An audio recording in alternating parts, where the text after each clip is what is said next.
Yo, yo, yo, everyone, what's going on? Welcome to the stream. Hello, one and all. What's up?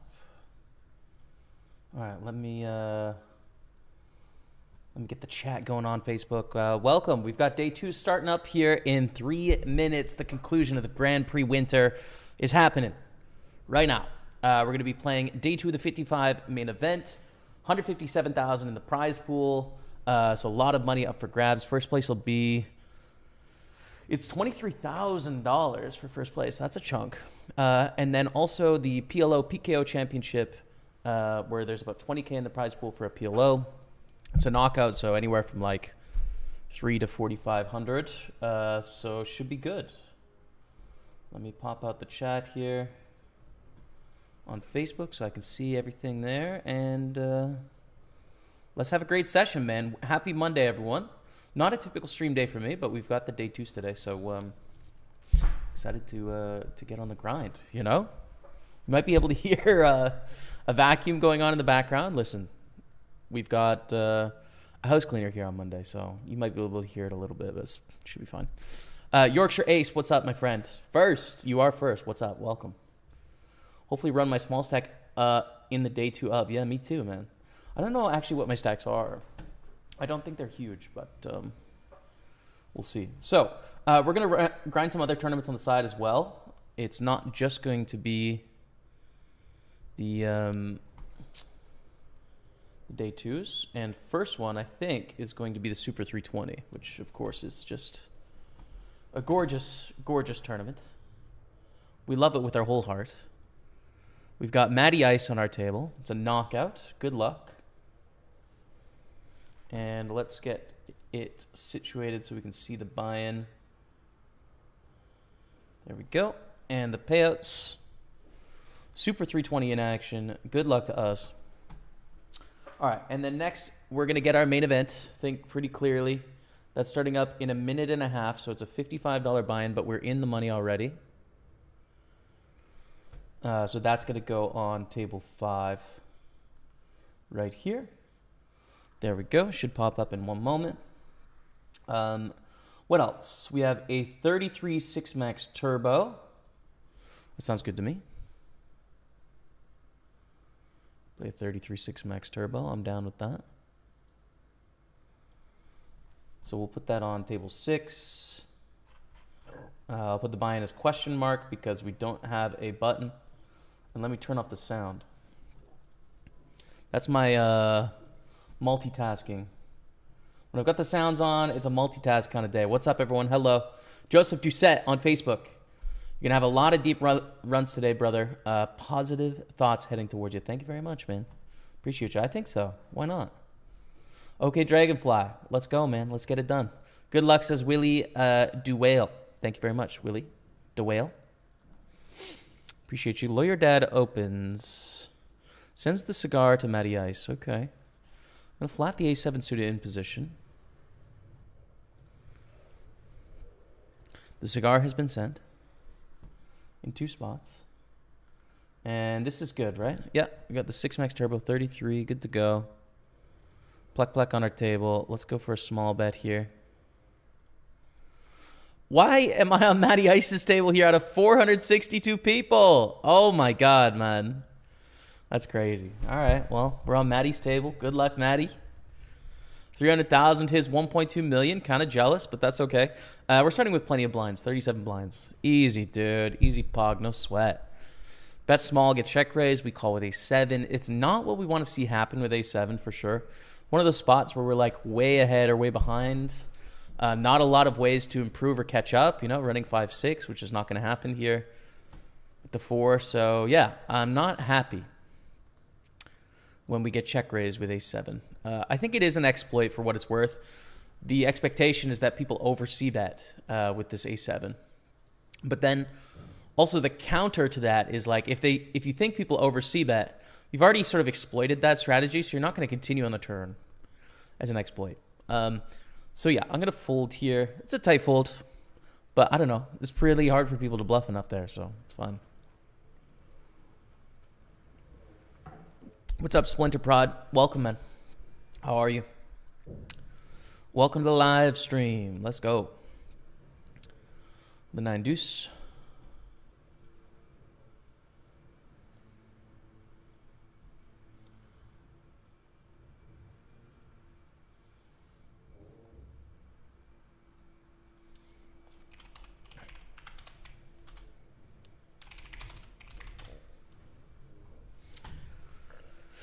Okay, fold the queen 4 suited is fine. Fold the king 3 on the button. King 3 offsuit. Good luck today, Jamie. Thank you, Carmen Dill. Thank you very much. What's up? Welcome. So, 3 tables on the go. We have a 109 Bounty Hunter 7 max and a 55 Grand Prix, actually, both going on. So let me just get those going. We can go up to 5 tables. Did not expect this actually to start the day. Kind of fun. All right, so this is going to be a 109 bounty. Let me set it up as we have... we got a lot of pink up top, dude. That's what I'm saying. We got a lot of pink. Should be interesting. 109 bounty. And next up, the 55 Grand Prix Super. So, read some mathematics of poker last night. Super interesting stuff, man. Very, very interesting. Honestly, one of the mathematical concepts that I have found the most interesting ever last night. And I'm not proficient enough to be able to explain it in a quality way to you all right now. However, the general idea, as we have aces in the main event, is Bayesian probabilistic thinking, I think, is what it's called. If there's any mathematicians in any of the streams on Twitch, YouTube, Facebook, you will know a lot more about this than me. But you know, one of the principles was like, okay, let's say there's a 20% false positive on sort of a disease screening, for example. You know, someone gets a positive result, you know, but 5% of the population has this disease. You know, what's the percentage if you get back a positive test result that you actually have the disease? And a lot of people will answer that as 80%. You know, it's about 80% correct. So your odds of having it if you get a positive diagnosis is 80%. You know, it's going to catch it 4 to 5 times, but that's actually not true. It's something like 35%, which is drastic, right?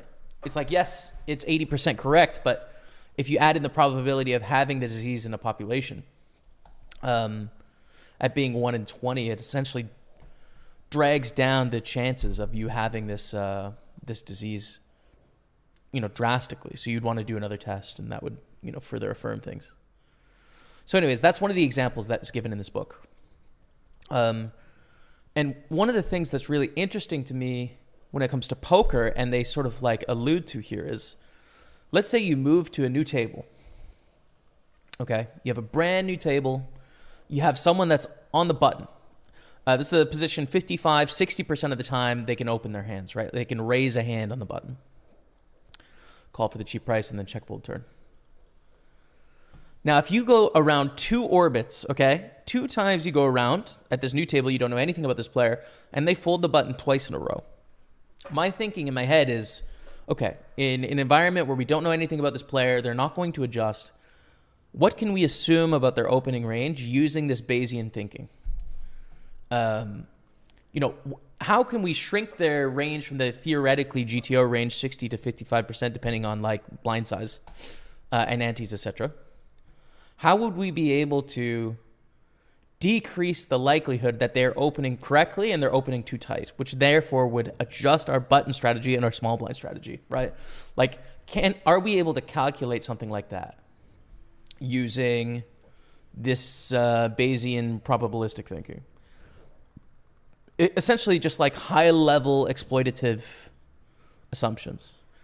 And it's so interesting to me. It's such an interesting idea because, you know, I'm probably wrong about this. There's probably people that have done this work and sort of are specific, but it's certainly not out there in the popular discussions, right? It's like people aren't making videos on like, this is the amount you can exploit Exactly, right? Like this is, mathematically, this is the sound percentage of exploitation based on your assumption.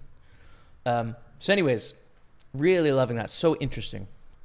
Want to do some more work to see if I can get a little bit more specific on some takeaways there. A6, do we want to open that? Nah, I don't think so. Thank you for the good luck, everyone on Facebook. We got Albert Hodor. Thank you very much. Keith Traverse, love watching your videos. Good luck from Winter Peg. Thank you very much, man. Oof. Cold over there or what? John Rags lost 6 flips today back to back. Yeah, dude. What's the odds of that? since we're doing it, times 0.5 times 0.5. Okay, after 3, it's 12.5%. Since we're talking mathematics of poker, it's only fair. We're going to 3-bet my brother Matty Ice. Times 0.5.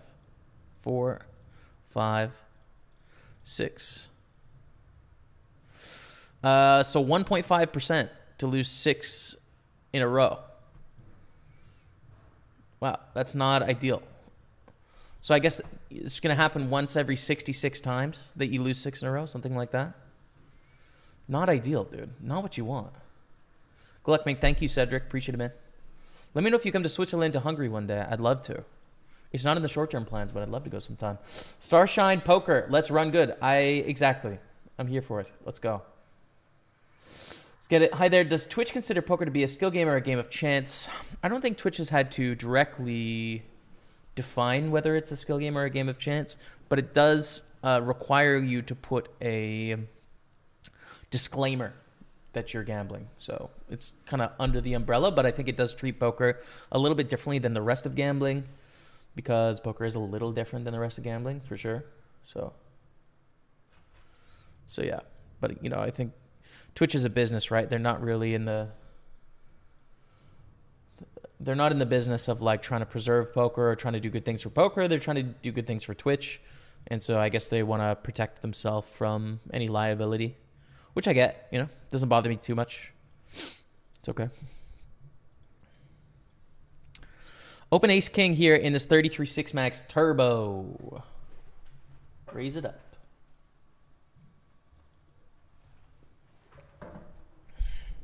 Call. Do we win against queens? You have to flip. That's a good flop, though. Heart, ace, or king. Barry! Heart is fine. Let's go. Let's go, Dottie. Beautiful stuff. 100,000 in this 33 turbs. Moving on. Check.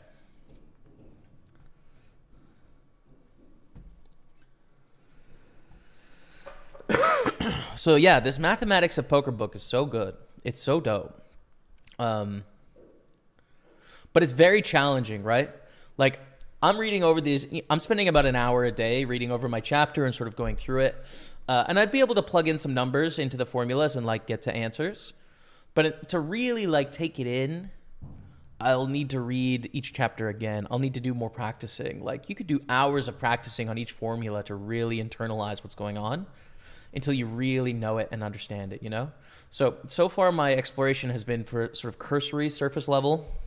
I look forward to going deeper with it, man. You know, I think the implications of this Bayesian probability when it comes to observation of human beings in short time frames is so interesting, you know. How much do you adjust? That's the thing. And, you know, like when I used to work with other people in poker, you'd ask, well, how much do you adjust? Right? You've seen someone, you know, raise 2 hands in a row, under the gun +1 and under the gun, right? What is your assumption about their player profile? How much can you adjust there? And the answer is always kind of wishy-washy of like, well, a little bit, because, you know, you don't want to play too far away from GTO because then people could counter-exploit, etc., and you don't know what they're going to do, so you just, like, adjust a little bit, and that's fine. It's like, okay, you know, that's a fine, pragmatic answer, but we might be able to do better, which is interesting, right? There's definitely some spots where exploitatively we're underdoing it significantly because it's uncomfortable how much we need to exploit based on the math. That's what's interesting. Yeah.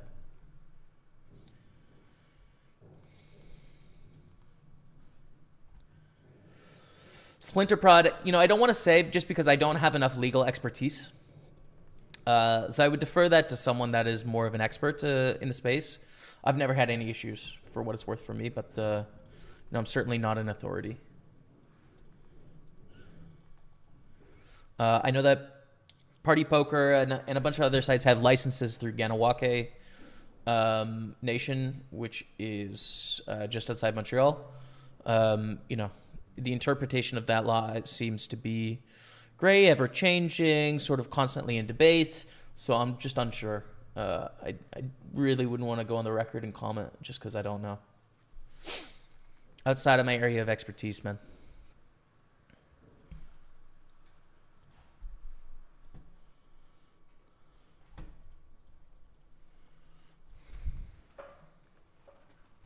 One of my favorites to watch. Thank you, Damon. Appreciate it, man. Welcome. Christian Weiser says, sending some luck and love from Norway, my man. Thank you, dude. Good luck, Jay. Legend of the game, fantastic ambassador. Let's go. Thank you, FM303. I try my best, man. I do. I really do try my best. Let's 3-bet here to 7,200.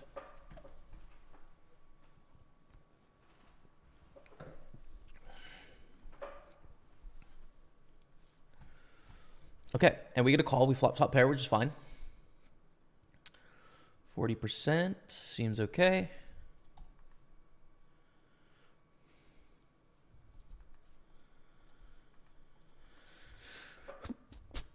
Ace is a good card for our range. It's really not good for our hand. I think we probably want to continue betting with most of our range, though. Very little wants to check here.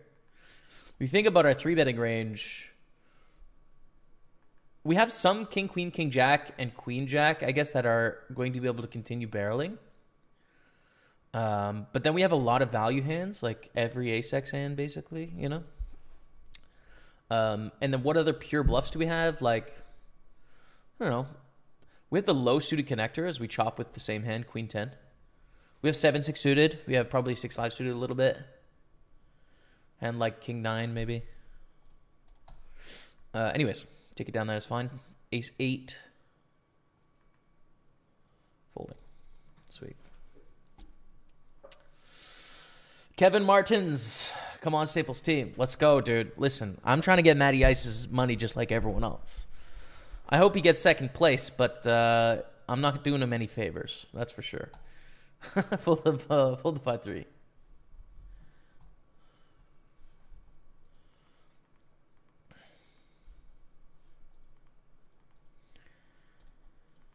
All right, we call the 5-6. Start with a check on the flop. And fold. Yeah.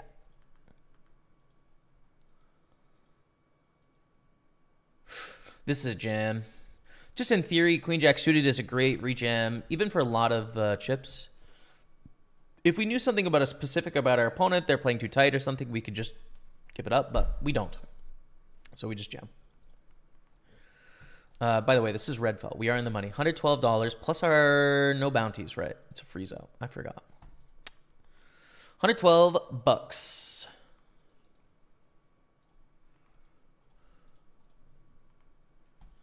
What platform are you playing? PartyPoker. I am a PartyPoker pro, man. My home base. Red Sox BP. What's up, man? Hey, Jamie, good luck. Have fun. Thank you, dude. In progress. If you guys are watching, well, anywhere, honestly, but if you're watching on YouTube, I'm so close to 100,000 subscribers. I'd really love a silver play button. If you don't mind subscribing, that would be cool. Brennan Bowling says, we love you here in Kentucky. Thanks, man. I wish I could play with you in Kentucky. Play a lot of tournaments and live money in Cincinnati, Hard Rock. We put you on the projector when we play ACR to have some background and love all your content. Damn, let's go, man. That's so cool. Really appreciate it, man. I'm going to have to find my way to Cincinnati one of these days and play some cards. Be fun. Brennan Bowling. Thank you, dude. Illmatic. Oh, it's a big resub. It's 100 months. 100, baby. 100 months from Illmatic. Made it. Now let's go to 1K months. Vamos. We're just till the end of days, dude. We're here. Priced in for 10.5 blinds. Can we get some love in the chat for your mans? Illmatic84 dropping the 100-month resub. Hearts in chat as we hit the king in the river. That's the Illmatic run good right there. Thank you, man. I appreciate you. Let's go. Thank you very much. We get 3-bet here. Do we 4-bet? Of course. All in or less than all in? Less, I think. Give them an opportunity to call.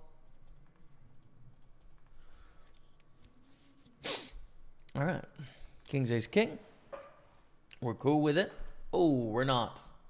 We're not cool with it at all. King. Okay.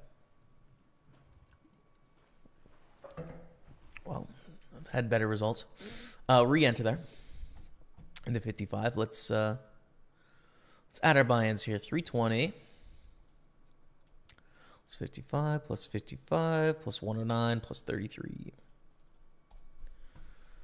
Just so we can sort of keep track today of how we do. Ish. Thank you again, Ilmatic. Appreciate you. Lucas Hiago. I Staples, good luck, good luck. Thank you.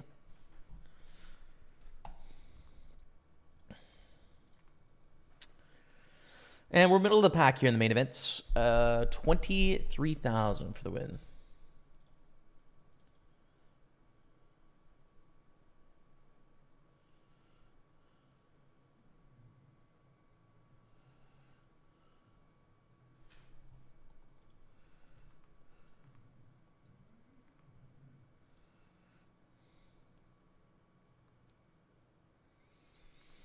Beautiful.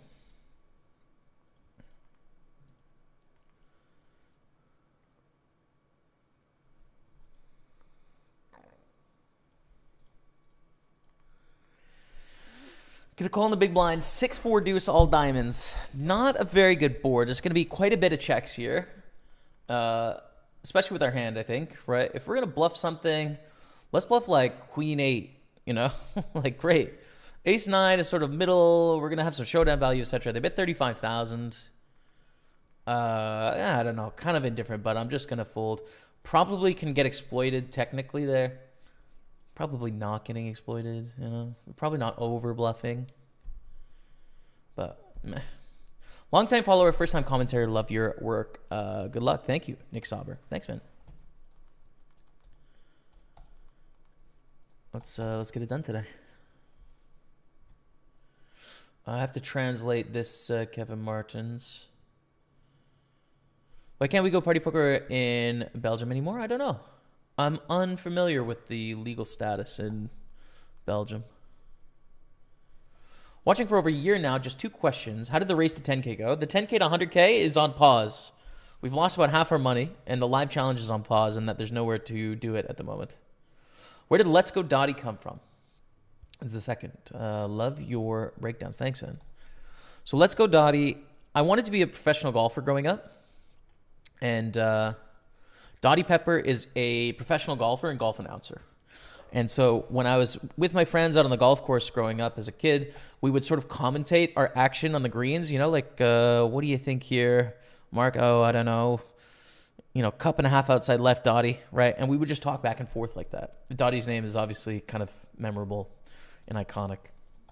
So, I don't know. It's just something that, like, I kept saying into early adulthood of I would reference Dottie occasionally. And then I said it on the stream one day, and it kind of stuck. You know, people liked it, so then it perpetuated, and I still say it sometimes, you know. I don't know, man. That's it. That's the story. So it's Dottie Pepper, the golf professional and announcer. Get it all, Staples. Dave Matthews in progress. Let's go. It's a big bet. I'm going to fold. Really big. King Deuce. Folding as well in the small blind. Cheers, Bryce Wilson. Congrats on the success, man. 100 months. That's true. 3-betting exactly 3 hands from now. Trust me, says It's Shamrock. Can't guarantee it, but it's possible. 1 hand, 2 hands, 3 hand. I can't. How about the 4th hand? Can't do it. Can't do it, sorry. So this is where it was supposed to happen, the 3-7. I just don't have it in me, dude. I don't have it in me here. Let's see if I'm wrong. See? Come on, man. I'll jump over to YouTube sub, then get right back here. Thank you, Justin. Appreciate it, man. Silver play button.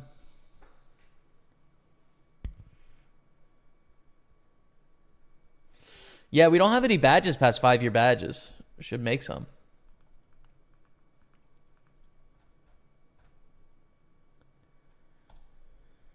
3-bet the king jack.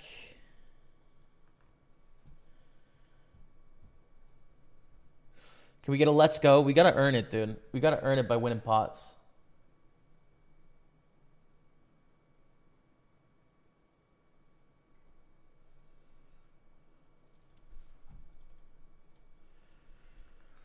So we 3-bet king jack, get called on both spots. We flop a open ender and an overcard. I think you can like bet small here, but you can also check. There's 26,000 in the middle, so it's really tough to kind of screw this up. I think I'm just going to bet. Right? If we bet, we're not going to fold to a raise. The other option is to check raise. Sometimes you get a free card, right? Check. Decent card for us. We're happy. Ace King's going to be an all-in in the main event.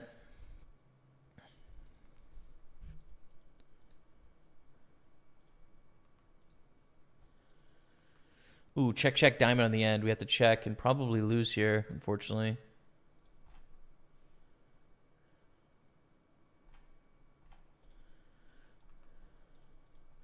Ace King shove gets through, no action, and then the King Jack they jam on the river. We have to fold. King 7 we raise on the end of the 109 bounty. We take it down 58,000. Yeah, not a great run out. I mean, we could jam on the turn, and they sometimes call, they sometimes fold, but they're just not bluffing enough when we check on the end there. They don't have enough hands that want to bluff there, so we just lost the pot, unfortunately. Is what it is. 2.5 in the cutoff call here, I think.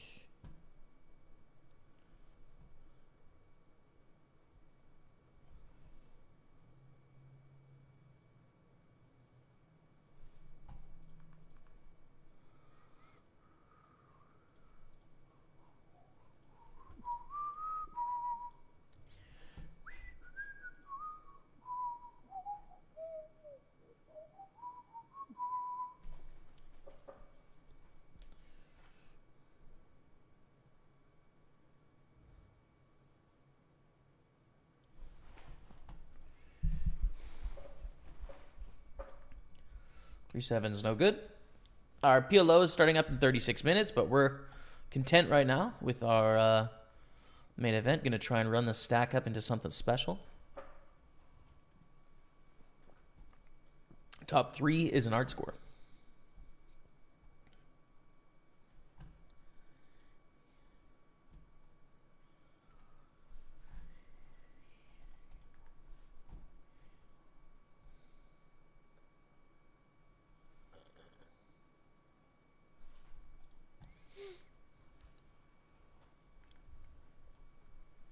No bounty here. We fold.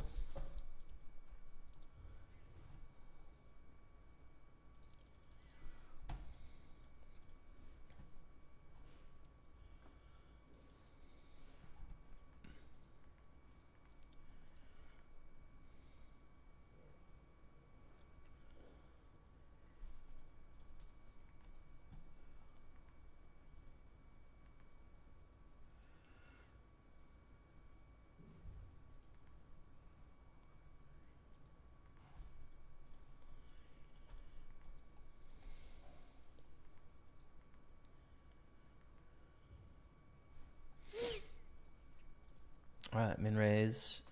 Jack 6 is pretty trash. We're not going to do anything with that. Queen 6 of spades is better, but still not playable.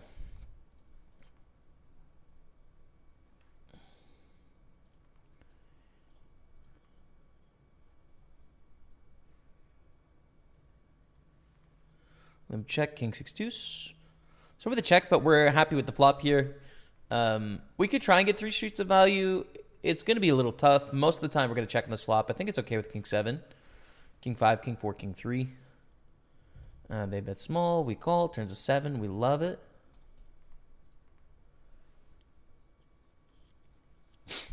It's one of those spots where I'm wondering if we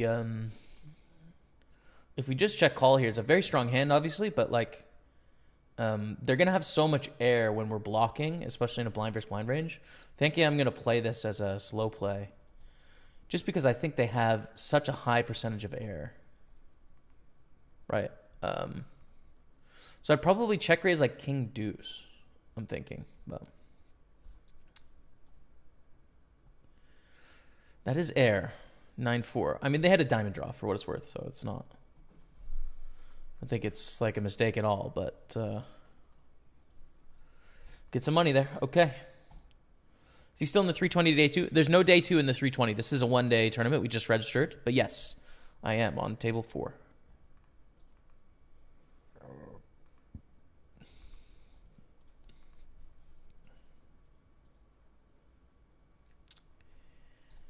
Small bet on 10-7-7. Interesting board, right? Top pair, top kicker. Very likely to have the best hand. But just in this significant part of the 7, who's more likely to have a 7? They are. They are, for sure. I still think it's worth it for us in that they're going to have a lot of stuff we can get value from. All the worst hands, all the gut shots, all the flush draws, you know, all that stuff is significant. There's a lot of it. There's a lot more than just like, you know, Jack 7. But yeah, and they overbet. This kind of sucks. I think we need to call 8-9 gets there now as well. So 7 and 8-9 beat us. But we're still beating all those higher gut shots, all of the worst hands, all the diamond draws. And I still think they're going to jam some 10x here as well, by the way, like King 10 and stuff. So yeah, I mean, if we know something specifically about our opponent, fine. But I think we should just call. I don't know. Probably should just call. The 5-4 draw gets there, unfortunately. We got it in pretty good, though. We'll try again in the 55. We will try one more time there. Unlucky.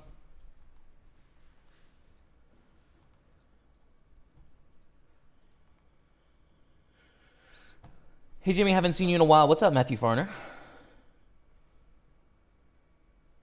Yeah, the live streaming on multiple platforms is a new thing, so welcome if you're tuning in on Facebook or YouTube. I haven't streamed here very much at all. It's maybe my 4th stream on these platforms, so it's exciting, man. It's really nice to be able to talk to more people. You know, Twitch is still home, but like to have the variety is really great, right? It's done such a good thing as well for the stream. Like we have 200 viewers right now on Facebook. You know, and 100 on YouTube and 100 on Twitch. What's interesting about it is that it usually flips, right? So you start with 200 on Facebook, and then it'll sort of slowly decline to about 100 by the end of the day. Whereas Twitch sort of slowly grows, and YouTube sort of slowly grows throughout the day. But it's so nice at the start of the stream to be able to have a conversation, right? And just immediately talk about whatever's going on. Whereas Twitch is a little bit of a slow build. Like it's Twitch really wants you to stream for like 8 hours. Whereas Facebook is cool if you do like a 2-hour stream like twice a day. It would be chill. So the incentives are different. It's really interesting. Footy update for you, Jamie. Brentford 1, Man City 0 first half. You've got to love that, dude. Got to be rooting for Brentford in that situation. You just have to.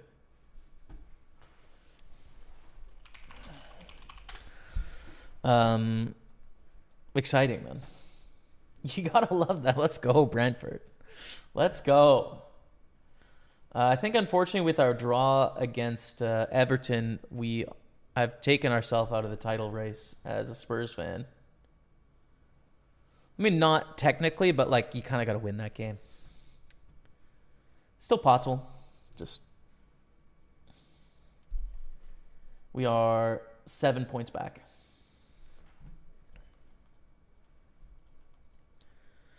And definitely, we're not favorites. We were already long shots in the first place. The 320, we're going to bet with King Jack here. 3 ways, small. MXE Lao. There is a message in French. Should I try and read it in French first? I think I should. And then I'll try and understand it, but then I'm going to translate it. Hey, Jamie. Je te souhaite la meilleure de chance de Montréal. J'espère bien tu vois à Playground en jeu et pouvoir jouer avec toi. Quel tournoi aujourd'hui est le jeu de? Okay, I know some of those words, but I don't know how much I know.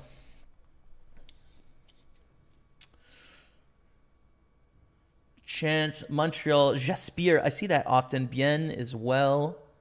Tu vois a Playground Poker en jeu today. With you, what tournoi today et le jour 2. Our day 2. I think that's how we're going to get it. We're going to call here. I mean, maybe they have king, queen, maybe they have hearts, but we river the jack. I think that's fine. We're going to re-enter the 320. We got sub hype coming in. CK Cash, 26, drop at the 12-month resub. Gets a love of the chat for CK Cash. We're going to call with the pair and try and flop a set. All right, I'm going to translate this now. Hey, Jamie, I wish you the best of chances in Montreal. I hope to see you at the playground one day and be able to play with you. What a tournament it is today, day 2.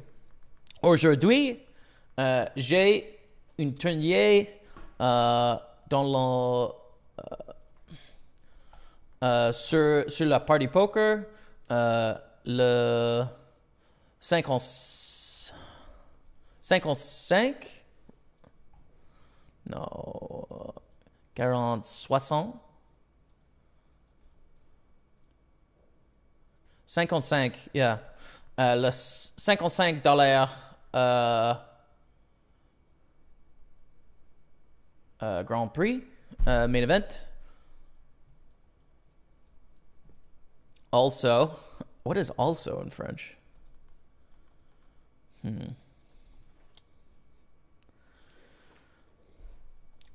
Les $33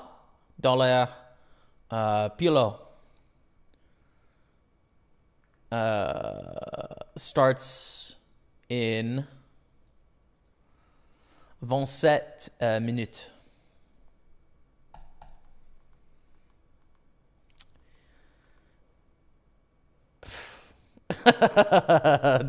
Listen, we're working on it, dude. We are working on it, okay? We're working on it. There's some missing words there. Dang it. Welcome. Bienvenue, mon ami. Up to 1.9 million in the main. Fingers crossed the second place for you, Jamie. Listen, dude. I'm winning this thing. All right? You're playing for second. Threes, we're going to go all in here. 9 pay, 13 left. Hello from Belgium. What's up, Gregory? How are you?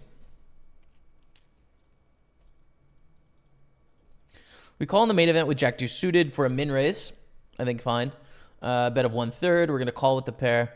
Check raise is an option too on King 9 Deuce. Yeah, I don't actually mind that. Check raise and then check turn is pretty decent. Even against middle position. Oh, wow. We turn a pair.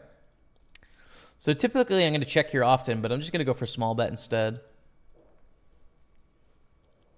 Oh, yikes. Huge yikes. We lose, right? Like, what do we win? We check. Hope they check down with ace king. Hope they check down with like ace queen. But like we lose to everything. You know, we only beat one pair hands. They need to turn ace jack and ace queen into a bluff here, which they just don't. We lose to any 10. We lose to king queen, king jack, king 9, queen jack, queen 9, ace 10, all of it. We lose to everything. We fold. Oh, that's just such a bad river, dude. It's like kind of the only bad river, that and ace. Damn. Okay. Hello from Belgium. Hey, Gregory. How are you? Ben Woodruff says, I love the reels and shorts of you and Matty Ice playing in hands against each other. Always fireworks. Yeah, it's good vibes. We have good fun out there. I could use some chips today, Matty Ice. So can we make one of those reels? Jimmy, good luck. Thank you, Daniel Ocon. And shout out from Miami. Hola, Miami. See your brother on the table. You both play the same amount of tournaments. We play similar tournaments, right? We're not like synced up like, oh, we're going to play exactly the same schedule, but we play similar buy-ins, similar tournaments, for sure. Brentford is hard carried by Danish GOAT coach. Clap. There you go, Kwando. There it is.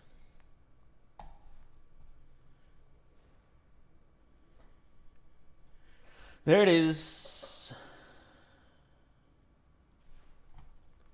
Nines.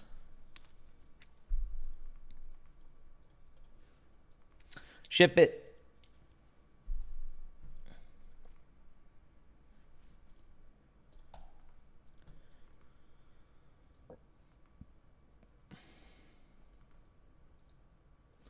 Got a flip for the dreams here, Dottie. Keep it clean. No deuce, no ace, no king. Let's go! 450,000. We're still in this thing in the main. We're still in this thing. Believe it. Why not us today? Could be us. Absolutely could be us. There's no reason it can't be. We're going to call with 6-5. Big miss on the flop. We're going to... I guess call with 5s for a 3.5x, dude. But, like, you know, got a pair. It just kind of sucks to be in the small blind with pairs. It's not fun. Hard to make profitable. We're going to fold here. King Jack. Nice. Nice hand in the main. Very nice hand.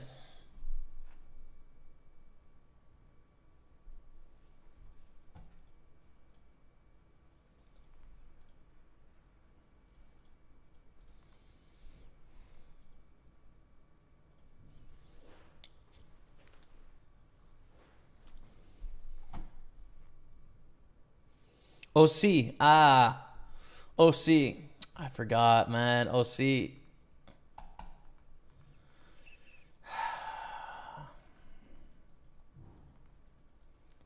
It's tough. It's tough out there in the streets. Do you want to check raise, check call, or bet?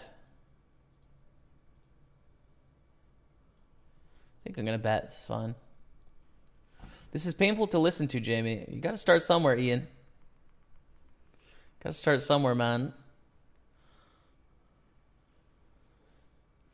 Mon français ne bien pas. Alors, mon français est petit. Je parle français petit. Un peu.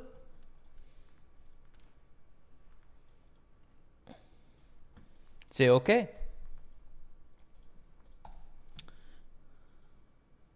Du, en.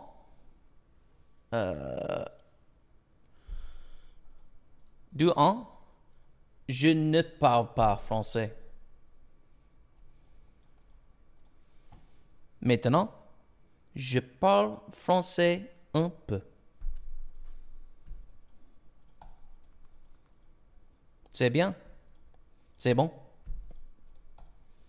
J'habite à Montréal. J'écoute. J'écoute. Je regarde.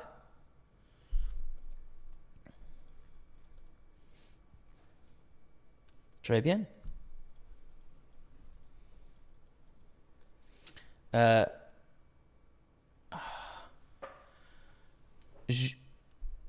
Je attends l'école française. L'école soir. Pour le français.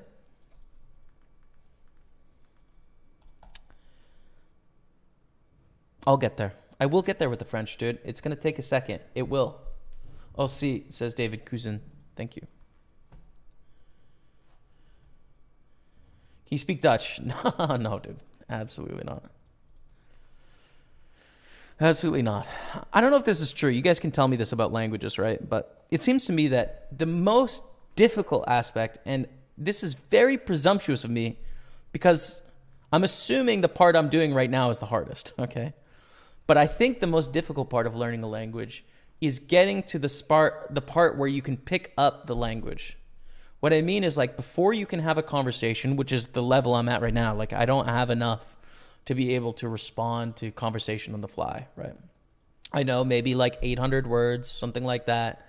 You know, I can read some stuff in context. I can listen to some stuff and pick up words, but like not understand full sentences. So I can't put something on Netflix and watch in the language and understand. I can put on English subtitles, but then I'm mostly reading English, you know? So getting to the level where you can watch a show in French and understand, where you can read, you know, a simple like YA book and understand, or you can watch the news and understand, or read the newspaper and understand. Getting to that level seems like the key. When you can get there and it's manageable, then it's like, oh, okay, well, now I can just start to live my free time in French and like pick it up really easy. But it seems like getting to that point comes with a lot of effort and frustration. And I'm not quite there, dude, you know? Like, I'm close. I'm pretty close. You know, but like I probably have another like 200 hours of work to where I can actually turn on a show on Netflix and understand 70% of it. So I don't know. We'll see. It does seem like the hardest part, but you guys can tell me, those of you that are bilingual or multilingual. I mean, I'm super jealous of people that grew up in mainland Europe, you know, like the Netherlands and Germany and Switzerland and Belgium. Because like, you know, everyone's multilingual, speaks like 3 languages, at least 2, and like probably 3. In that region, it would be so nice. It really would, but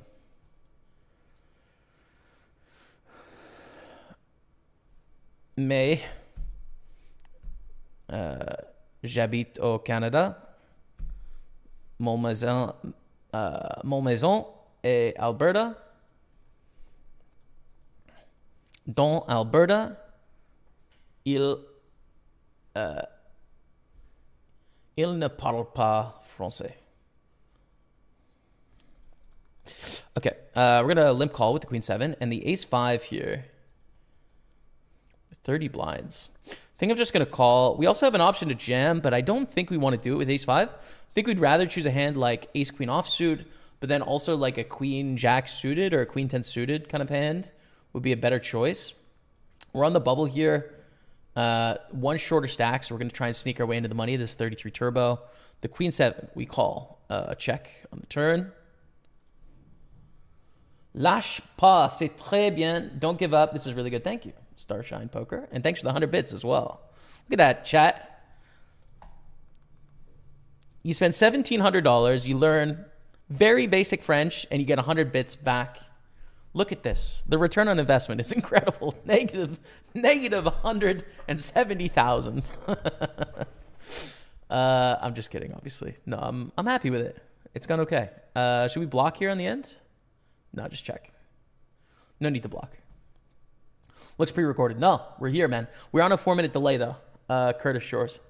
Because obviously I'm playing real money tournaments here, so you would, you know, you could see my whole cards if I was on no delay, but we're here. Stop. I'm not stopping, Ian Martin. You can't make me stop, dude. Try my best. Ha ha ha, Quebec. Yeah, it's true. It's the head bobbing as well. The thinking is hard. To think about it is not easy, man. Allez, Daddy. Allez. Who's a bigger cash live and online? You or Maddie? I don't know, actually. I feel like Matt has bigger cash online. I have a 105K, but I feel like Matt has 200K scores, I think. I don't know, though. Jimmy, you the man. Thank you, Colton. Still in Canada? Yes. Yeah, live, I have like a 30K US and like a 30K Euro score-ish live. So, but I feel like Matt made a run in Run It Up Reno main event one year. I don't know how much he cashed for. Oh, and then he also made a run in the PartyPoker Live too. So I'm not sure who's bigger. I don't know. We don't like, honestly, Matt and I don't really compare ourselves like that. I don't think, right? Like we don't really go against each other like, oh, who's better? Like, obviously, people want to do that to us because we're brothers and we're connected that way. But I don't know. Like, we're playing against everyone else in the world too. Like, we don't really need to measure up against each other. I think we root for each other's success at the end of the day. So,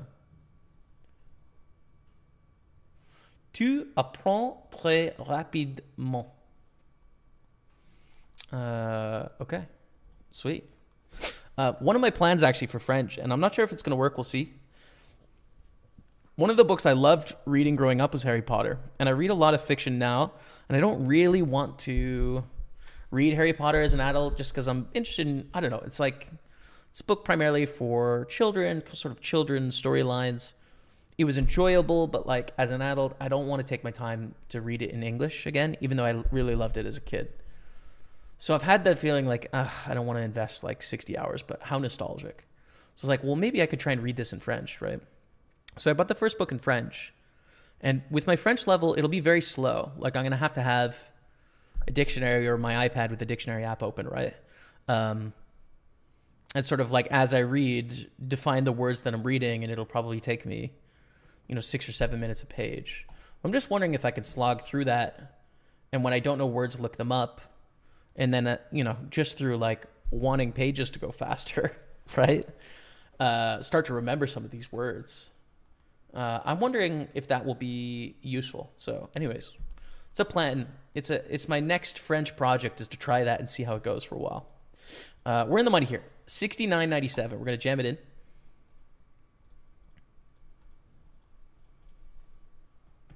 Good luck, Jamie. Far west neighbor, Alaska. Damn. Yeah, we are pretty far away, man. But I would call us neighbors.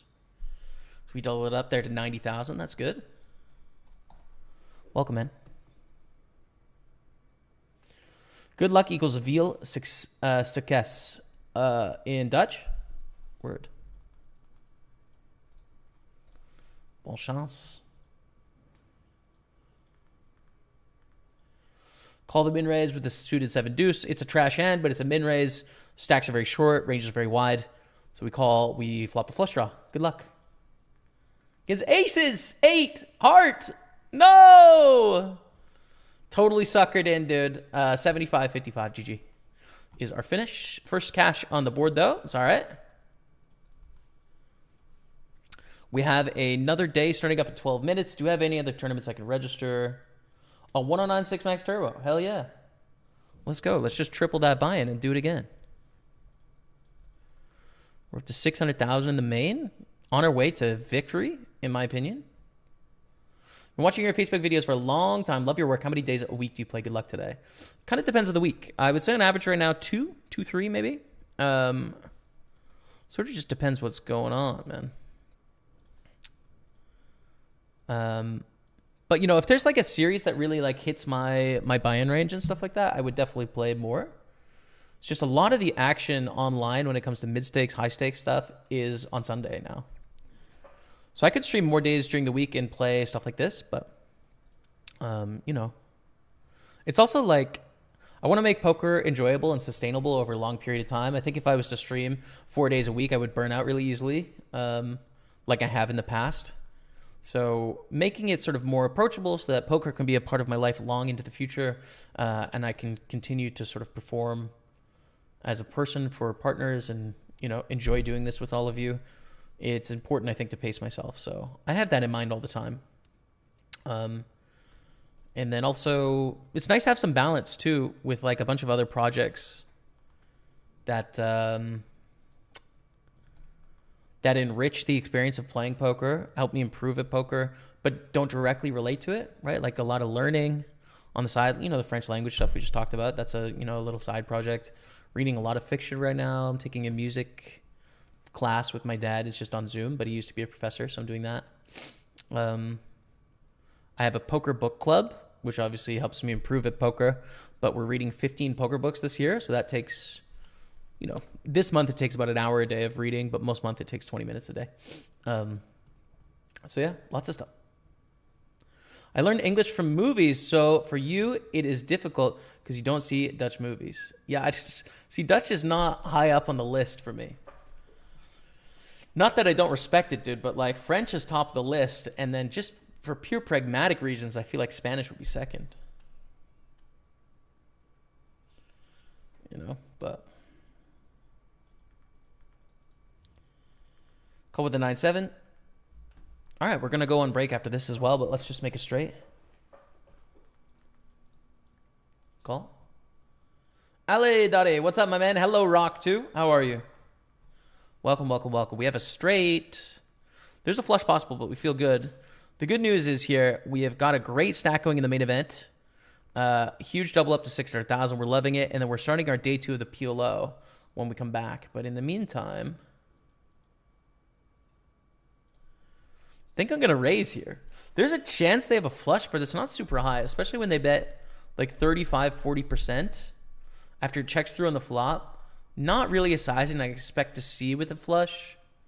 So I'm going to go for the thin raise. They jam it. I'm going to call. I don't know. Like, I might have just owned myself against a flush here, but I think it's okay. It's ace-10. Let's go. Come on. Huge double up, Dottie. Okay. Quick break. I'm going to grab a drink. Pokerstaples on Twitch, YouTube, and Facebook. I'll be back in 5 minutes. Just enjoy these highlights, okay? Stay with me. We're all in here. And so it was a 3-day commentary gig, 2-day commentary gig in Las Vegas.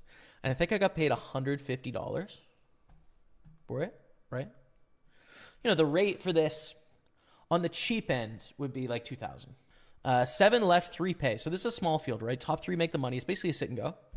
Let's make it count. I'm going to call here, covering for the bounty. And so, yeah, I don't think it's a good way to regulate your diet, your physical health with diets. And so all the other poker sites, you know, kind of saw value in what it is we're doing. And then, you know, was made an offer. Hey, you know, like this is not, you know, this isn't, I'm not happy with this essentially. And the offer was like, you know, obviously it was a no-brainer, right? It was like, there was no decision. Like poker is a huge game, right? Like there's millions of people that play poker daily on Facebook, man. You know, like poker's huge.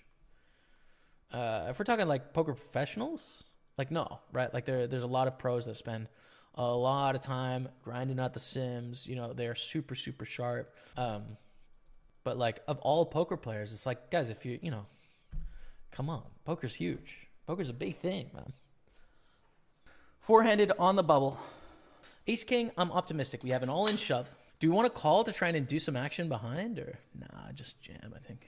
Force them to pay if they got jacks or 10s or 9s, you know, and risk it on the bubble. Third place pays $181. We were in the lead before this hand, but we need a jack, ace, king, or 8. Oh, it's an 8. Let's go, baby. 5s and 8s with the ace kicker. You love to counterfeit people. It's the most fun way to win hands. All right, so red felt height. 181 in the prize pool. Second to first will play approximately the same. Yeah, they both pay 334. So let's win. Call, small bet. We call in position with queen 10. Still the best hand sometimes here with the 2 broadways, 2 overcards. They check. Pretty good one to bluff though. Like queen highs, bad king highs are going to be our primary bluffs in this spot. Queen 10, queen 9, queen 7, queen 6, queen 5 with the backdoor flush draw. And then king 5, king 6, king 7 kind of stuff. We hit the queen in the end, so we just go for a nice value bet here. And we take down a nice pot against probably an ace high, calling us down here, or a 4 or a deuce. I mean, they're all basically the same. Ace 4. I think raise call this against iron pasta.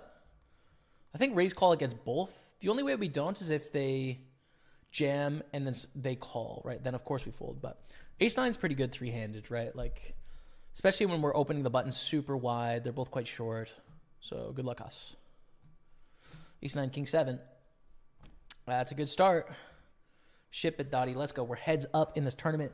334 in the prize pool, plus our bounty so far of, is it 181 or are we missing that 43? 225. Okay, sweet. There's a lot of ways to be a profitable poker player, right? Like, at the end of the day, you're playing against other human beings. So you just have to play against worse players than yourself, right?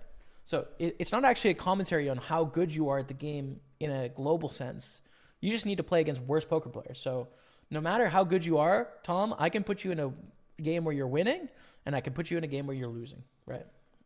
You can be a winning player or a losing player depending on who you choose to play against. That's the end of the day. So you can be a winning and profitable player playing cash game, playing tournaments, playing spins, playing sit and goes, or get your game good enough to where you're beating other players. That's it. So I always thought that we call. Ace 4, king 5. Come on. For the tournament, Dottie. Good start. Good start. Let's go, baby. Let's go. Ship it. How much we win? $934. Whew, that's triple first place, man. Let's go, baby. Oh, you'll love to see it. All right. Nice to get a little win here. Obviously not a huge field, right? 934, 17 entrants. We won the tournament. Nice for past Jamie to win that tournament. Current Jamie would like to win one as well. Welcome back to the stream, everyone. This beautiful Monday. We got day 2s. We got a great stack here, 600,000. We've doubled up already. In the main event, first place is going to be 23,000. Art scores top 3. Let's make it count. And some other chill stacks, I would say. Everything is going fine, just fine. Pretty sure Danish is the next language after French. You think so? Kwanda, you think that should be next? Could be. Hi, Jamie. Love watching your stream, says Goran Sigler. Thank you very much. Think it's great content. What you said about Europe, that we speak more languages. I'm from Slovenia, and everyone here speaks at least English. Yeah. Slovenia, low-key, a European sleeper. Not that I've spent a lot of time there, but I think people don't think about it as much as they should in regards to it being a cool, interesting place. So yeah, if you could invest in countries in general, like in a game format, I would take Slovenian options for the future. Ace 10, 6, 7. No bounty or anything, but, you know, for some chips, take it. Of course, you have more tournaments in Spain and France than Belgium. True.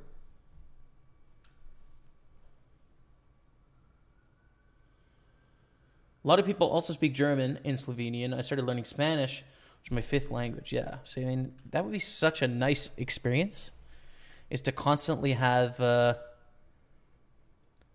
guess, like, just have a culture where you're used to engaging with people in multiple different languages or trying to understand people in multiple languages, used to trying to speak other languages without being proficient at them, you know, building on it. Like, it's just, I'm really jealous of that. I think that's a great way of being as a society.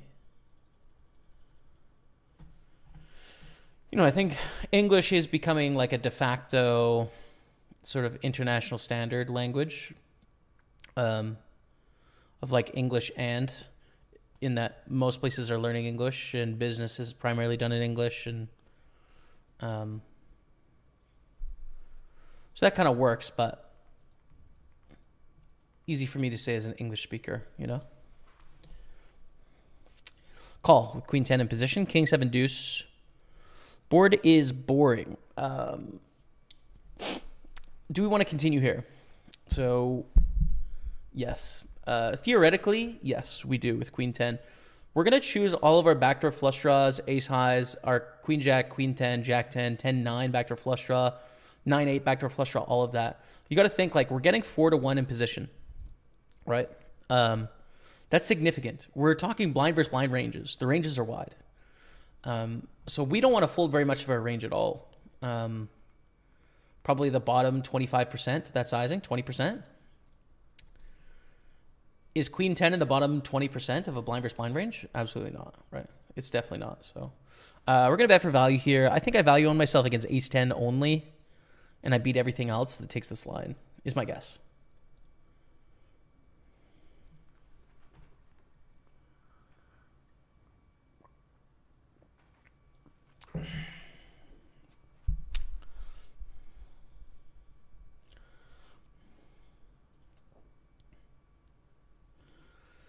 A6, cool. Up to 800,000.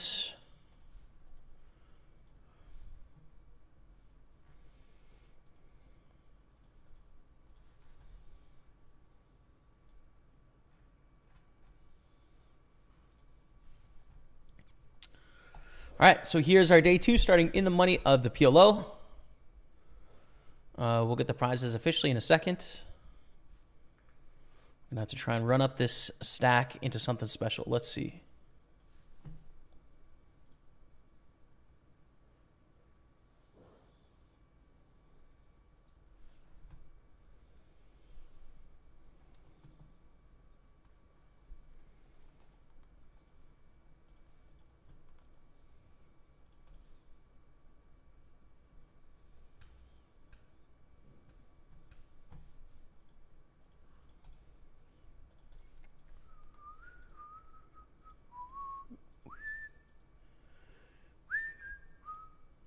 $18.75 in bounty so far, and the prize pool is $34.31.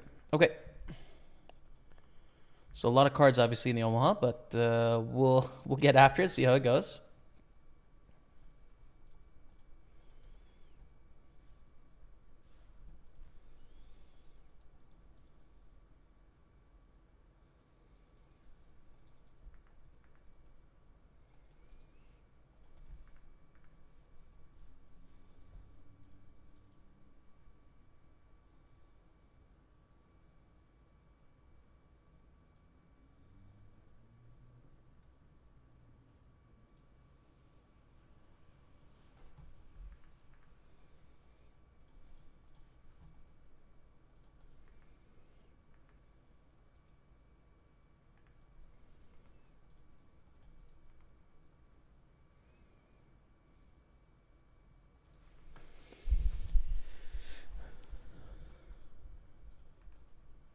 Raise up 6-7 suited here too.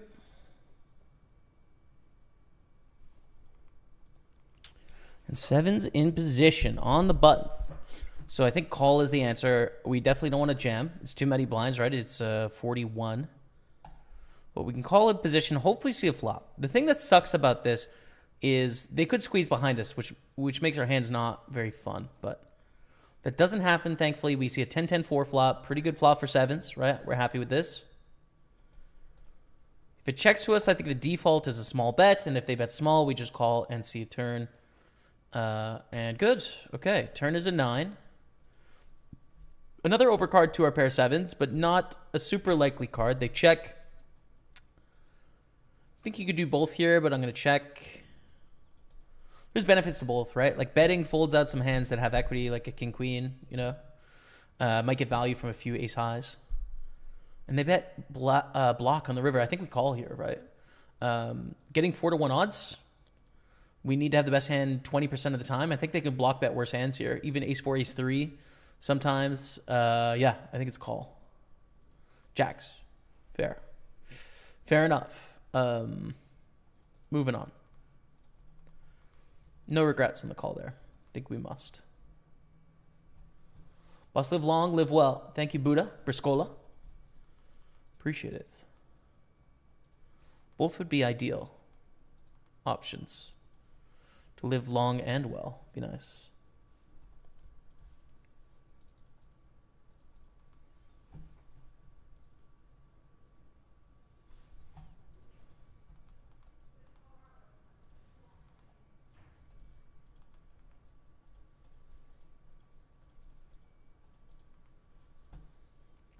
Bon chance, good luck, certes. Vincent Van Gogh. Merci beaucoup, mon ami. Bon chance. Pour moi. let's win. Let's win. Raise, call, squeeze. Now this is it. This is our moment, right? This is everything. This is where we figure out if we're going all the way or if we're going out. Big pot. We're all in.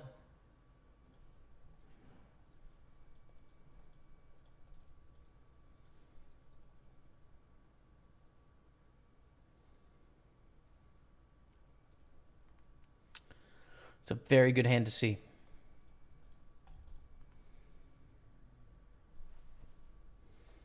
Come on, chat. 1.3 million, baby. Let's go. 1.3 million, baby. We're going the distance. Let's do it. Let's do it. Let's do it. How's your sesh going? Pretty well right now, Daniel. Scorda, welcome. Pretty damn well. Ooh, 30 blinds, 29.9. I think we flat here. The problem is we're going to get squeezed a lot. But we don't. It's nice. Check.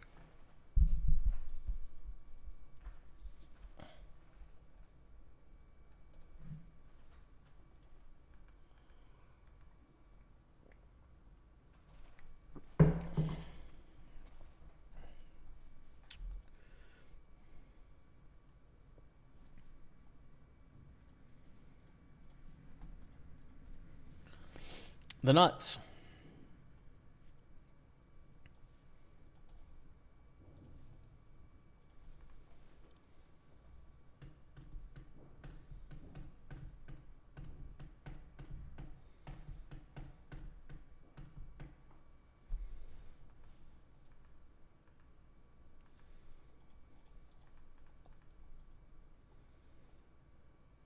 Beautiful.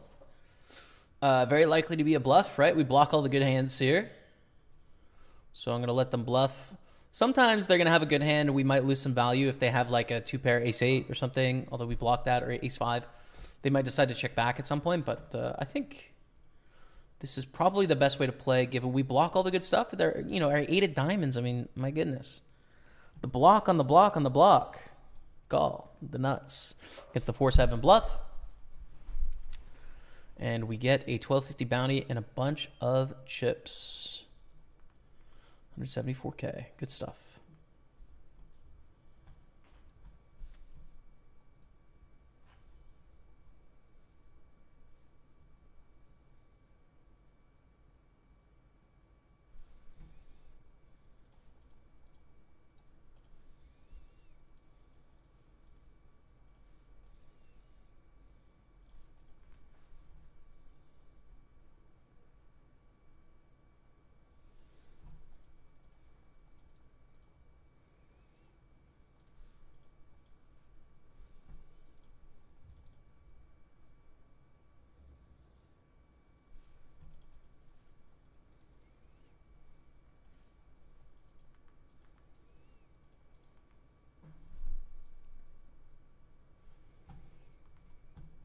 83 of 312, 123 cashed. First place is 23,000 in this main event. How about the kings up here in the 109 bounty? Would love for Brent Beebe to go all in here. That would be perfect. But no. So we'll jam ourselves.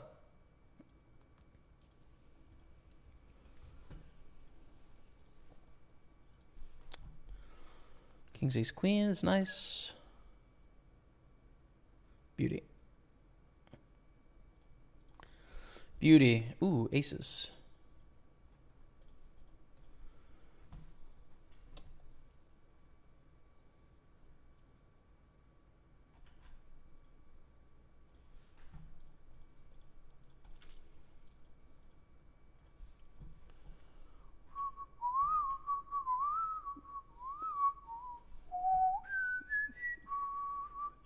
Really not a lot of ICM here with aces, right? Like it's 93 left. We're already in the money. There's no real pay jumps to later. I think we just rip it here. There are stages in the tournament where you don't want to get it in, even with aces pre, because it's like ICM, a big problem. But we lose to something. 3 made trips there on the end. Too bad. $53 in the Omaha. GG. Bust on our day 2. It's okay. That's all right. The main event is kind of our main bay at this point, you know? Raise up the 3s. Let's see what is missing. So there's the 55 Grand Prix 7 Max Turbo. Hell yeah. But there's also a 33 Gladiator. I'll get that only if I bust something.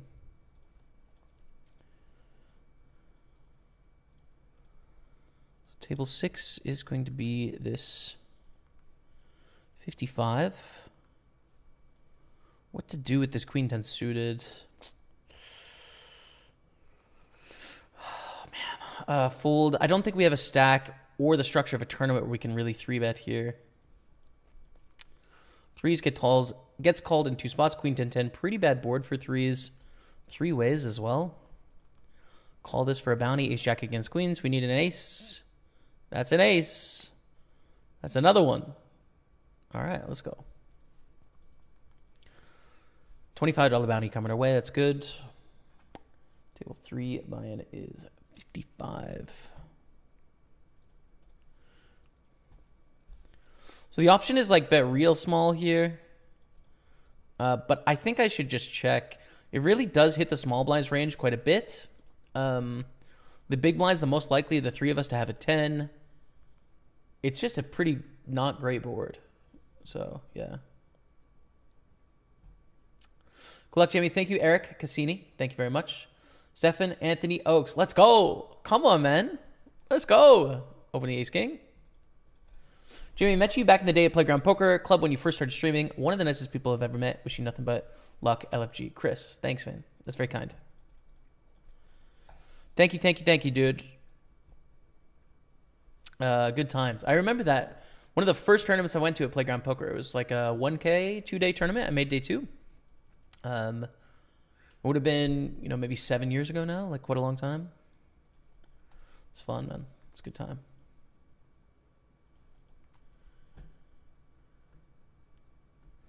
Not a Pro 420, PGD Poker in the house. What's up, both of you? Welcome. Just raise call here, I think. Covering for bounty is fine.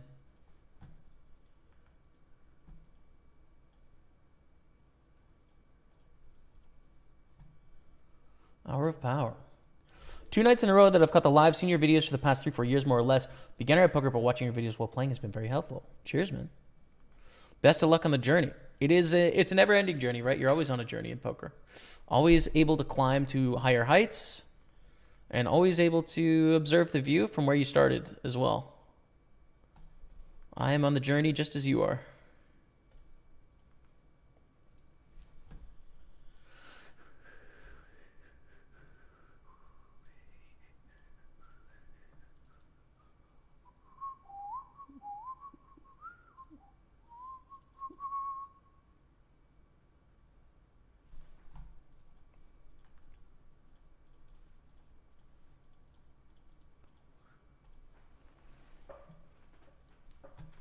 Call. High card. Let's go. We have won some flips today. I'll tell you what, we are definitely winning some flips early days. Definitely winning some flips. As Fukin Awesome says, board's treating you right tonight. So far, that is absolutely true. Super pumped with it.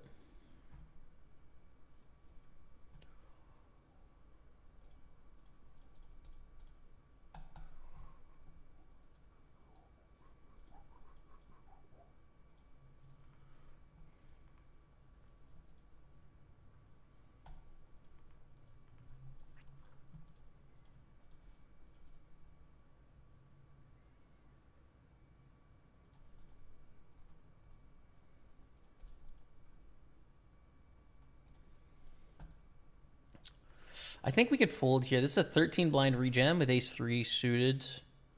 Pretty short, but you know, it's like we're not ahead, I don't think. Maybe ahead of a couple hands and then crushed by a lot of hands.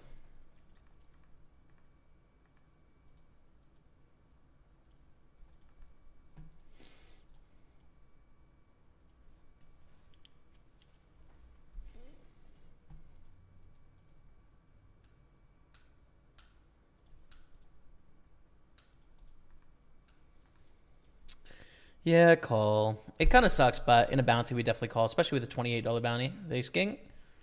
We have the same hand. It's definitely not our first choice. We don't really want to see a jam there. You know, call, whatever, 4-bet, fine.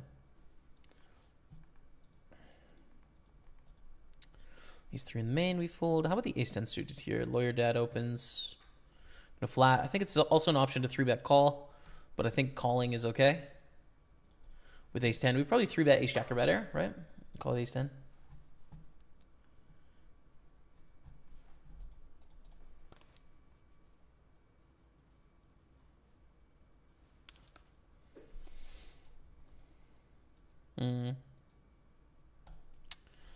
Squeezed in the middle.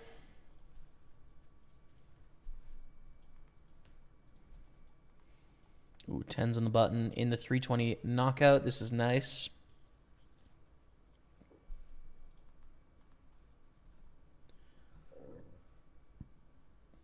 Watch streak, 3 streams in a row from Clavies. Thank you, bro.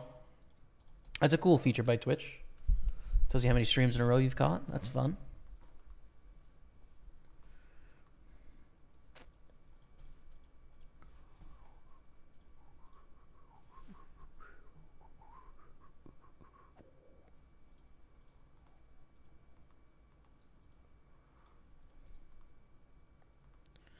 Long time since I caught a stream. How's it going today? Phobos G, what's up, man? I actually don't know if it's Phoebus or Phobos, but welcome.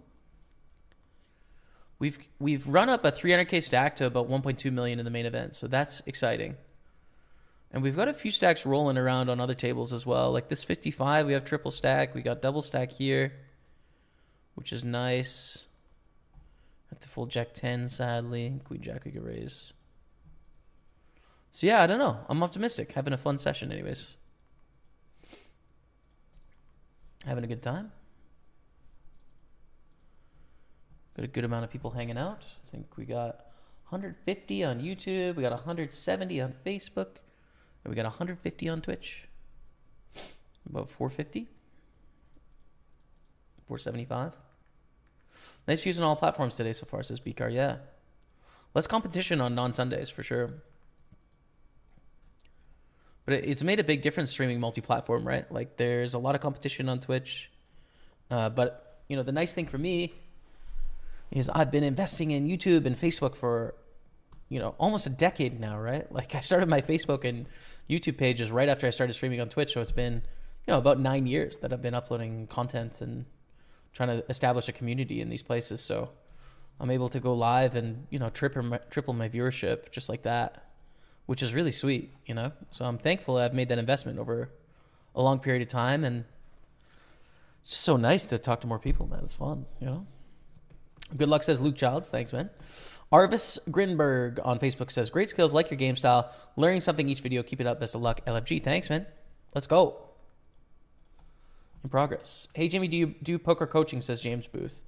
I don't. I could, right? There's always a price. There's always an amount where it makes sense, but it's not something I focus on. I think there's a lot of great poker players that have personal coaching planned out. They have a curriculum. It's part of their business, their quality at what they do. For me, I'd have to develop a curriculum, and, I don't think I'd want to do it for like $100 an hour, right? Not that like make $100 is sweet. I'm not saying that it's not. It's just the amount of effort that would go into it, as opposed to like, well, I could just fire up the stream instead and probably make over $100 an hour streaming without any pre-work before. So it isn't something that I've sort of invested time in, but I could in the future. You know what I mean? It's always possible. I'm down. I have coached one person in the last 3 or 4 years, and it was a Twitch executive, actually, which is a birthday gift. Was reached out to by his family. Said, hey, this guy plays poker. Would you be interested in coaching? I said, yeah, of course. Totally down. So that was a really cool experience. But since then, yeah, I haven't really done any. Good luck, man. Cheers, Giovanni. Thanks, man.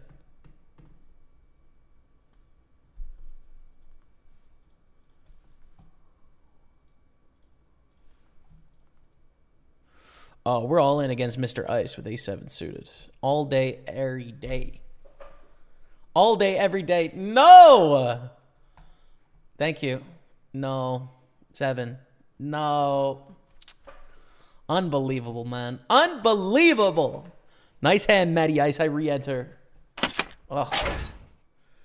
Brutal. All right, we're back on the same table as well. Open the ace-8, get called in 2 spots. Start with the check.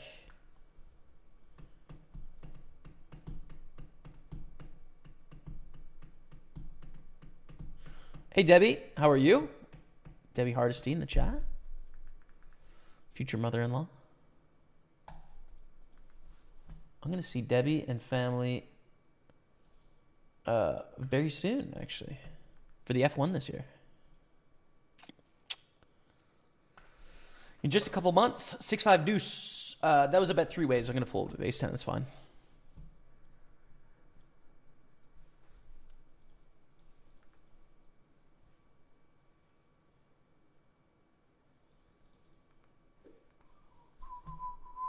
Phoebus, buddy. There you go. Phoebus. Word. Thank you. Trip 6 is in the main event. Some short stacks here. God, do I bet? Like, probably, right? It's like pretty draw-heavy board. 6x is like my board. Checking, we're just going to check through so often. I think we just bet here. And thankfully, someone gives us action with what's very likely to be a diamond draw or slow played like aces or kings.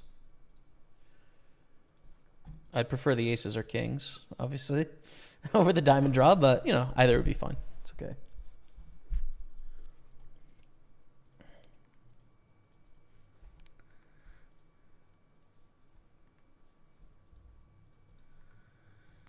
And this is probably a flush draw based on the tank.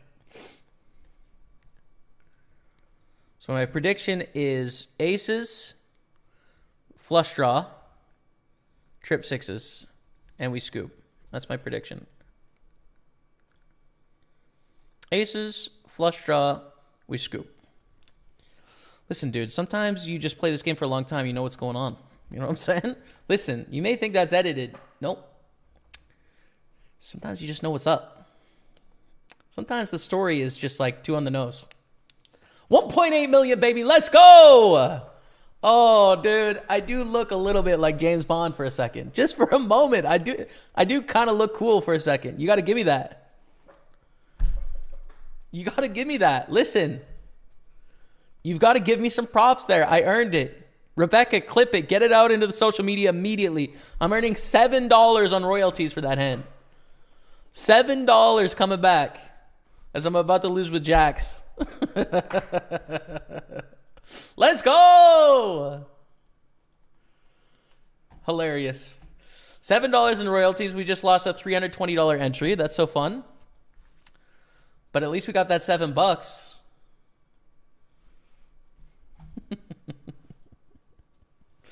Oh, God. That was sick. All right.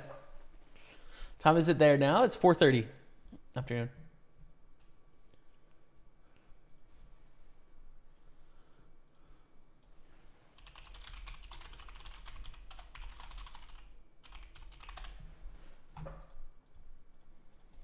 Ace nine of the button we raise.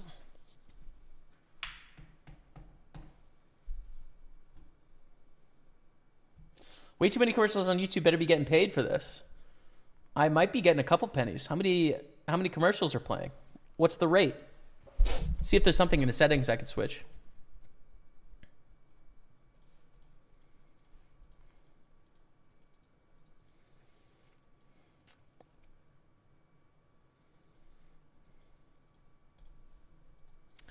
A double barrel against Snoop Lion. We put ourselves in a really bad spot against a check raise here. But I think there's enough stuff we can get value from. We kind of block the straight draws. Makes it a little more likely they're going to have 10x and 8x when we have the 9, right? Less likely they have Jack 9. Less likely they have Queen 9. So I'm going to go for 2 streets of value and then check river is the plan. But they just fold. It's fine. 1.9 million. Greetings from Indonesia. What's up? Kodros. How are you? Henrik Gustafsson from Sweden. Hello. Welcome. Jordan Kebicus. Welcome as well on Facebook. Thank you all. Bogdan Mormirov. Welcome.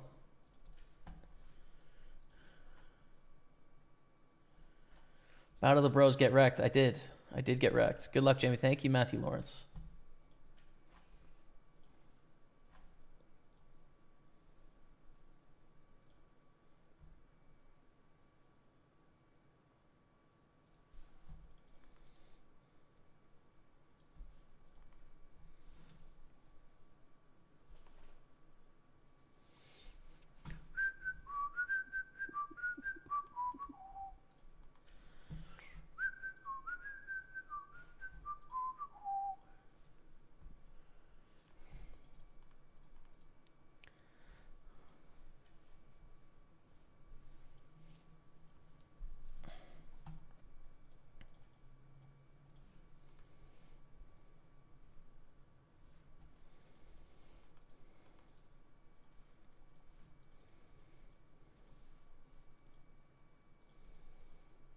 Can't wait to visit you. It's going to be fun, Debbie. It'll be a good time.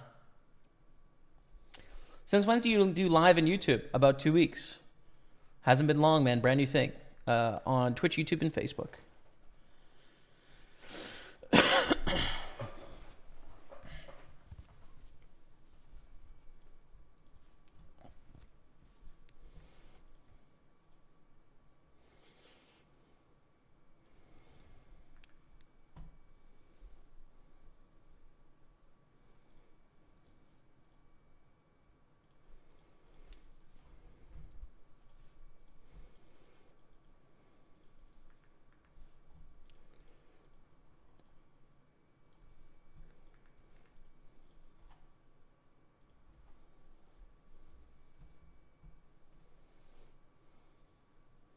Let's go, Chad. How sick is that, dude?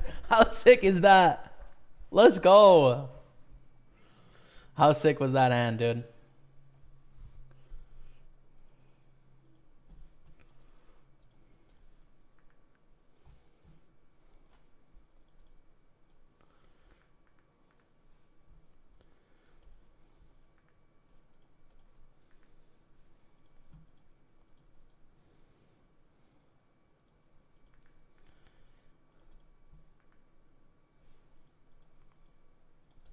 Pull the Queen 9.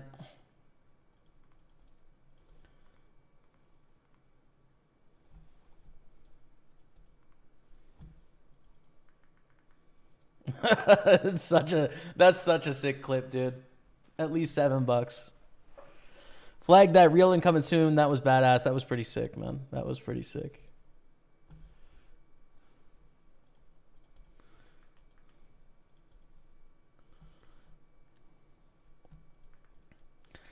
You want to see a good flop?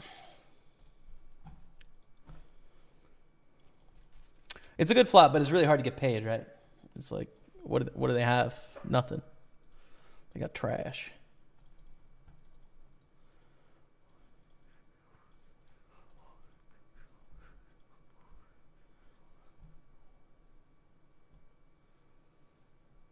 All right, King Joffrey, thanks, man. Minus 313 net in 30 seconds, the best clip yet. Exactly. Crushed it. Crushed it.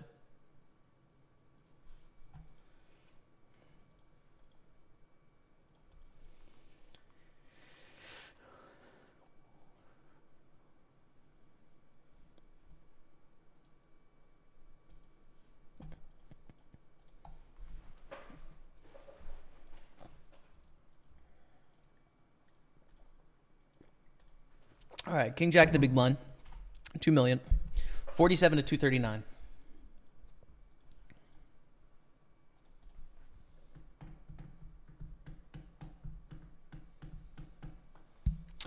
Wonder what software you use to get that nice setup to go live.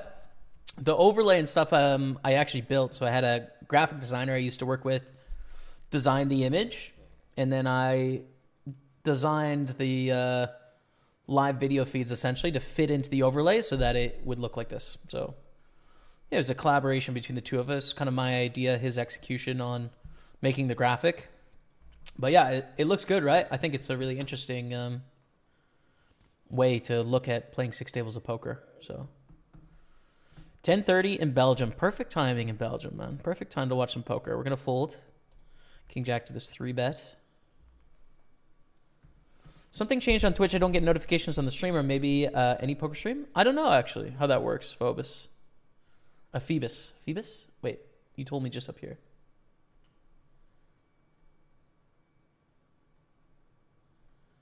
I'm trying to find it. 3-bet here is fine, I think. 3-bet semi-bluff.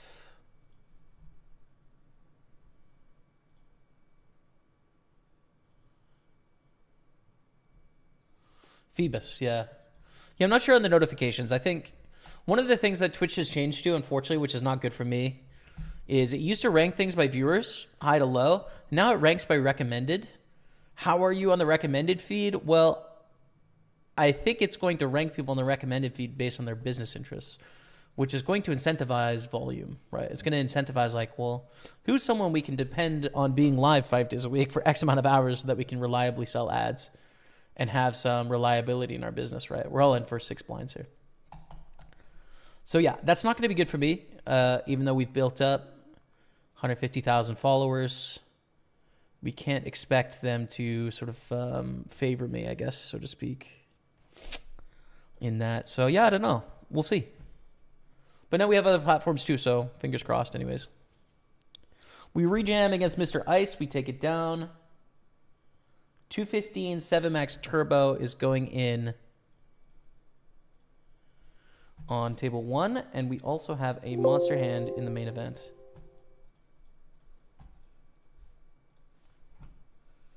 A monster hand in the main event. Where did my mouse go? I don't know. I found it.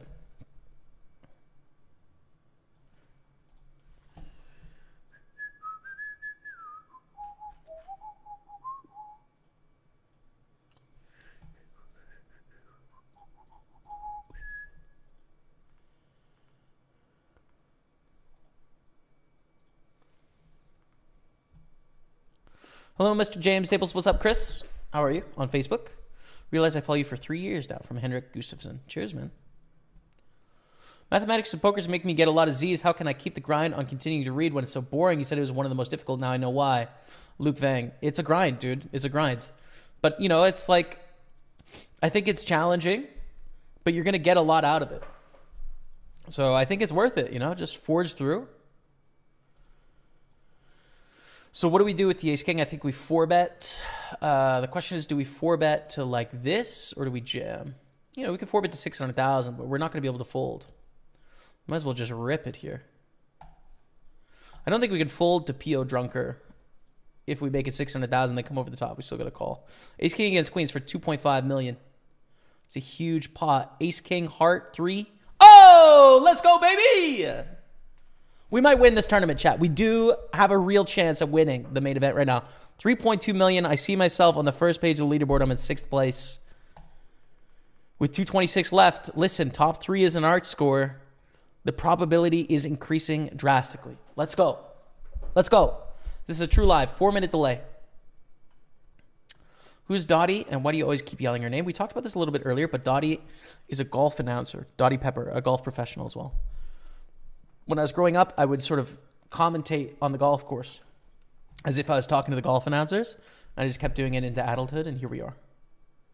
I'm not in Ontario, Marcel. No, I'm in Quebec.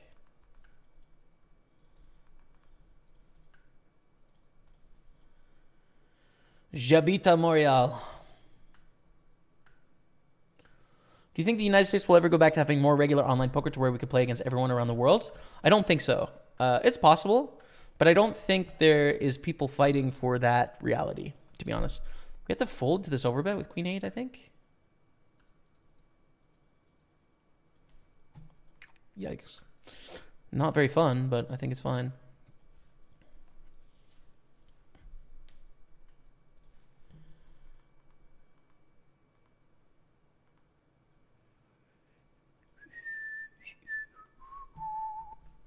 Yeah, I don't think so. I think state by state is more realistic in the US, and then liquidity shared between states, and then maybe liquidity shared with Canadian provinces in the future, who knows. I think is much more likely than just like nationwide, because I don't think even any of the gaming companies are fighting for it very hard. At least it seems to me, because the most important thing for their revenue is gaming. It's not poker. So if they offer slot machines to people only in, you know, Idaho, for example, right? Like, it doesn't matter if Idaho players only play slots against Idaho servers, right? It only matters in poker, and they don't make their money in poker. So if it's a line item, it doesn't affect their business. Obviously, for us poker players, it's like a big deal, but we are, you know, it's not the truth for the companies. So I don't see anyone really fighting for our chances on that front right now. So I think it's unlikely, but you know, maybe. It was possible. Of course, like philosophically, it totally makes sense that we should be able to play poker against each other, but.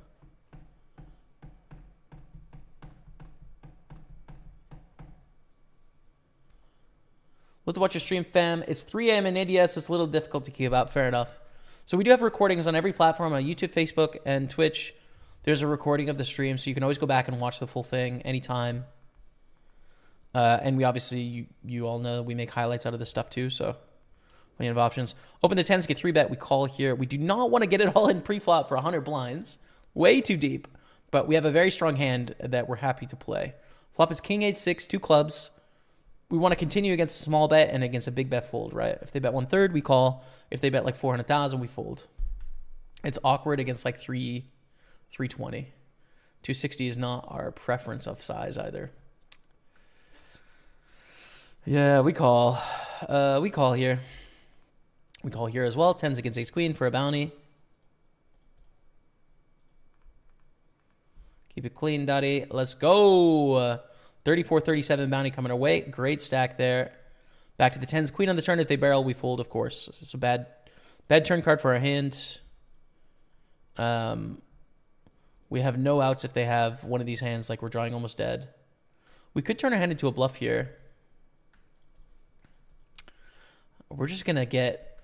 They're going to underfold, unfortunately, I think. When it goes check on the turn of this run-out, I think they're going to underfold. I'm not going to try and bluff here. I expect to lose this pot, but, like, I'm just not going to bluff. I'm choosing to not bluff at frequency. I think this is a bluffing hand, in theory. We win. What? How? From what?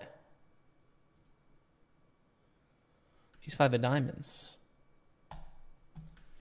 Okay. All right.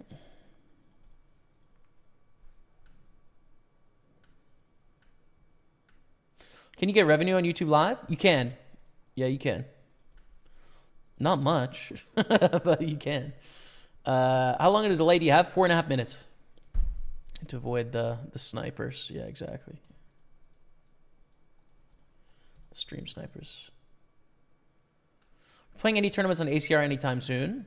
Don't have any plans in the short term. I have an account. Sometimes I do, but Party Poker is my primary focus. But you know, I will. I'm sure I'll play at some point in the next couple weeks. Ace 9 too wide here. 3.8 million though. This is it, dude. We're here for it. Great to see you. Good luck. I just ended mine at 137 place out of 4,700. GG, Elvis. Better luck in the next one. GG, man. Beauty. Get that art. Exactly. Top 3. Haircut looks good, Jamie, if that's recent. Thanks, man. Yeah, it'd been about 2.5 months, so it's nice to get it back to something kind of reasonable, you know? It's okay to continue poker if you have to pay 28% tax while depositing, 30% tax withdrawal, and the app's commission. I feel like it's probably possible to profit in that environment, but it has to be the right environment. You know, it has to be the right game. It has to be the right setup. And obviously, like, that sort of tax scheme is just going to incentivize action being pushed to underground environments that aren't tracked, right? Like, it's not a very good system for the government to deploy because it doesn't allow the ecosystem to exist. And people will play poker, so I don't know. The thing that I think governments don't really understand is that specifically only for poker, there needs to be an environment where people have an opportunity to profit, right? Like, that's one of the only interesting things about the game is that is a possibility. And so if you create like a tax or rake environment, it doesn't really matter on any other casino game, right? Like, you're just directly disincentivizing people to play other casino games, but what do they care, right? Like, the government doesn't care. But in poker specifically, the thing that makes it interesting is that it's a rent and it's player versus player. If you remove that dynamic, people are still going to play. There has to be the dynamic where there is the ability for the winners in the game to profit. If it doesn't exist, you're pushing the action underground. It's just, and people will play, right? Like, you're not going to stop people from playing poker. You're just going to stop earning tax revenue because you've made it impossible to achieve the main goals that the game has in the first place, right? So, yeah.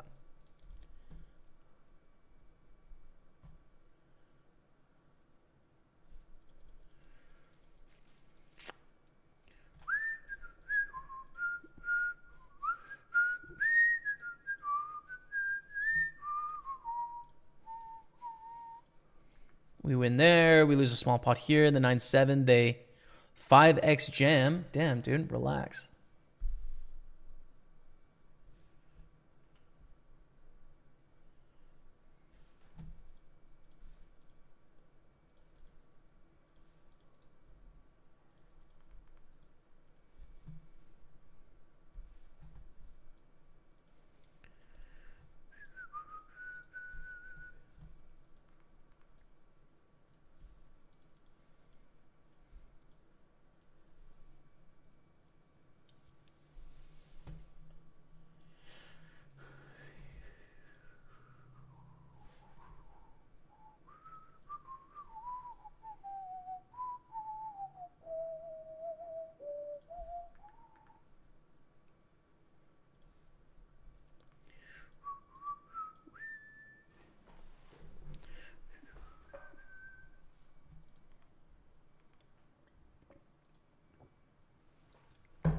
$10 of $199 on the table with my brother Matt.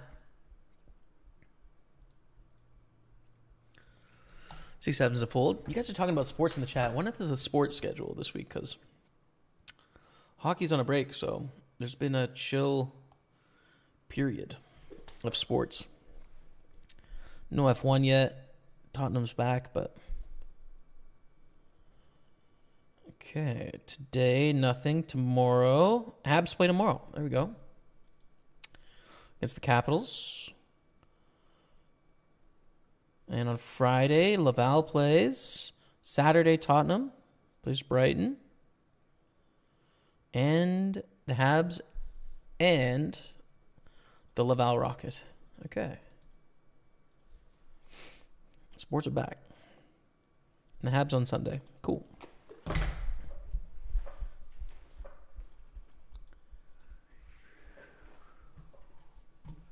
Still in Montreal, playing at Playground at all. I am in Montreal. I haven't played at Playground in about a year, but maybe 9 months.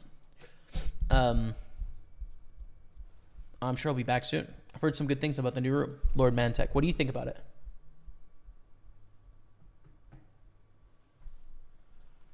The new room, what are your feelings?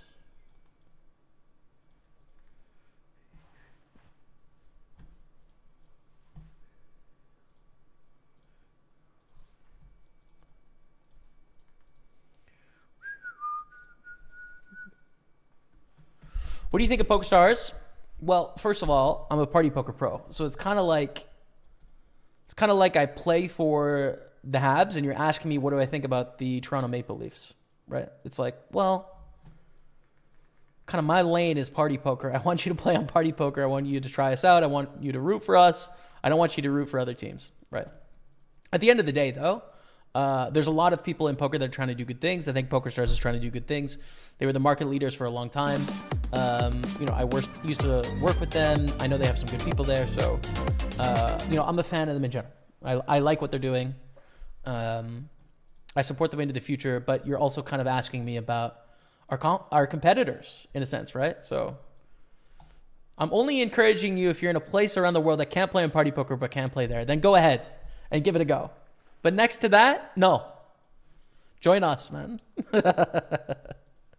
We got sub hype on Twitch. Breckman dropping the 81-month resub. Thank you so much, Breckman. I appreciate you.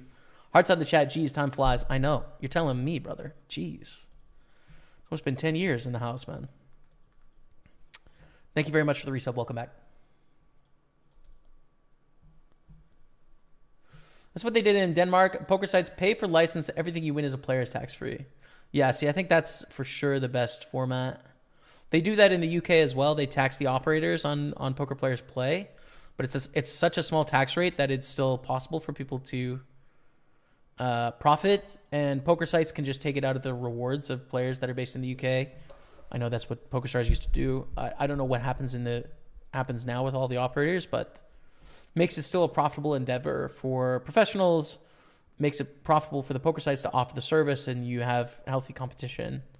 So I think that's a really great model compared to like the extreme sort of prohibitive tax that you had in like Greece, for example, like you have in India.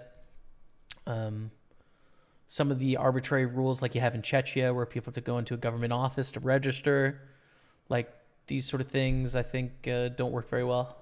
But views on YouTube videos could be interesting to earn. Depends on your niche. It pays out good. Yeah, it could be. The problem is that I don't think I've ever made a profit in a month on YouTube. I've always paid more for video creation than I've earned back in advertising from YouTube. But, that's of course not the true story. In that when I talk with Party Poker next year at the end of our contract and I say, hey, should we keep doing this thing? Here is how many people watch my YouTube videos, right? And obviously that helps contribute to being able to get paid from them, partnerships with trading sites, affiliate revenue, all that stuff. So it's not the whole story, but I've never earned enough affiliate, advertising revenue from YouTube to make it net profitable in a month-over-month basis. Unfortunately, it's true.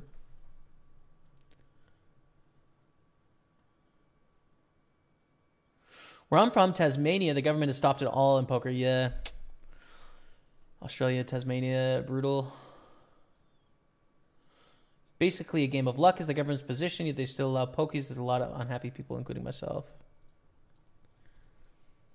Yeah, I feel like governments can sort of define it however they want to, right? In that, listen, if someone goes to a poker table and, there's 8 people that haven't played poker before,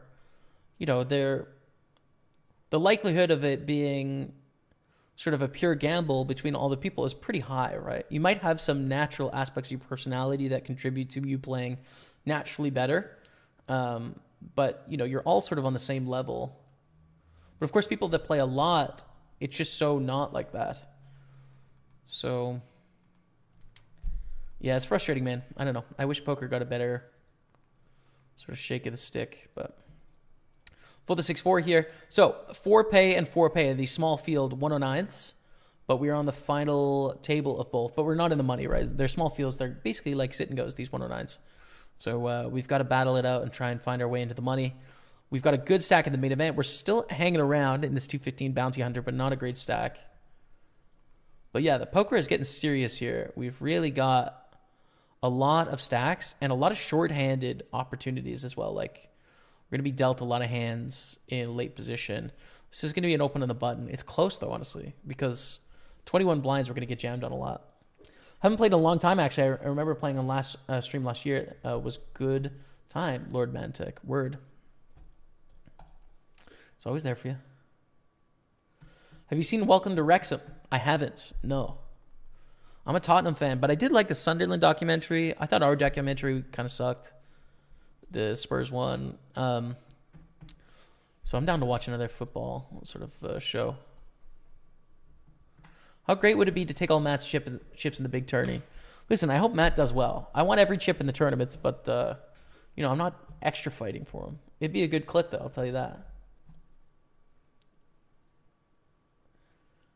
Do you play much on GG Poker? I don't, no. I have an account, but it's kind of my last choice at the moment. To be fair, no one likes the Leafs but Leafs fans, and they're insufferable.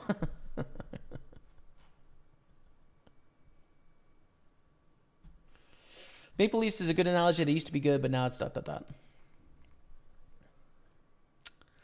Yeah, I think if you had to choose a team that represented Poker Stars in the NHL, it'd probably be the Leafs, right? I think so. And I think GG would be Boston.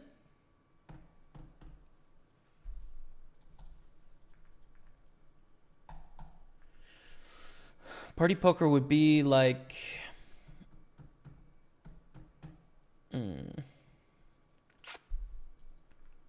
Probably like the Canucks.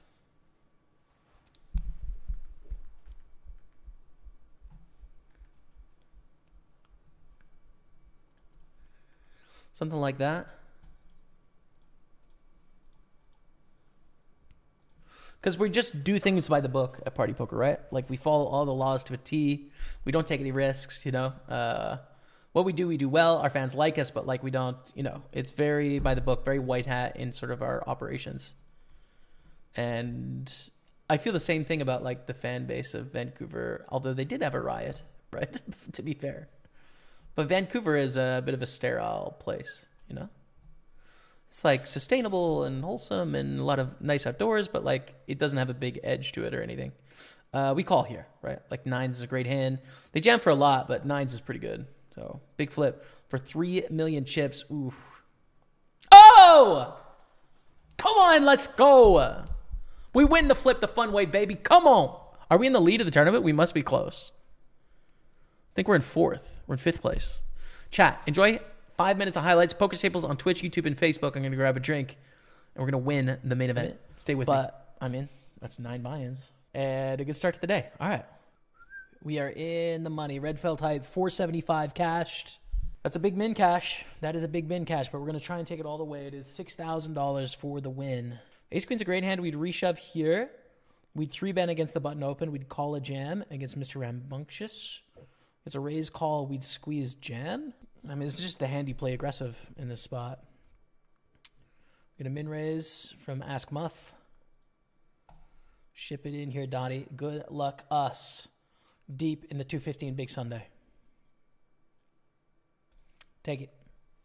Ace-8 suited. A pretty decent hand. There's not a lot we could do against Titanium. Could call a jam here. Oof. It's just a bit awkward against a bunch of these stacks, honestly, being out of position. But it folds to us, so I'm going to limp call here. Play this heads up against zoning. It goes 10-9-7. We check call. That's 200,000. Cool. We don't block Queen X or Jack X, which we'd like to. Be nice to block Queen Jack and Jack 8 here to mess around and bluff. Do we rejam against 2? This can jam pretty wide. I think we do, yeah. think we do. This opponent can jam quite wide. We have to worry about the small line, but they're probably just going to 3-bet squeeze most of the really strong stuff, so give it a go. Do you have Pokerstaples merch somewhere? Would happily rep it down at the stadium. I don't. Such a tough spot here. They have 24 blinds. We do 2. There's some ICM here. It's not a huge amount, but there's some. The problem with jamming 8s is do we get them to call 7s? We're like really in the middle range of these pairs here, where we don't get them to call with a lot of worse pairs and they call with the better pairs, which usually makes this a call. I don't like it, but I will call. Under non-ICM, it's just a jam, right? There's not a lot to think about when there's like, 50% of the field left. It's just like, what's the best way to play this hand when some of that ICM is factoring in? So we need a couple extra percent. They need a couple extra percent to call off. So we call, they jam. We will call if they don't call, but they call, so now we fold, right? We were going to call this heads up, and we would have been crushed. Oof, but we would have hit a set, which would have been sick. 9s win against ace king, and we move on. We survive. Yeah, it's just like it's an all-in heads up against zoning, but 2 ways we can't do it. Ship it. Jack's full. Let's go. Let's go, Dottie. Moving on. A great spot. 7 paid here. And we are in second place of this little 109 6max turbo. Let's raise ace jack and then call probably, depending on where it comes from. Ace jack is probably strong enough here. 13 of 14. Against the closing the action big blind, it's definitely fine. 6 deuce deuce. Pretty dry. Raise, 3-bet. They 4-bet all in. With the $100 bounty, but ooh, we're 7 off the money. This is going to be too tight of a range, I think. Yeah, we fold. It's too tight of a range on the bubble. Soft bubble there. Very small bets. This is a value bet, right? Against a range. They miss this board almost all the time. They check raised to 1.3 million. This doesn't make any sense. All of their pairs have already check raised all in. So that they're saying they have a 6 or a deuce, which is super hard to have. We just call and then play the turn. Hopefully the turn is not something brutal, but it's fine. I mean, it's a 6. They super unlikely to have a 6 now. The question is, do we want to bet and force like 5-4, 5-3, 4-3 to fold? Or do we want to check? I think with half pot, we honestly want to bet. We don't even want to give a free card here, to be honest. We'll just bet and take it because they just can't have it, really, at this point. Let's go. Queen jack, we call in the big blind. Ooh, it's a big bet. Interesting. Oh, man. Is it just king, queen? Dang it, dude. It's brutal. I mean, obviously, I think we have to call here. I'm obviously worried about... What's the hand I'm worried about? I'm worried about one pair betting really big because they don't want another hand to draw, right? Like that's the psychological worry that this is king, queen, or ace, queen that's afraid, right? Because this bet sizing doesn't make sense. But what is also very likely there, like all the spade draws are going to do this, right? And sometimes some air balls. We flop top pair against an opponent that last time bet really big. I think we have to risk it here. We're 6 off the money, but our hand's too good. We call. Aces. Oh, we suck out.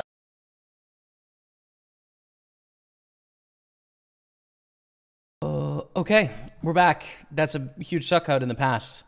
Let's do some of that in the present. What do you say? 3 of 7, 4 pay here. Chilling. Kind of indifferent, probably. The main event, we're 5 of 170. First place is 23,000. Top 3 is an art score. We've got a real chance at it here in the main. 215 bounty, we're just staying alive. We're also on the final table here, 4 pay. 4 pay, so kind of close. We got a 55 and we got a 55, both on big stacks. A barrel here. Take it down. Okay. Okay. Jack 10. It's Sullivan. We've got some good spots. So we're down to 6. Matty Ice is gone. GG. Mr. Ice, thank you all for watching on Twitch, YouTube, Facebook. Appreciate you all. Let's make it count this afternoon.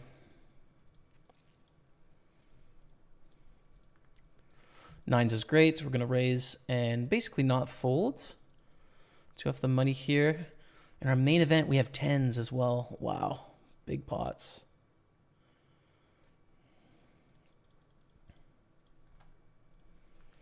Okay, first of all, call. 9s against king, queen, 2 off the money. Big flip. Keep it real low. Lower than that. Pair the board. Dang it. Straight's good. All right, the 10s in the main event. Huge pot here as well. 10s against ace queen for 2 million. Keep it low. Come on, let's go. That's a big pot. 2 million. 2 million coming our way. Very good news there. 6.1 million. We're in the lead. We are first place in the main event. Let's go. Aces. We raise in the button. Get a call. King 10-6. 2 clubs. C-bet win. Okay. Okay. Hell yeah. Let's go. Yes. Party poker is legit. Can you play party poker in South Africa? I don't think so. I don't believe so. You can Google it in your country, and if it, you know, if a website comes up and you're allowed to play, then it'll be fine. But it'll block you if you're not able to play. I don't think in South Africa you can play. I don't think I've seen South African flags in real name tournaments, but not 100% sure.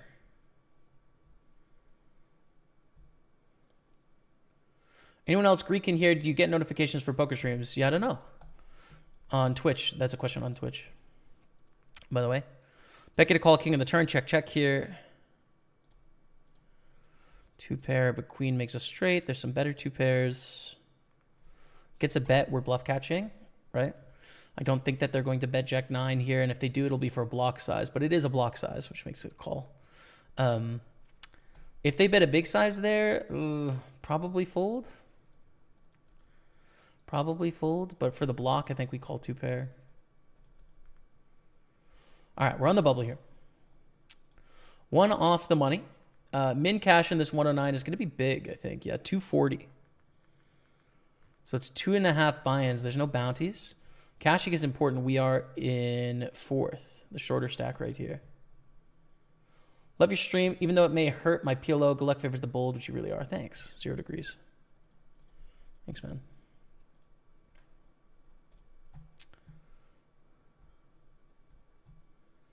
This isn't even live. It is. We just played a break highlight for 5 minutes every hour when we go on break, but we are here in real time today if the date matches February 5th, 2024. Of course, you could be watching this stream in the future and it wouldn't be true, but if it's February 5th today, or the 6th, I guess, maybe if you're in Southeast Asia.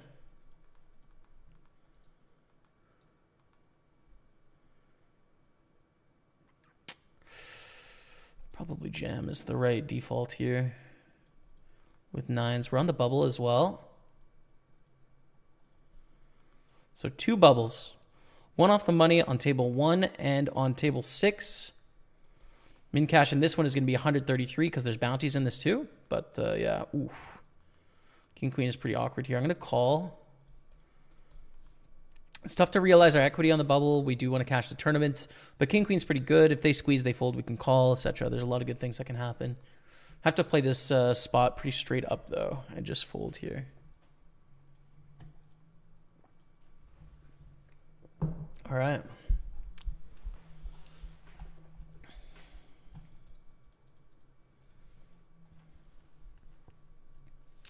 Ashworth, let's go. Come on. Let's go. See what's good, Jamie. Come on, Mr. Shawzy. Let's go, man.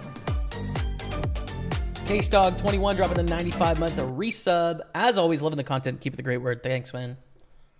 Appreciate you. Thank you, thank you, thank you. We're going to call it ace 9 hearts here? Yeah, I like it. Check. What a great flop. What a great flop.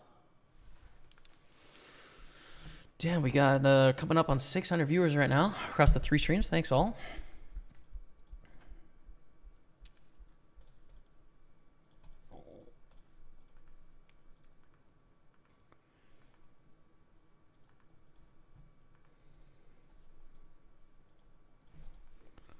Four of 156 in the main event. 23,000 for the win.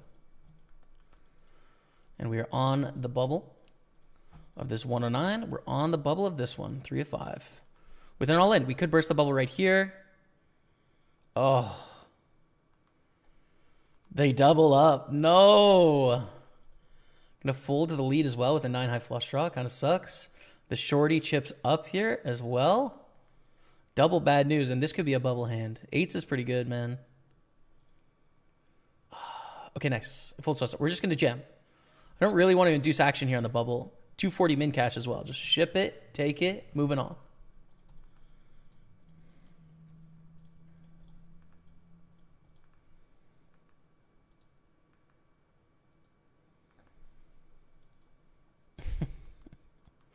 Do you want to ship this on the bubble? The thing is, this range is really weak. This range is also very weak. They always ship bigger hands here.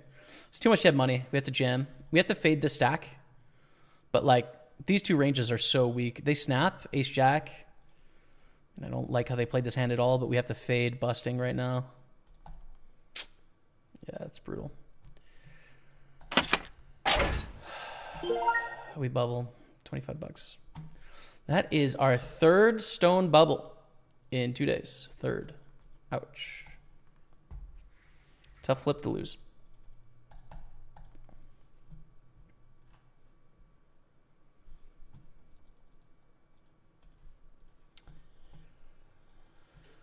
Oh, tough one. Okay. There's a 109 hyper. Looks good. We can replace that 109 that we just played with a very similar 109 hyper turbo.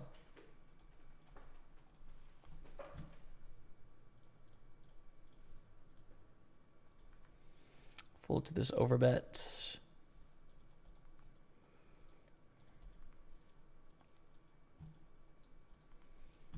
Six-five suited on the button. We get a raise under the gun. Our opponent is pretty short, right? 14.5 blinds here. A call. Gonna fold. I think it's okay to call, but there is a decent squeeze opportunity behind with this flat. I don't like 3-betting with 6-high. I think it's bad. So yeah, I think you could call, but I think fold is probably a fine default. First place in the main is so hype. That would be sick. And 23 bands would be sick, sick, sick. Nice stuff. Jimmy, come on. Let's go.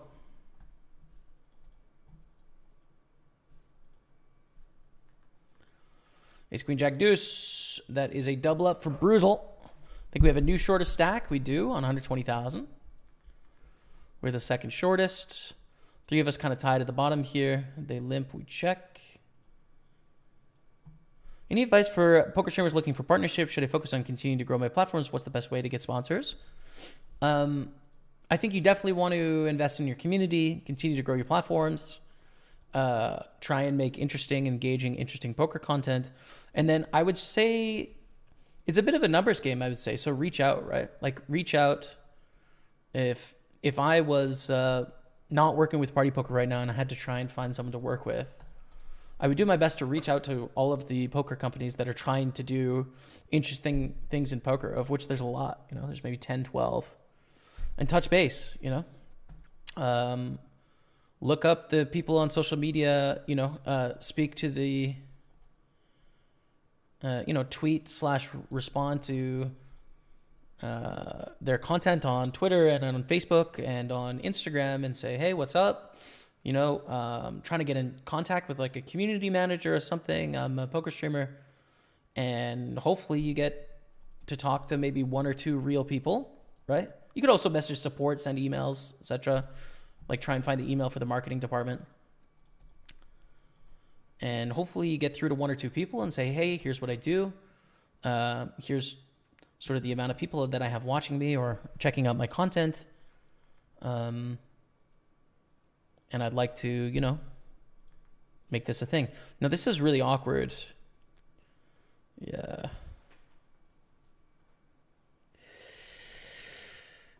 I'm just wondering if I can raise fold on the bubble here. It's a 240 min cash. Thing is, I have more fold equity through Mr. Rambunctious, which is nice, but it's just a nightmare when I get called here. Queen 10 suit is really nice. Yeah, I think we just have to jam, but it just sucks to have to risk it there, basically. So yeah, that's what I do, Anthony. Walton is just kind of like, do what you do, try and do it really well, do it for free.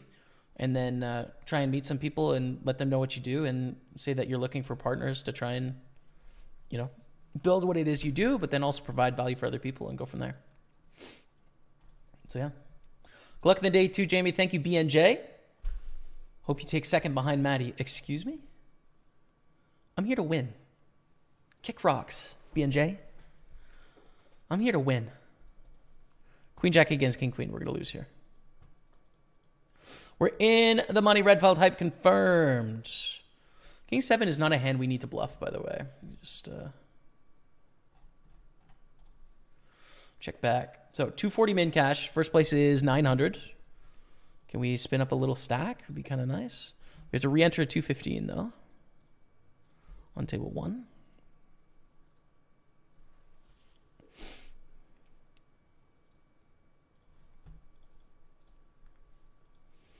Obviously call here with the king high with the nut flush draw. We river a king in a blind versus blind spot. The money bubble has burst. Do we want to hero call here or not?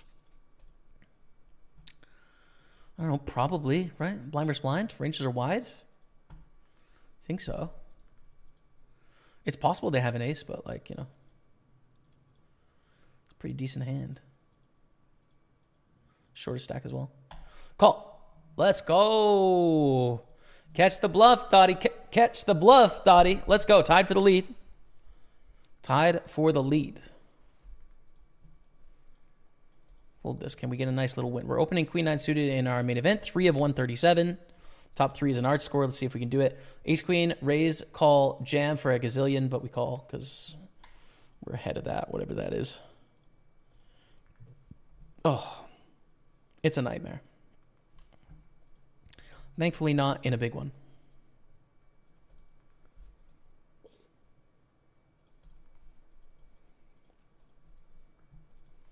Check raise, which is pretty nice for us with Queen 9 with diamonds, you know.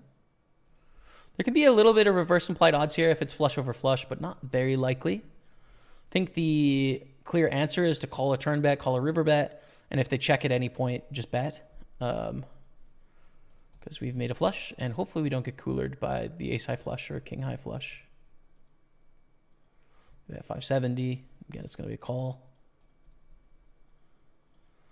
Don't have this nut flush. Do not have this nut flush. Great river. It's a brick. We just don't really want to pair the board or see another diamond, right?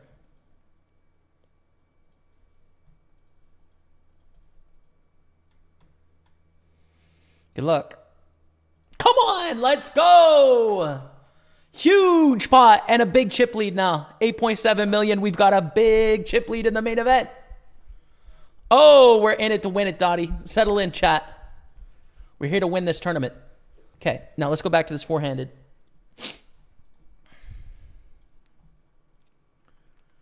Let's go back.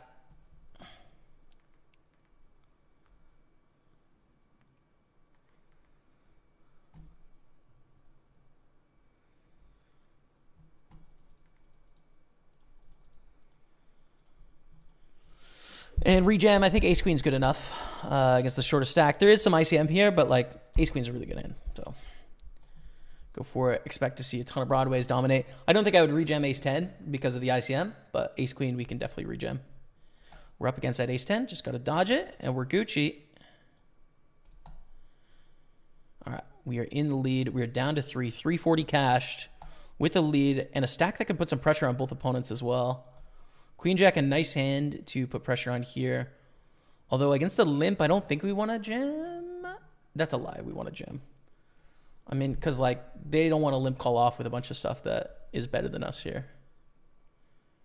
Yeah, we want to jam it there. I'm going to raise. This hand's trash, but we will raise and try and put pressure on.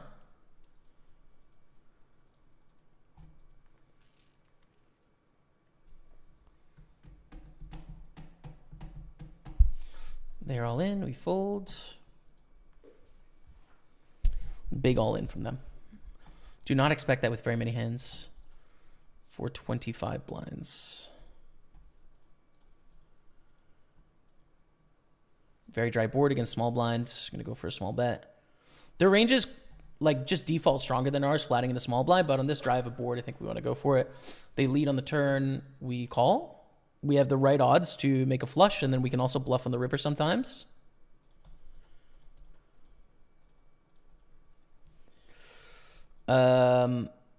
Yeah, I think we have to go for a big bet. I don't want to go for the over bet. I don't think the difference between their folding frequency is going to be much different between a 240 and a 140 here. But we need to bluff, right? Like we're the chip leader. We have, and that is not going to win a showdown. We kind of have to bluff there. Call by king 10. Pair 10's fair. Call. Very lucky for us with kings against ace 4. We've still got to dodge it though. We do. Okay. Heads up, chat. Slightly behind. We're in second place, but we have cashed for 520, and we're playing a $380 heads up. Okay. Tie game for 380 bucks. Let's see if we can win this thing. 2 pair is good.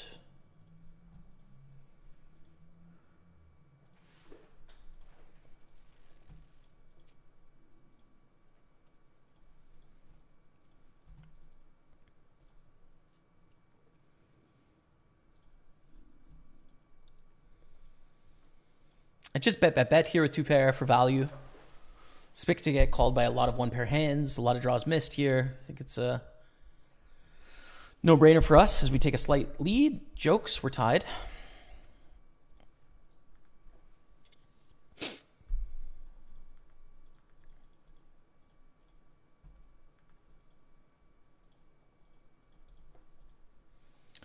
Five, five, nine, 2 clubs. I think we small bet for value here with our ace king. Likely the best hand. I wouldn't bet a hand like ace 8, for example, but I'll bet ace king there.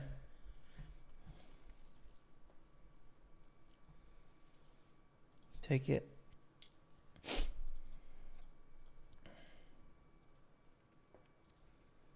Wow, another top pair. So sick.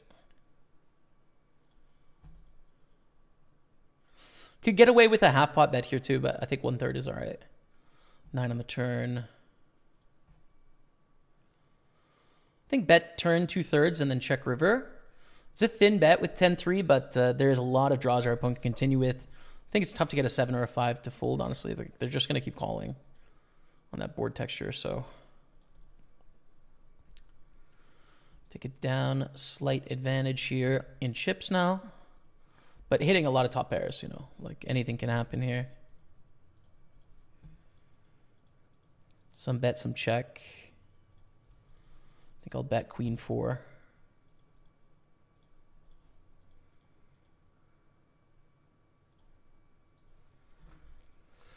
Okay, and we just go bombs away now.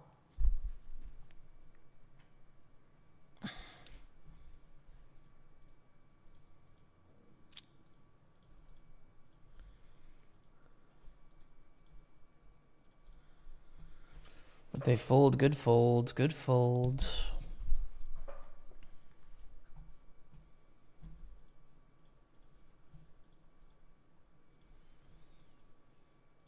Check.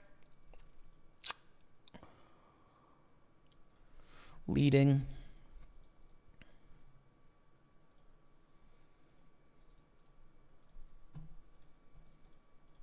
I think bet here. It's possible they have a 6, but I think it's fine to go for 3 streets of value with 2 pair heads up. They jam, we call. We chop. Very unlucky, obviously. Brutal. Brutal for the win, dude. Start limping now. Sub 25 blinds. Gonna bet. We have no equity, but I think betting is fine. It's gonna win enough. Oh, brutal. Okay. Bro, you can't go to sleep yet, man. You can't go to sleep. Look where we are. We're heads up right now. Stay awake for 5 more minutes, dude.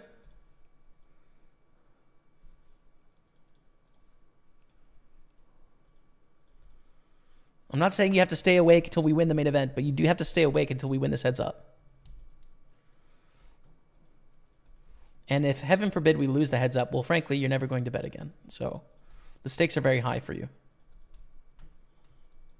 But I think we win with king high here, probably. Nice.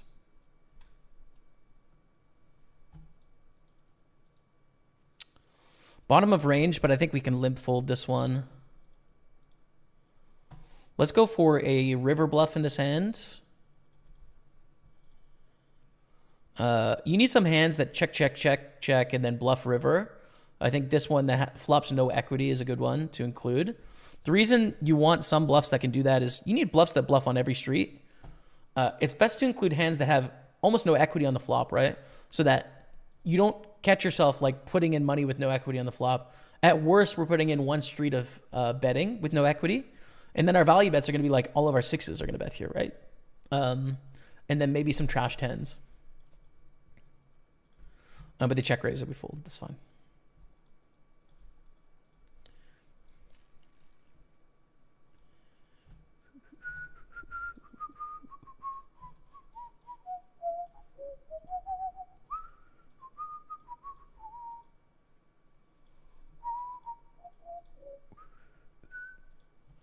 Straight.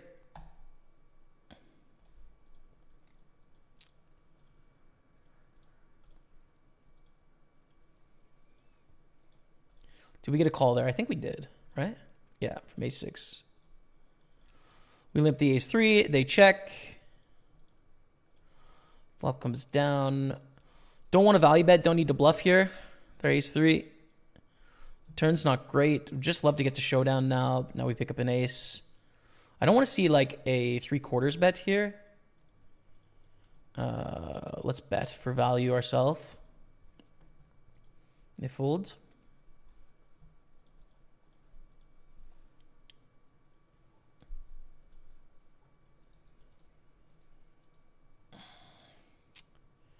I'm going to raise bluff in this spot. Haven't raised yet out of the big blind. I think this is a good hand to raise bluff, but they do go for the limp jam. So we have to fold. Beautiful. Flop top pair. I'm going to bet.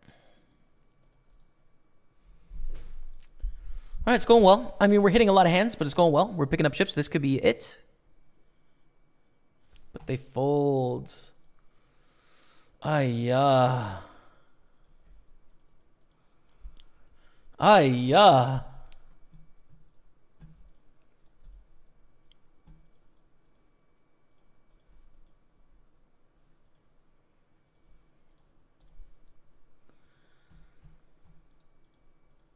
I'm going to go for the small bet. I think it's fine. I think with Jack-7, it's cool, and it works out.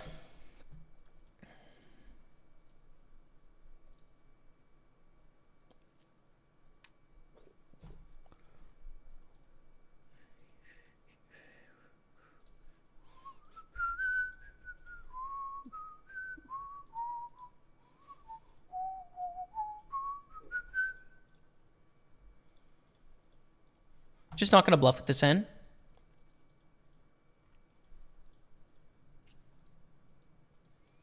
Damn, I really wish I would have bluffed that. Just lost king jack to aces all in the 109 hyper. That's all right.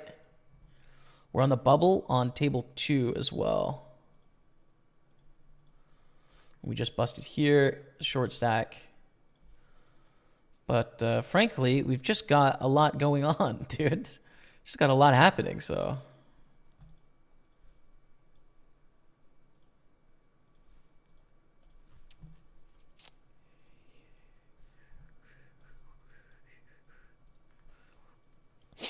Okay.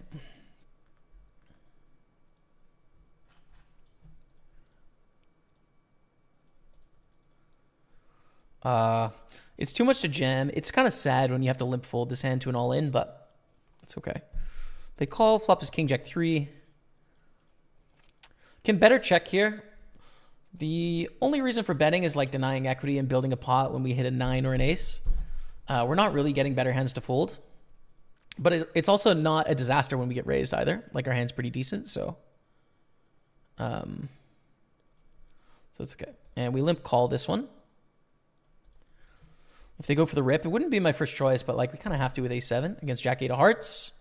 This is a hand that I think can check back for what it's worth. just because it's really playable. Come on, let's go. Ship it, Dottie. We take it down.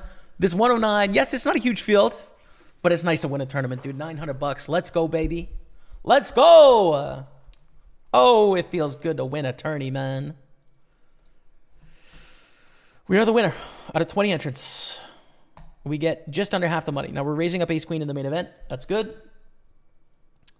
Let's see what is registering. Are we done the Grand Prix? Anything left? There's a PLO 8 turbo, but I feel like we have enough action with the main event here. Raise, call, and a squeeze all in. This is brutal. Reason being is like we're definitely doing well against this, but we don't want to risk 60 blinds when this could be a slow play. I don't think there's enough of an edge here, so we fold. We just got to protect our stack, right? Like, clearly we're making money against this range, but this flat forces us to stay out of the way, I think. Damn.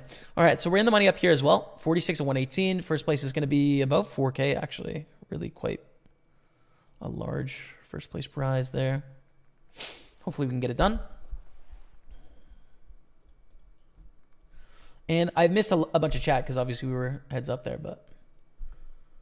Okay, let's go. Thanks for sticking around, Kevin Martins, till the end. I'm in it till the end. Let's go, John. Ran kings into turn jack 10 2 pair. Out of the main. Take it down, brother. Good luck. GG, Pete Hall. GG. It's possible they're watching your stream. Probably some of them, but we're on a 4.5 minute delay, so it's okay. It's okay. Thank you, Twitch, for being here. Thank you, YouTube. I need Inga. There she is. Little reflection with the light, so you can't, see her super well, but we're all in for 2 blinds here.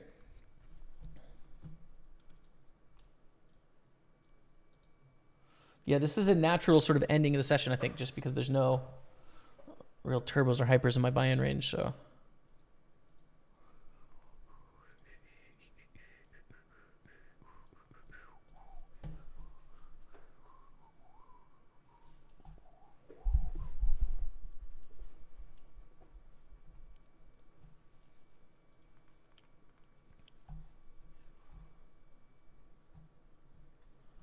Ben Rafferty says, good luck on day 2, pal. Question, in the UK, we have a pub league called Red Tooth. Do you have similar in Canada? We don't really have pub poker leagues in Canada, or they're not a big thing anyways. They probably exist, but not a huge thing here. We're going to rejam, especially covering for a bounty. Hopefully no call, but if they call, it's fine. Not the best hand to see, but we just suck out anyways. But they re-suck out with the Berry in the River. Fair. We typically have Champions League on the background for a gentle midweek game. Yeah, it sounds great, dude. There's just not as much of a pub culture in Canada in general. There's some, don't get me wrong, like there'll be some leagues that happen in the cities and stuff, but much more play in casinos here, and then you'll have home games, but not in pubs, usually people's houses. So, yeah.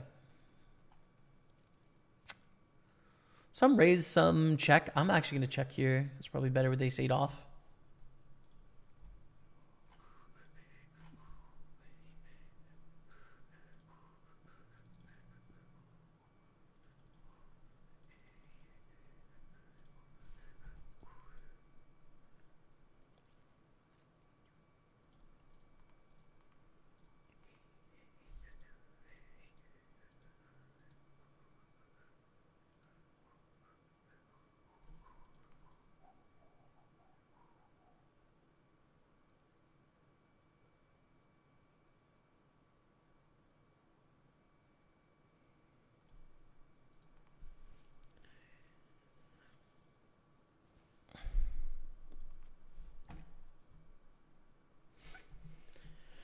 Second place out of 102 left here in the main event. First place is 23,000. Top 3 is an art score. We're trying to make it count today. Thank you all so much for being here, spending your time with me on this beautiful Monday afternoon. We got lots of people watching today, and big thanks to all. 220 on Twitch, 250 on YouTube for 470, and 200 on Facebook for 670. That's fun. It's fun to stream for 600 people. We used to have, once upon a time, we'd have a time when the stream averaged 2,000 viewers. We'd have to stream a lot more to make that become a reality again, but it is fun to stream for 2,000 people, man. We got to get there today, chat. Why not? Why not? We could just do it. Let's just win this tournament. I wasn't going to play today, but watching this stream has put me in the mood to play, says JimLad999. Party Poker, you hearing this, dude? Time for a raise. Jim, good luck, man. Good luck, dude. Ship it. Nice to get that little win in the 109, man. Kashing for the king. Let's go, Phoebus.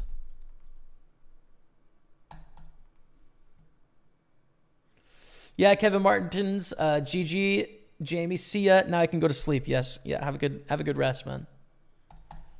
Have a good rest. I'll catch you later.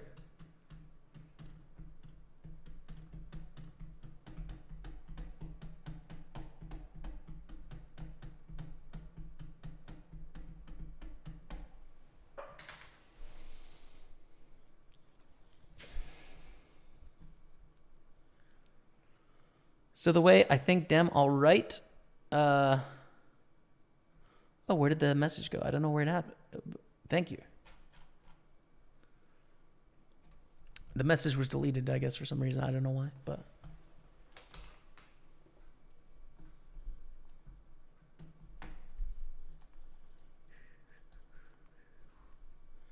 With the ace queen, when are you actually ever calling in that spot?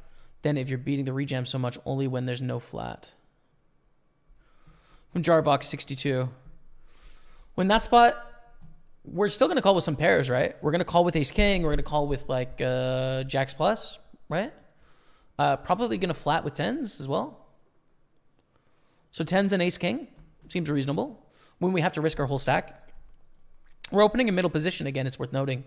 So it's not like that's a huge deviation from our range in the first place. It's, you know, already pretty tight.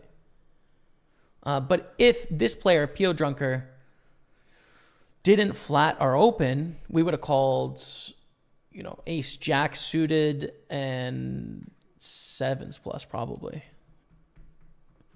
So the difference between those two is just like we'd have to risk our whole stack here against P.O. Drunker was the idea. Obviously, I think like this is a really well-structured tournament. It's a $55 buy-in. I think I've got a really big edge against the field in general. Of course, there'll be some great players in here too. I'm looking at my brother, who's one of them, right across the table from me. But I also don't want to take like really thin edges here because I think I've got a decent chance of actually winning this tourney. You know, we're 2 of 98, but like maybe we can win this tournament like 1 in 20 times or something. That might be an overestimation, probably, but. You know, we've got a decent spot here, so let's see. Thank you, Raymond Arthur Lizzo the third. Thank you very much. Glad you like the stream. When's the optimal time to late reg? It kind of depends what your goals are. Some people have been able to solve that in freeze out tournaments. It's actually a benefit to late register, but a lot of people want to play deeper stacks. They don't want to take the variance that comes along with that. And in bounties, you want to register early. So, yeah.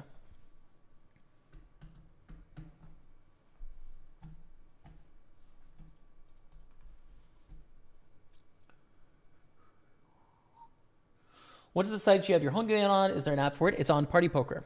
And there is an app for it if you're in a country around the world of legal age that can play. It just depends where you're asking from, Isaiah. And welcome. Fold to the all in there. Can't stack off.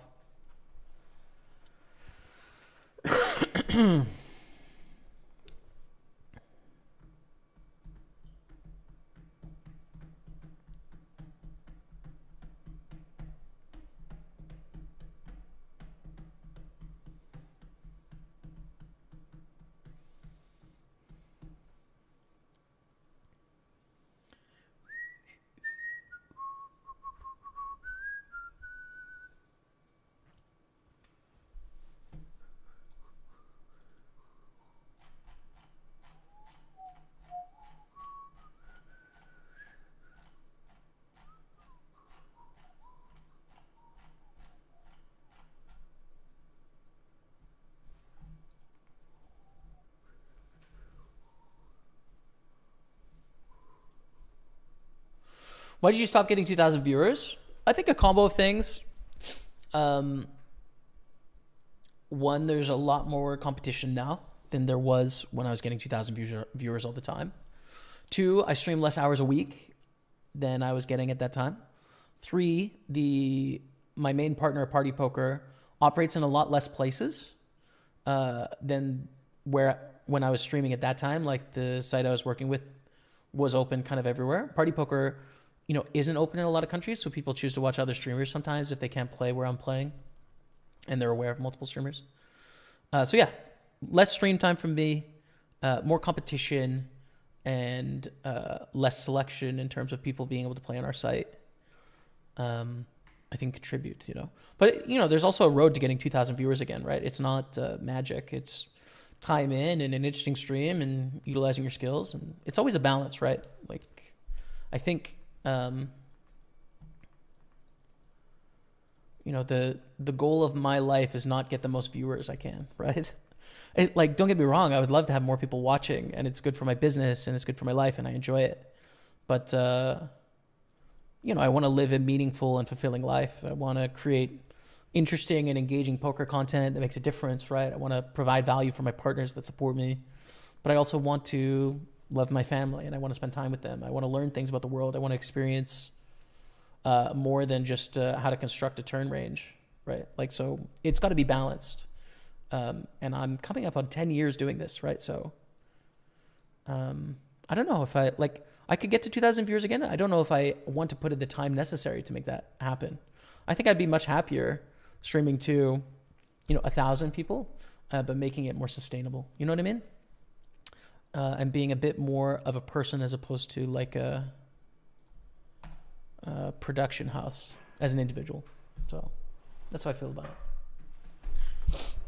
But you never know. Life, at least for me, life has happened sort of in stages, and there's been periods where I've been super focused on one thing and periods where I'm sort of diverse in what I'm doing, and I'm totally open to, my mind changing and working different directions in the future if that's what I want to do, At what point did you realize you were good enough to play poker for a living? Well, I thought I knew I was good enough to play for a living almost immediately, but I was 18 and I definitely wasn't. So I was wrong and naive, and I kind of just took the plunge anyways, and thankfully it worked out okay. So good enough to play for a living is really dependent on how much money you need to sustain yourself. And that's very subjective, When I was 19, 20, how much was enough money to live at home with no bills while I was sort of going to college and uni on the side? I needed nothing, right? I needed enough money to put gas in my car, and in that time, cigarettes. Thankfully, I've kicked that habit 4 years ago. Now it's different, right? Rent is a lot more expensive in the center of Montreal. I've got a fiance, we've got a dog, we've got a dependent, situation. It's hey, we gotta make more money than that. So it just really depends, man. But I thought I was good enough before I was actually good enough, and it worked out okay though. I wasn't playing on GG yesterday, Redman, so I'm not sure with the refund issue. Sorry, man. I was just playing on PartyPoker yesterday. Thank you, Tennessee Ed, for the good luck in the main event. Let's go. Michigan. So you can play on PartyPoker in Michigan, but it's its own player pool. So you couldn't play with me on this PartyPoker. But you could play on the Michigan PartyPoker, which would play against other people in Michigan. And it might share liquidity with Pennsylvania as well. I'm not sure on that. So yeah, good luck. We're 3-betting with sixes here. This is basically an all-in against the stack, right? They have 15 blinds to start. So this is an all-in. But instead of just shoving, we can make it 650,000. In the small chance that this opponent says, I'm all in, well, then we could fold our sixes, right? We don't want to risk 35 blinds against them. So it's a 3-bet, basically shove, with protection of P.O. Drunker waking up with aces and going all in, right? Or kings or queens or ace king or jacks, right? And it works out. They fold 7.7 million. Fold here. Raymond Arthur Lazo III says, only guy to ever pronounce my last name right in 38 years. Maybe because it's French Canadian. I have been j'étudie français maintenant. J'habite à Montréal. I'm working on it. It's not there, but I'm working on it. Just won 100K on Sunday with 3,500 entries. Damn. You won $100,000 on Sunday? Let's go. Got me back into poker. Sending love from the Outer Banks beaches of North Carolina, my friend. Good luck. Cheers, man. Enjoy the vibes. I don't know if you won a 100K guarantee tournament or 100K, but either way, it's a chunk of change. And congrats. It's a chunk of dollar.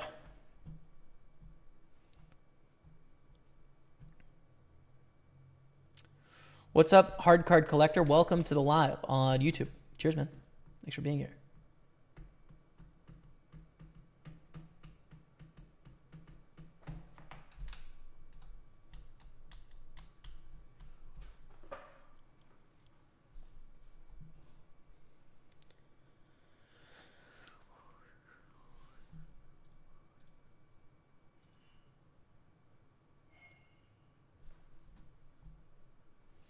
You have a super interesting stream. If you stream more, it would go way up. You have other plans that are better for you. Thanks, man. Yeah, I think it's balance.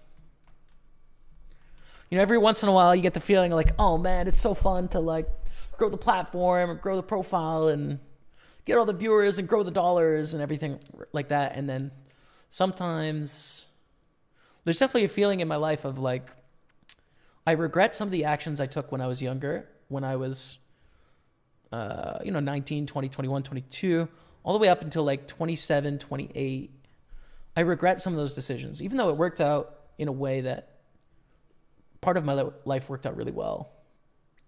There was definitely a lot of times where I sacrificed what was interesting or useful to me as a human being because I was on a mission to do something and I kind of understand now with a little bit more maturity and age that the mission I was on was not really so much about me or about what is I was actually trying to do. Is actually just trying to like feel okay about myself in some sense, you know? So I really wish I would have gone out with my friends and partied more and spend more time talking with people and hanging out and having experiences in my early 20s, in my late 20s. Because I kind of sold it out for production to like quote unquote make it, you know? And really in a way, like I approached golf in the same way that I approached poker for such a long time to where I wanted to be Tiger Woods. And so, you know, I was going to school and I had friends and I did other things when I was younger, but in a large sense, like my identity was golf professional when I was 12 years old, right? Like I wasn't, of course, but like everything was about getting better at golf and I was very one track minded to make that happen. So it took me until, 30, 31, and now at 32 to kind of, in some ways, like become a human, I guess, is how I'm thinking about it now. Do some of the things that other people do to become like well-rounded individuals, develop their identity, their personality. I think that's something that I missed out on and I sacrificed a lot to have the opportunity to have this stream, right? To have a great partner like PartyPoker, but also like make the money I was able to make early in my career. And I don't think it was all necessarily worth it, actually. So I regret some of it, and it's important into the future that I'm balanced in what I do, It is, so. It's a never-ending toss and turn in my mind as to whether I'm getting the balance correct or not, but I think I'm doing okay at it.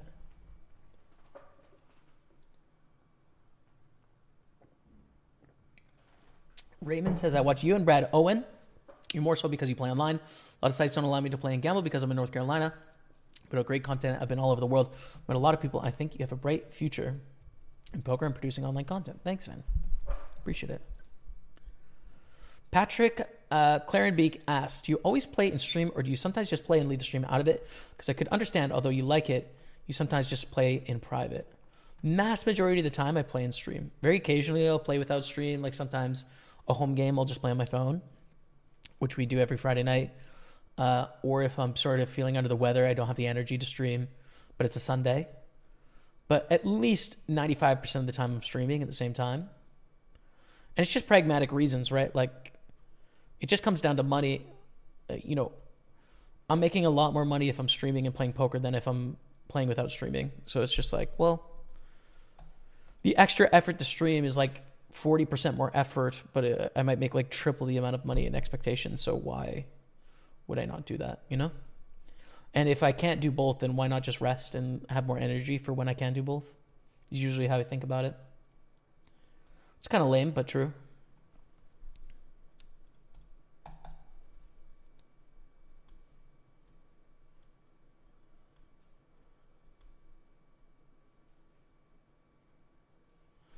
Pav said if he won the 1 million mystery bounty, he was giving away 25K. Ever thought of doing giveaways to your viewers?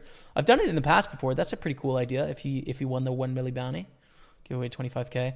I've done sort of giveaways in the past. One thing that I've noticed is that it's not necessarily always good for community. It's a mistake I made on Facebook in the early days to do like giveaways, and I'd get a lot of followers, but the followers were not engaged with the content. They were just there for the giveaway. And so when it came to what percentage of your audience is watching this video, it was lower than some other creators, which actually punished me in algorithms. So I'm not convinced that it's a great idea anymore to do from a business sense, but at the same time, I also, like giving back to the community too. So it's sometimes we have, I'm sure we will get in the future. No VPIP on Party Poker. Yeah, no HUDs on Party Poker International.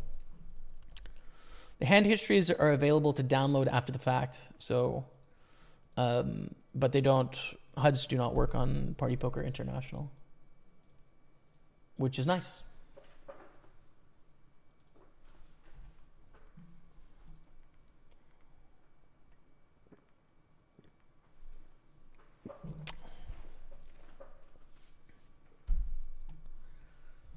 All right.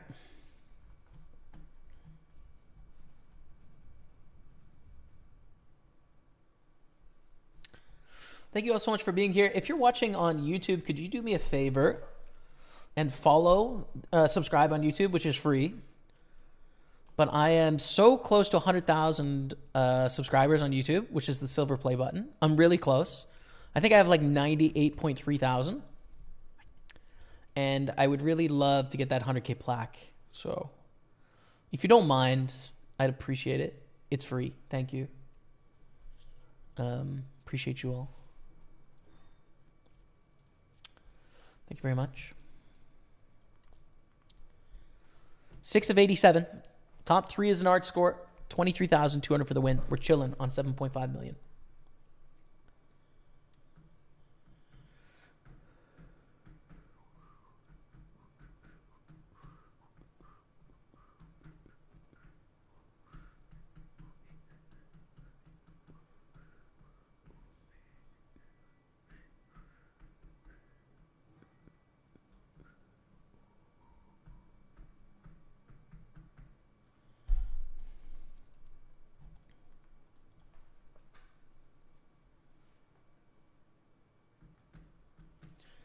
I have to say thank you. You inspired me to start my own YouTube channel. Congrats, man. Nice. No poker, but I saw how you did it, treated your community, and went from there. Cheers, man. Very kind of you. And best of luck on your journey.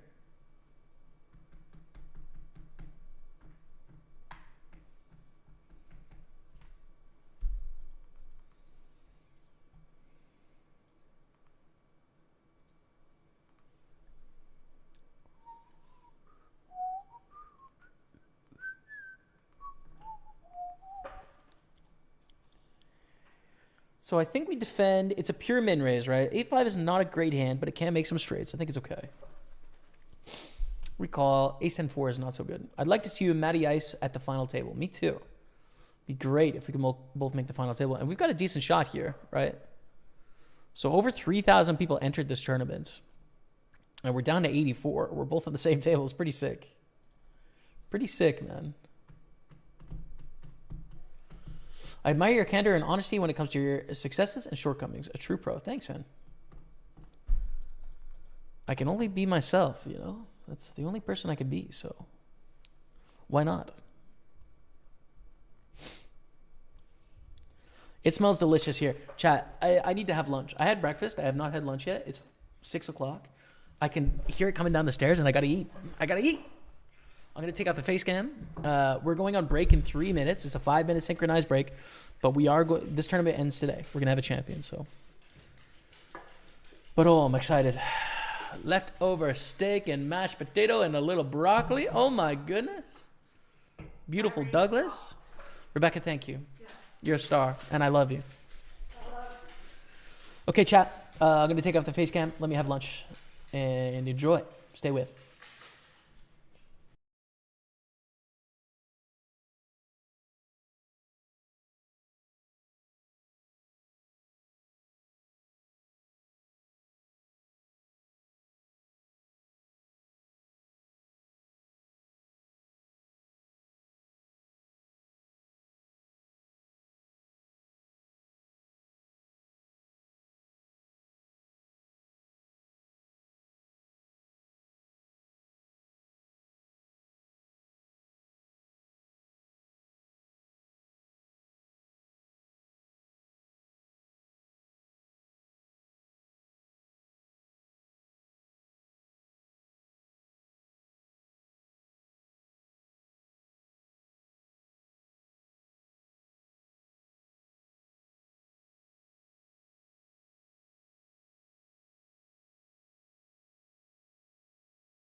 Let's go.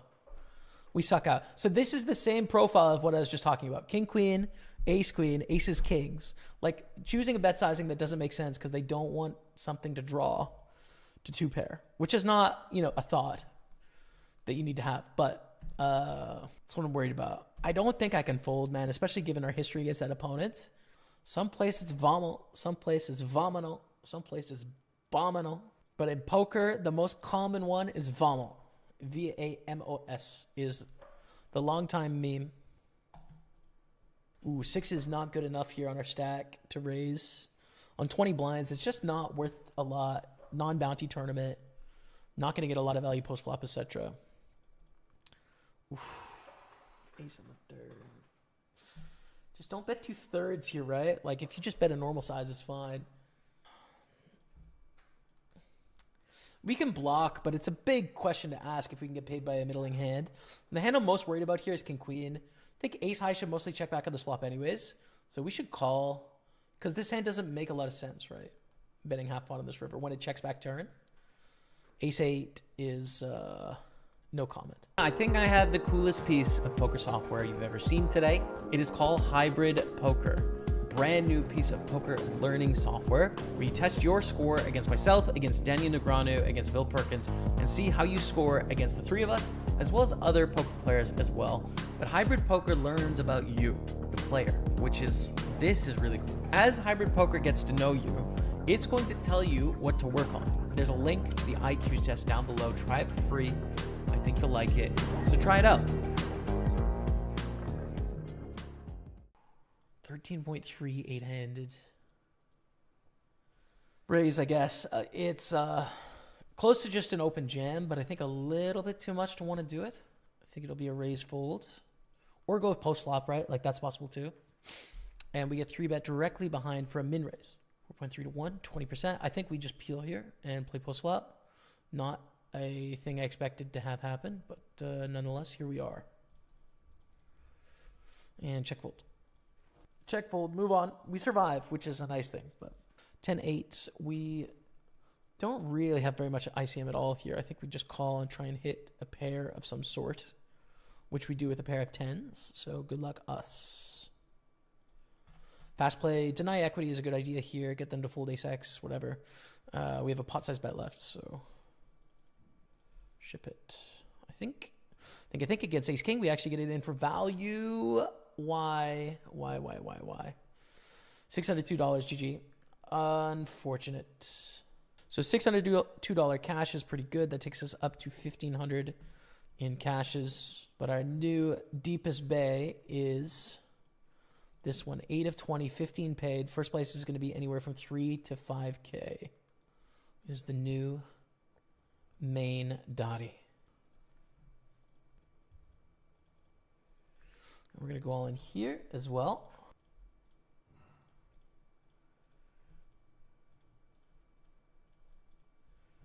Ace-jack, ace-10, and we hold this one on the soft bubble here, by the way. So we are on the bubble. 7 left. We're in 7th, actually. Min cash is $250. It's a big min cash. Damn. Okay. That's pretty crazy. Check back. The queens. Check back flop. We call turn. Check, check, river. Hope we beat a heart draw. It's a junky ace. Moving on. How does it not 3-bet? I don't know. I don't know what this opponent is doing. I have no idea, dude. 10 of 17. We're on the bubble here. 2 off the money. And another hand we have to risk it with here. Ace, queen. I don't want to induce. I just want to jam here. Double bubbles going on. Top set. Top set is pretty big. Now, I'm still going to bet small here because I do want to build a pot, right? So I like going for the bet here. We do get raised anyways, which is great. Now I'm going to call. Let them do their thing. Do your thing, 21. Do your thing. We make the second nuts. Unless they have quad 6s, we're Gucci. Do your thing. Little bubs, do your thing. Little bubs.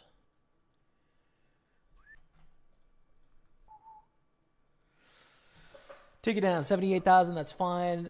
We are going to 3-bet here.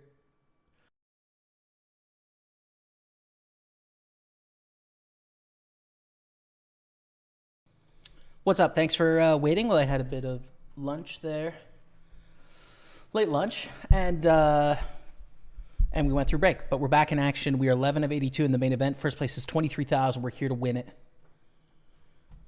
No prisoners. Let's take it down. Thank you all for watching on Twitch, YouTube, and Facebook.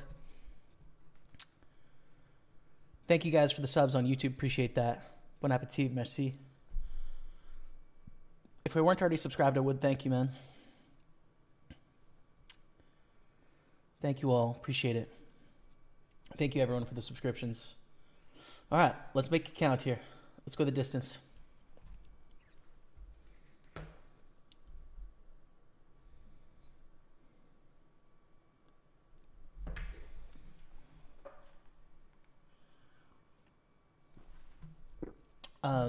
I think we released a video today of Doyle Brunson as well.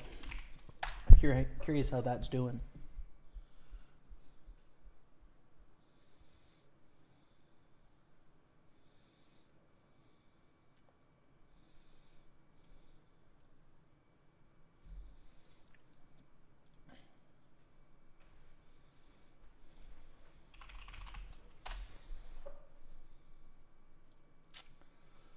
kind of weird to release a video while you're live, you know what I mean? But at the same time, you got to get the videos out. You got to get them out, chat.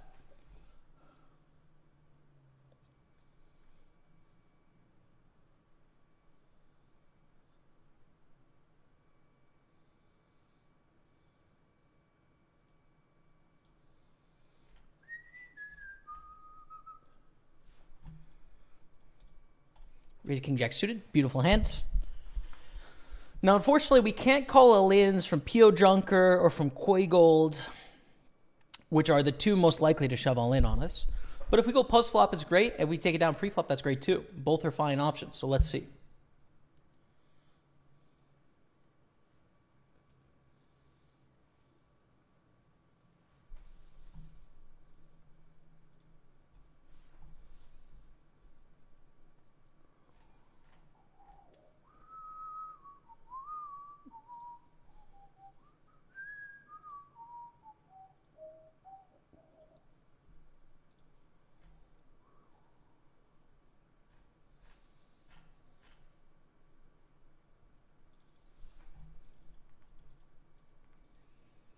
Pull the deuce for it. Which one is day two? The only one left here is the only one day two. The last one left is our last chance. Down to the final 82. There was over 3,000 entrants in this tournament. And down to the final 82.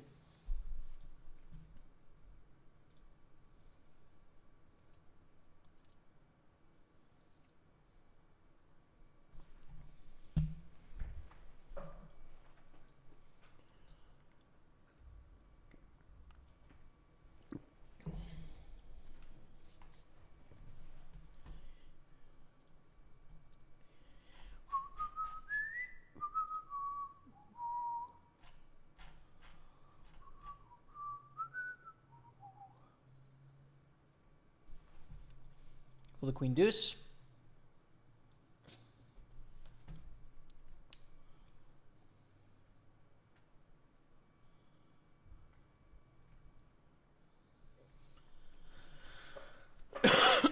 Excuse me. What's up, Jeffrey D8? How are you? Welcome.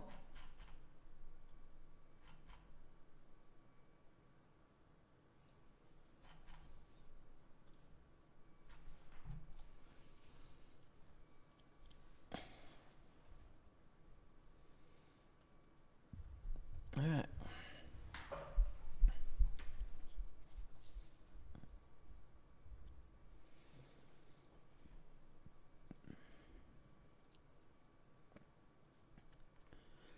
Mighty Ice opens under the gun. We can't really do much with King 5 suited here.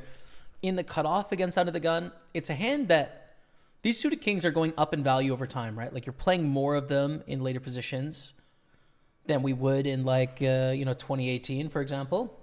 But I think King 5 is too much against Matty, especially on that stack.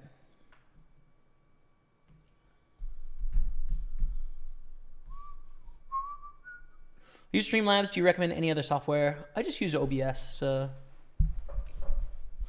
think Streamlabs and Stream Elements and like these add-ons on top try to offer services for streamers and they're fine, but I like the OG open source software mostly for me. Like there's a multi-streaming opportunity, like website that you can go to and you can pay like $10 a month to stream on multiple platforms. But like there's also just an add-on for free and it costs you nothing. And it takes like, an hour to set up. It's just worth it. One table left. Lock in. That's it, John C. That's it, brother. Lock in, chat. We're here to win this thing, baby. We are here to win it. Okay, so I think top 23 is profit on the day. Top 23. Top 3 is an art score. So those are sort of the benchmarks for us.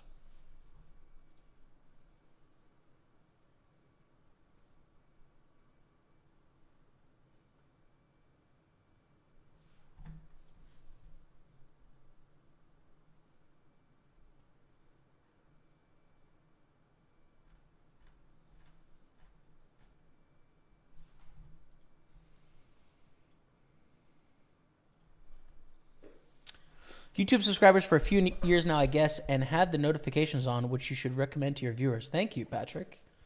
That's a good recommendation, Patrick Clarenbeek. Turn the notifications on. It's free. It lets you know when I'm going live if you want to watch some poker. Does it cost you anything? What a great idea. Thank you. If you could have 3 poker pros round for dinner, who would you pick and why? Ooh, good question, man. 3 poker pros for dinner. It's a tough one. There's so many different angles you can go with this, right?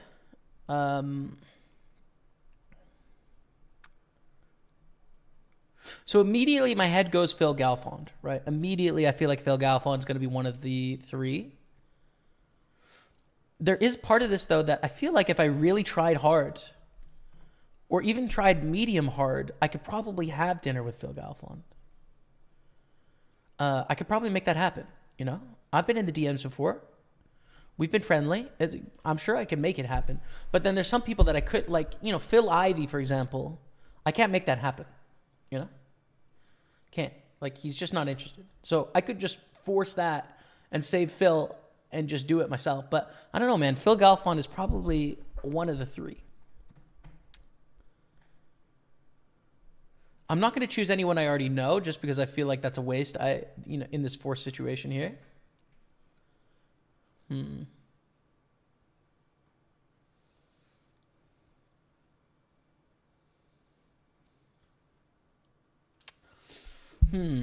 Okay.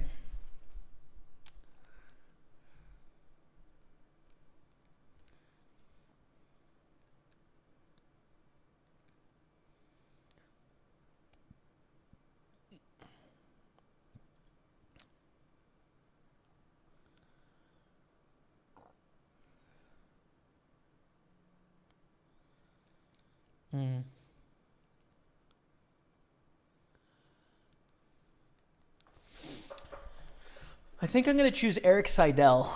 I feel like that is a person that I probably couldn't make that happen. And I think Eric Seidel and Phil Galfond would play well off each other. It'd be an interesting conversation for sure. So, yeah, I think I'm going to choose Eric Seidel as number 2. Number 3...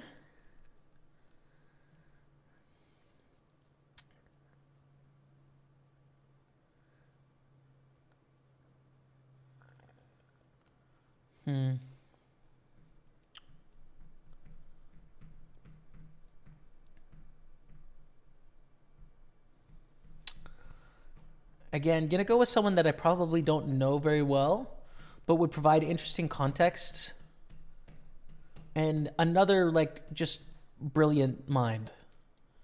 I'm gonna go Andy Block. Let's go Phil Galfond, Eric Seidel, Andy Block. Probably going to choose those 3.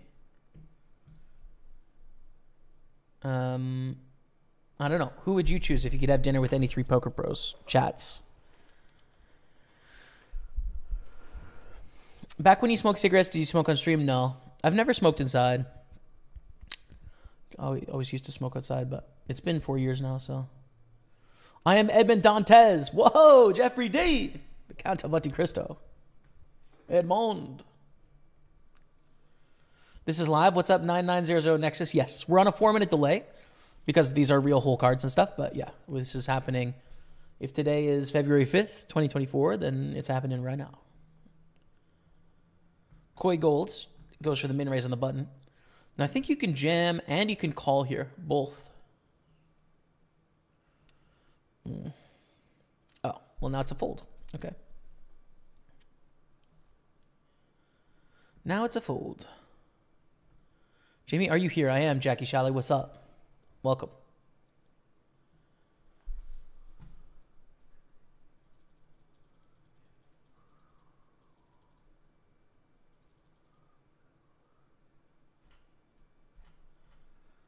So many interesting people you could put in that conversation as well, you know? Like, I've chosen 3 people in that dinner. I won't say from the older generation, right? Like, Phil Galfond is not from an older generation. He's kind of like from my generation, just barely older than me, 35 maybe, 36, 37. But The three I've chosen are a little bit older. You could also choose some from the newer generation, right? Like, Jason Kuhn and Dan Smith and, Isildur. I mean, like a bunch of the online sort of primary. I think I'm just choosing the people that sort of have a lot of experience, but also like wisdom and contextual history, and then also a lot of sharps outside of the game. I think that's what I would go with on those three. Here to support Team Jamie. Thank you, Michael Whitebelt. Thank you, man. Just followed. Thank you, James.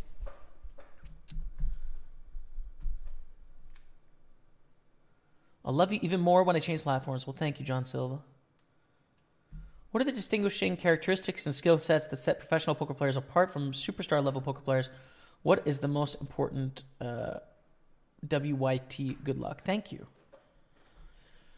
It's a really good question. So I think, to play poker at a really high level, I do think there's some element of you need to be able to process data, be objective with that. So like you need to have some quantitative abilities and chops, right? I think IQ is not a great measure, but like some sort of smarts and the desire and ability to think that way, I think is important. But that said, I think you could be like a below average IQ and still find success in poker. You just might not be able to play the nosebleeds, for example. But then the other thing that I think is probably more important is unfortunately kind of luck-based, which is time. So a lot of the great poker players have managed to get a lot of time studying and improving at poker in their life.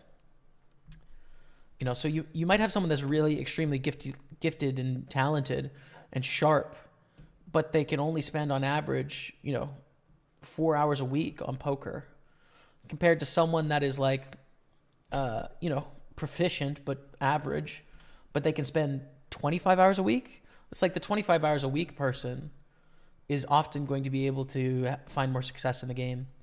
So you'll find a lot of professionals got into poker when they were young people without dependencies, right? It's really hard to be a 40-year-old with a family and kids and play 1 day a week and find yourself getting to elite levels in poker. That said, I think, and this is important, don't all of you sigh and turn off the stream and I give up, right? Because that is subjective to where you try to play. So if you want to compete in an open playing field in the high rollers online, well, it's like you're going to have to be one of the best players in the world. If you want to play at your local casino, you don't have to be the best player in the world. You just got to be decent, right? So like you can still invest 3 hours a week and be a winning poker player and play in winning games. It's just your options for winning games are going to be a lot smaller than if you invest 25 hours a week. You'll be able to play in a lot of spots and make money. So yeah, I guess that's my answer. Quantitative capability / smarts, general, pattern recognition, raw data smarts. And then second would be time, which has some socioeconomic implications to it, in terms of like you got to be lucky enough that you have the time and the financial backing and or support system to sort of take a risk with a bunch of your time working on something, but do you go cold turkey or quit slowly the smoking? I was on a patch for about 4 days. So I went smoking to patch for 4 days to cold turkey. So basically cold turkey. Bert Stevens, nice guy, but I feel like I could have dinner with Bert Stevens by just asking. So I don't think I'd put him in the 3, but I'd like to have dinner with Bert Stevens. He's pretty cool. What's your biggest downswing? How did you get past it? Maybe like 60, 70K, something like that. Long periods of time as well. I don't know. It's like whatever happened in the past, you can't really do anything about. So you just keep focusing on the present. You ever thought to be addicted to poker? I mean, not for a very long time. I would say in the first couple years of playing, I was extremely passionate, right? It wasn't a thing like I wouldn't feel good about myself if I took a day off. It was more like, this is what I'm trying to do with my life. I want to work very hard at becoming proficient at this. The same way that if someone's challenging a sport as an 18 or a 19-year-old, they might spend all their time working on the sport. you know, or they're trying to become really good at like a video game and all their free time is spent on the video game. It's the same with poker in the beginning. So like addicted is a bit of a loaded question because it comes with a connotation of like, this is a problem in your life.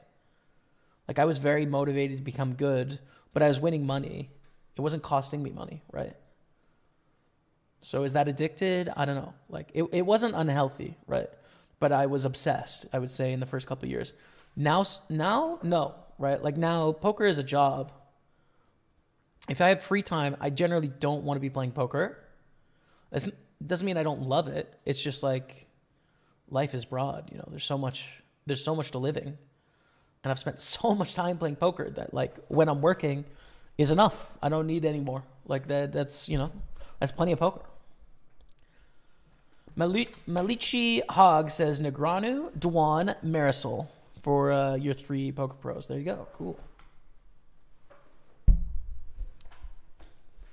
Lex, Dean Eggs yourself would be a lot of fun. That would be fun, I think. Adam, thanks for the invite. I accept. I think I'd pick Negreanu, Bonomo, Polk. Yeah, there'd be some action. Dean Eggs, Phil Ivies. Says Coke, nice. I'd pick Lex, Phil Hellmuth just to see their conversation. There you go. If I could pick 3, Jaime Staples, Maria Ho, Garrett Adelstein. That'd be interesting too. I want to go to all these dinners. Sounds fun. 12 of 66 here on 6.7 million. We're kind of just treading water. Chip leader has 19 million right now, but we're doing okay.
All right.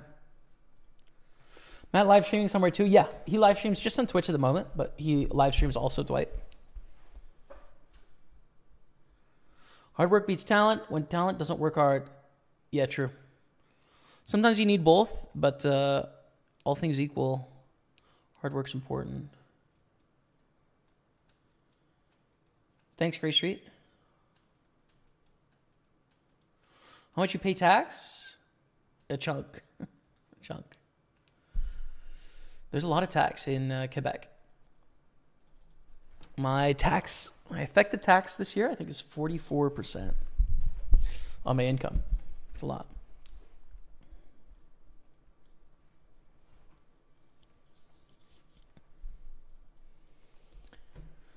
Still with Rebecca? Yes, she's upstairs. She's upstairs. Still in love, my friend. Limp fold, I think, is fine. 4-6. How many left? 61 left. Top 3 is an art score. First place is 23,000. Kind of treading water here on 6 million. We were chip leader at one point, but we just need to pick up some profitable spots. This will happen sometimes. Like, hey, people ask me this all the time. Like, oh, man, I had a big stack, but I seem to always bust in, like, the final 2 tables or whateare. It's like sometimes you just are card dead for a while and you have to, like, wait. And you're not making any mistakes. Like, you just get dealt deuce 3 on the button, you fold for a while, and that's that, you know? So, yeah.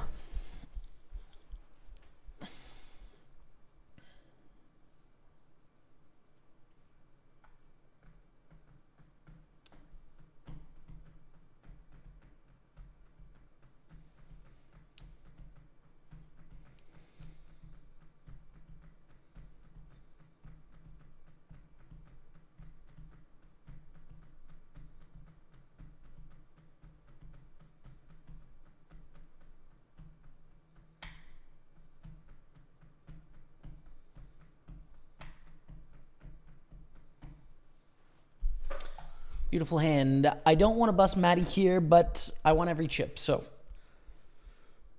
if it has to happen, say Levy. They fold. Okay. We'll call a jam. Would 3-bet against an open. Would min raise and 4-bet. I mean, it's ace king. Like, get money in the middle, basically. That's all you got to do. Koi gold on the tank. Have to have Dwan there, says Ross Cox. Fair enough, man.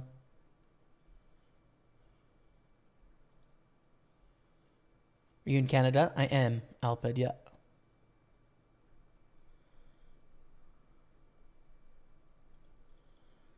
So we're going to 3-bet. Less than all in here. We don't need to jam, right? For like 29 blinds, we could 3-bet, bluff, and then fold if we wanted to. Of course, we're not going to with ace king, but we have the option to. So we 3-bet to 880. Action back on Mega Move 87. Folds. Okay. Kid Poker, Phil Hellmuth, Mike Madison. I'm guessing you mean Madisau. But maybe I don't know Mike Madison. Fair enough. Polk, Haxton, D-Negs. Fair. How much tax do you pay in percentage? So, for what it's worth, non-professionals don't pay tax on poker income in Canada. Poker has to be your business to pay tax on the income.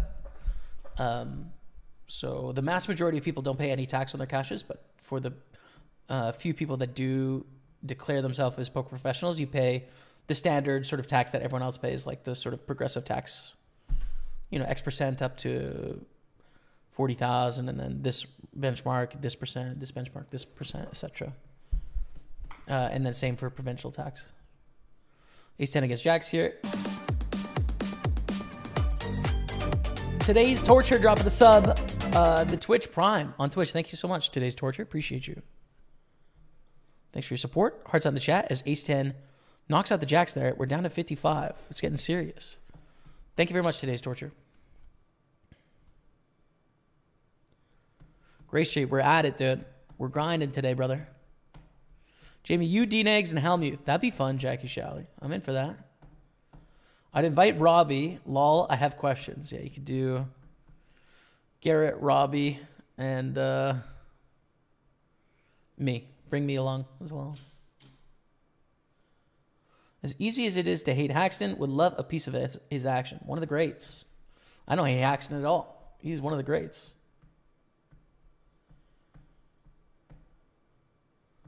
Did you keep going during your first few years of playing poker? Were you instantly a profitable player?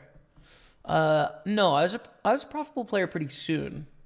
But like I kind of was just lucky in the beginning. I didn't know what I was doing. I was young, naive, overconfident. But it kind of worked out okay, I had a lot of time, so I studied a lot, I learned a lot, and I played very small stakes because small stakes was meaningful money to me at that point. I had never had any money, so my parents did okay, right? Like my mom was a teacher, my dad was a professor, but like they didn't give me any of that money. Like I never had any cash for myself, of course. So it's not like our family was doing poorly, but I had never had cash. So winning $100 in a poker tournament was like super exciting as an idea to me, right? All right, we have a new table. We're not a Matty Ice's table. Good luck to Matty. Good luck out there. For second place, that is, of course, because we're here to win.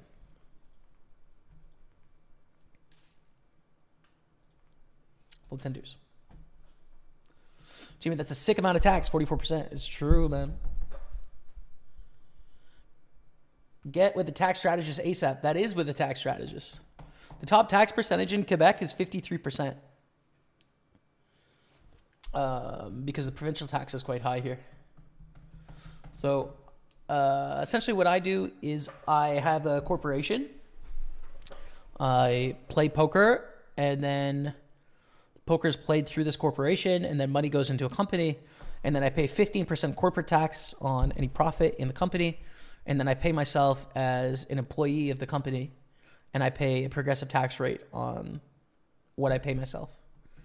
So essentially, like if you have any extra money, instead of paying like the top 53% for every dollar, You can defer that to later years by paying yourself into the future if you don't need all the money up front, which I don't. So, yeah. It's just like a high cost of living area, you know, and there's been a lot of expenses in life of late, health expenses, like an extra $25K a year in health expenses, which then you have to pay tax on the money. So it's like, I need an extra $37,000 of income to pay for that. Which obviously is a lot of money. So yeah, just expensive, man. Of course I could cut back on everything, but you know, hopefully I do well enough into the future that I won't have to. But if I do, I'm ready to, you know.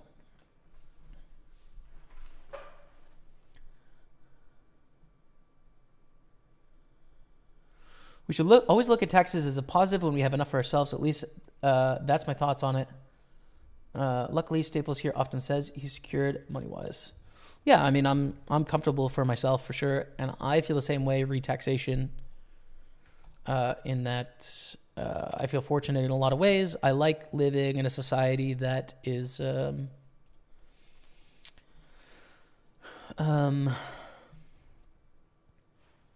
does a lot to take care of people that are less fortunate in various ways. I enjoy it. Even if it comes at my own personal expense, I like that, you know. Like I could live in my home province of Alberta and I would, you know, I'd probably save like an extra $15K a year or something living in Alberta. But I don't want to. I want to live here. I like it here. So, yeah. I'm definitely pro taxation in general. I think it's a good thing for society, and generally like the Northern European, Scandinavian, Canadian way of doing things broadly, as opposed to the more libertarian approaches of America, Switzerland, tax havens, etc.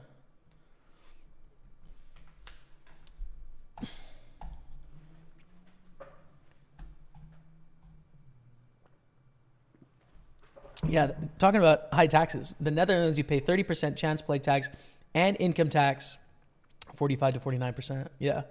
And doesn't it like compound month over month in the Netherlands? So like if you win 10 grand in January and then you lose 10 grand in February, you pay tax on the 10 grand profit, but you don't get to deduct the 10 grand loss in February. So it's like your variance is going to have a drawdown effect as well on your results. Pretty sick. Tough, man. Would you prefer dinner for 4 or a foursome round of golf? Foursome round of golf. Thanks for clarifying round of golf, by the way. I could have just said foursome. I'll take the golf. Yeah. Henson Helmuth Foxen, says Jason Kingsbury. Fair enough. In the movie Rounders, it is said that your goal is to win one big bet per hour. I think it's dated information. Goal is whatever you want it to be. In cash game, do you find this to be a realistic goal? That was referencing limit holder primarily, one big bet per hour. I don't know. I think there's some people that have pretty good hourlies. Some people that make over 100 an hour playing some of the games here live in Montreal, which is great. You know, they're sort of top of the field. You know, I think it's whatever you want it to be, man. Right? Secondly, in tournaments, how often are you looking to get into big hands? I'm just looking to profit, right? I'm looking to profit, and I'm trying not to take too much risk when I don't have to. So I'm just looking for profitable spots. If a profitable spot comes up, I'm going to take it. Unless it comes with too much risk to where it's like, well, I might counter my future my future opportunity of profitable spots if I take too much risk right now and it doesn't go well. Heard you earlier say you have a poker book club, says David Gray. If you had to recommend three books, which would you choose? I'm assuming you mean poker books. I don't know. I haven't read that many. I've really enjoyed Life's a Gamble by Mike Sexton, Ace on the River by Barry Greenstein, and I just read The Godfather of Poker by Doyle Brunson. All three are great stories. But I haven't done a lot of poker reading over time, so this is kind of a dive back into poker reading for the first time in about a decade, because I've mostly learned from online material. If we're talking non-poker books, just general books, oh man, I love fiction, dude. I read so much fiction. Literary fiction, classics. Love it. One of my favorite things to do at the moment. So I could recommend a lot there. Jamie, Matthew, and Scooby-Doo. Excellent choices. Open ace-9, get a call in the big blind. Ace-7-3 in the flop. Rainbow. Dry board. Nothing going on. Bet a quarter is going to be the default play here. They have so many auto folds. We have a big range advantage. We're going to go for the small bet here. We take it down. Simple. Simple. How's the ground, my man? I see final table hype. Not yet. 12 of 47. But in general, things are good. We've got an opportunity to win a lot of money here, so fingers crossed. What's a good first deposit for a newer player? There's no right answer for that, right? Just depends on your life. You know, what can you afford? What's a reasonable amount of recreational money for you? And go with that. I made 3 $100 deposits at the beginning. $300 was my initial investment into poker over the first, like month or so. And that was affordable to me at the time, but I think there's no right or wrong answer there. You just want it to be affordable, like you don't want the money to cause you any personal danger or stress or harm. It needs to be in proportion to your lifestyle.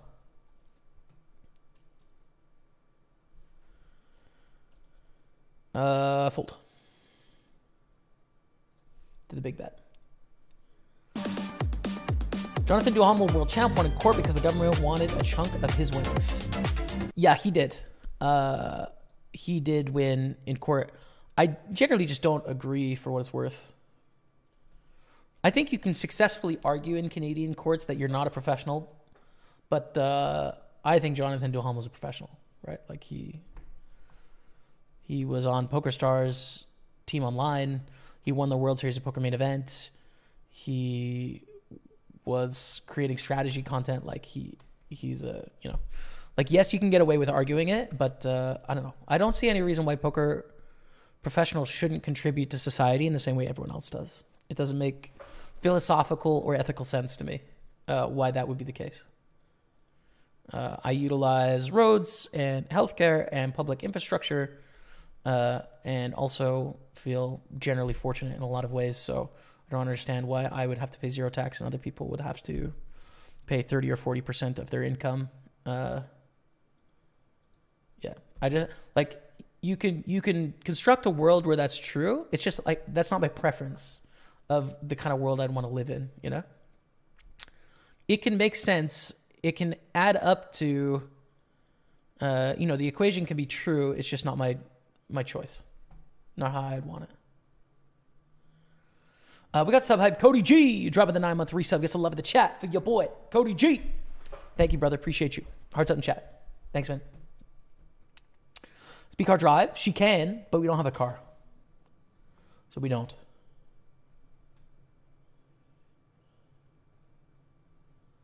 Can't get a hand. We'll get one. Don't worry. Don't sweat. If you only pay taxes if you consider a professional poker player, then what's the point of declaring that?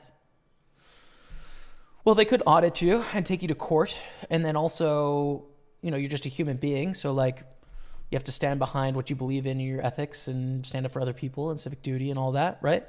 So, I mean, if it's pure dollars and cents, you could just, it's going to be cheaper to lie. But again, it's like not the kind of world I want to live in or the kind of person I want to be. So, but some people do lie and say, no, I play poker for fun. And then they, sometimes they'll get audited and they'll make, up stories that are arguable in courts and sort of get away with not paying. But again, I don't think it's reasonable. I'm obviously lucky in that I'm in a position where I can support myself and pay tax. There's some people that are just scraping by that take a less principled stance. And I understand it more from their perspective because they're not, they're scrambling for shelter and food and clothing or whatever. But I'm not in that position, so I get to take a principled stance, which is in some ways fortunate as well,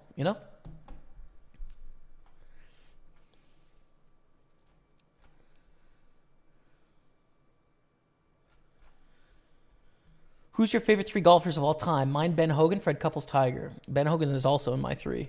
What a legend. Read his biography as a kid and made me want to soak my hands in pickle juice.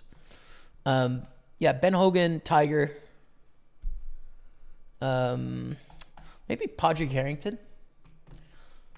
But I don't know. There's a lot of guys I like in golf.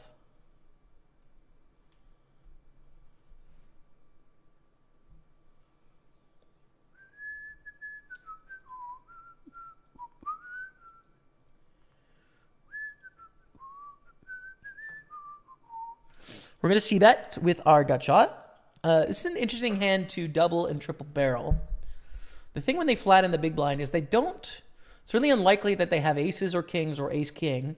They could have nines. They could have ace nine, right? Our queen 10 is a reasonable hand to bluff, but our other options would be queen jack, queen 10, jack 10, and then eights through deuces are all options to bluff here, right? Ace on the turn is a really bad bluff card. We're trying to bluff a king or a nine when the board pairs. I think we should check. We should check. We also probably want to bluff eights through deuces more so that we unblock queen jack, queen 10, and jack 10 in their hand, which is definitely going to call flop with a gutter to the nuts, etc. So I give up the story here. Lose to king 10. Fair enough.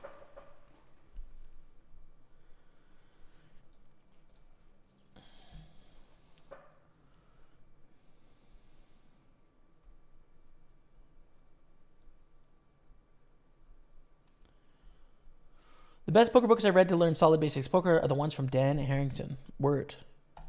I've heard a lot of people talk of those. I feel like they're probably dated now, but I don't know for sure. Matty Ice is out. GG, Matty Ice. GG, Matt. GG, Matt. GG, brother. Well, I'm going to try and carry the flame here. 25 of 39. I was chip leader at one point. 39 left. 443 cash, but we need some hands to go our way. You know, we pick up one playable hand. We see bet. It doesn't get through. We see a bad turn card. Like, sometimes this just happens, dude. And even if you're card dead for a long time, you pick up a hand, you can't force it. Like, yes, we have a pretty solid image, but if we just determine we don't have the right hand in the right spot, well, you just, you know. Sometimes I think about poker spots like this, like riding a wave, you know. Like, you're playing poker and you know the right way to play poker and you're gathering information, but like the spots that come to you are just the spots that come to you. And you execute the best decisions based on what you've been given, but like that's the wave, right? And sometimes that means you have to reshove all in, and then sometimes that means you have to fold for an hour, and like there's nothing you can do about that. It just is what it is.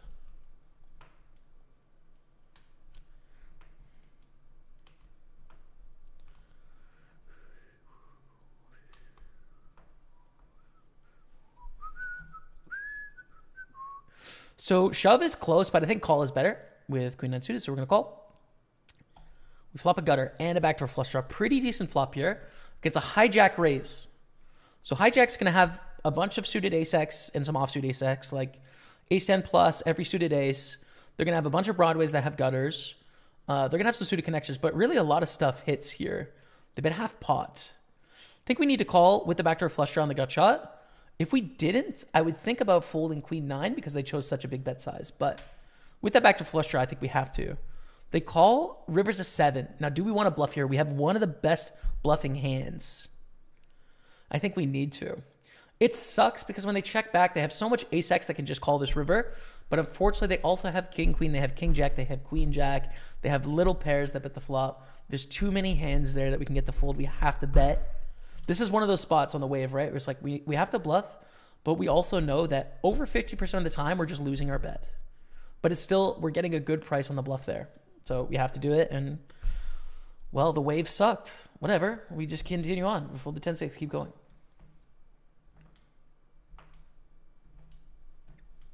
Would you like to move up in stakes, or is it none of your goals?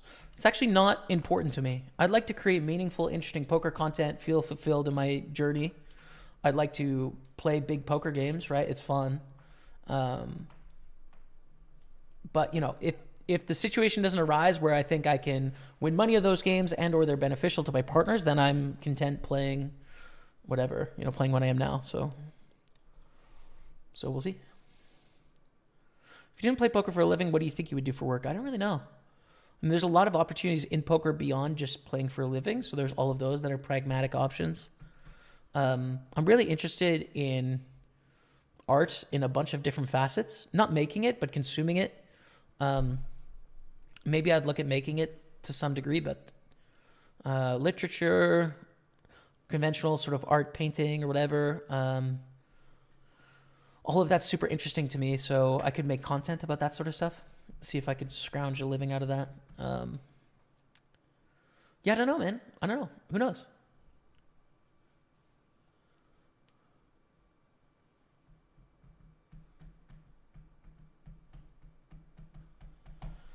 Fold the 7-3 on our short stack now. I've noticed something in online poker, says Halder Afgazada. Afenzada. Once registration is over and the tournament online, why mostly short stack loses regardless of what you're holding? What's your view on this? I think it's selective perception. I think you're seeing a pattern that seems like it's there based on limited information, but it's not actually there. Patrick Clarenbeek says paying taxes is needed, but in some countries like mine, it's a tax haven for big corporations and multinationals. But other than that, we here get taxed to death. Yeah, I hear you. I mean, I'm in support of there being higher tax on wealthy people in general, of which I guess I'm considered one. You know. Run. Matty Ice dropping the raid with 256 people. Thank you, Matty. Appreciate you, brother. Thanks for the support. Welcome everyone tuning in. Hope you're doing well.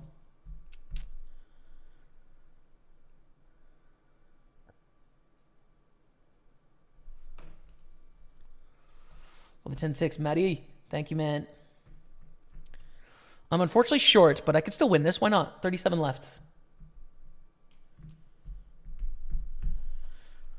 Yeah, I mean, people are going to lie and take advantage of the system no matter what, Christian Weiser, for sure, man. It's just, no matter what system you create, people are going to cheat and lie and steal and take advantage of it. But that doesn't mean that you don't still do the right thing if you'd like to, you know? I want to do the right thing. Hello from Europe, Austria. What's up, Richard Rattle? How are you? Who's your favorite football player of all time, says John Silva. I'm a relatively new football fan. So I guess right now I'd say Heung-min Son. Captain of Tottenham Hotspur, my team. Probably Heung-min Son. I mean, Messi is legendary as well, right? Like, he's magical to watch clips of and highlights of, so yeah. There's a few maybe. How many people we got on the Facebook stream? I think like 100 or so at the moment. 140. Kings against tens for 4.8 million. Come on, let's go. We're still in this, baby. Tens no good, Maya. Let's go. King 9. Yeah, so we got 140 there. We got 350 on YouTube. And we got, with Matt's raid, maybe 400 on Twitch. 277. I don't know if that includes the raid or not, but welcome all. It's fun to stream for a lot of people, man.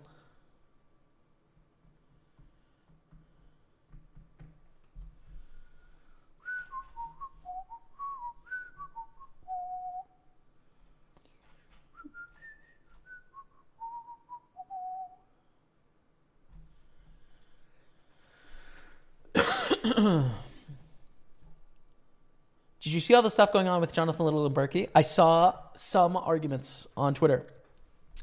Berkey, Little, Negreanu. Seen some battling, some dramas. What are your feelings, chats, on the Berkey, Negreanu, Little? Listen, is this... I don't know if this is a cop-out. Well, I like all three of them, unfortunately. I like all three. But I disagree with all three in various aspects, right? I think probably Little's advice was wrong in that scenario. I think Negreanu's assumption of the 9-9 fold is a broad assumption on a 100% turn barrel. I don't think it's a fair assumption to make.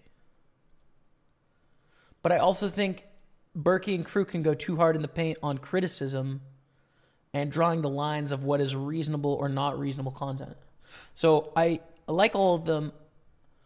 I agree with all of them sometimes, and then I disagree with all of them sometimes. So I don't know. I'm kind of like, people will accuse me of sitting on the fence, but that's truly what I believe. I don't know.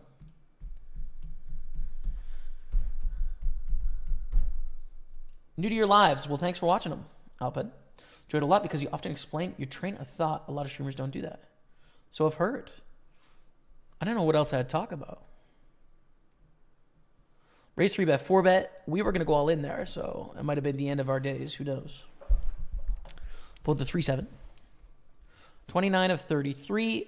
There's a pay jump at 31, up to $570.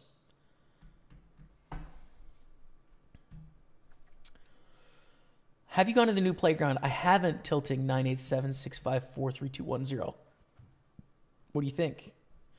Do you think he could beat Rampage in a heads-up match? I recently saw he won his 5th WCP ring. I don't know. I'm not sure.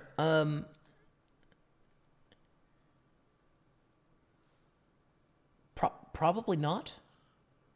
But I actually don't know very much about his game.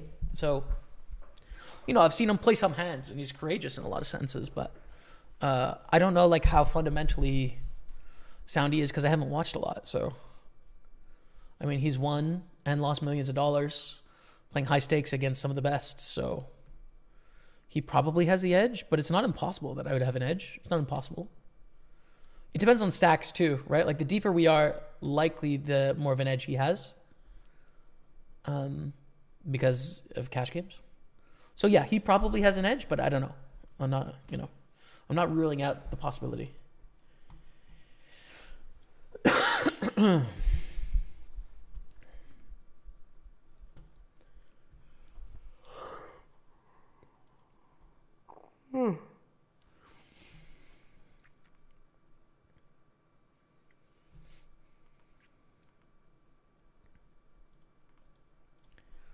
there.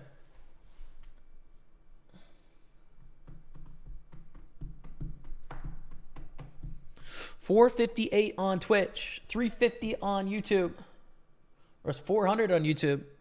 We're almost at 1,000 chat. That's $850 plus Facebook.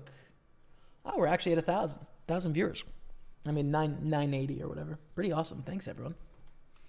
Watching from Australia. Well, thanks for tuning in, Andrew Blair. Thanks, man. Hyung Min Sun.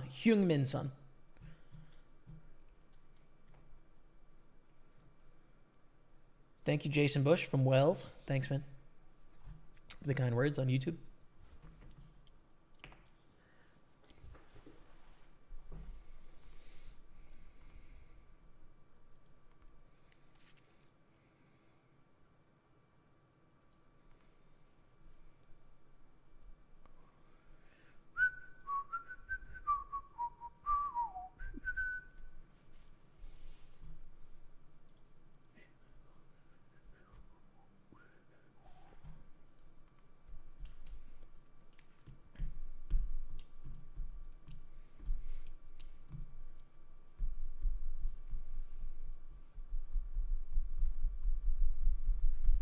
Let's double again. Okay. I like it. 8.4 million would be nice. We're biding our time. 28 to 33. Treading water. Fine amount of chips. Just need a few hands. So aces wins a pot there. Maya. 3 nines a fold.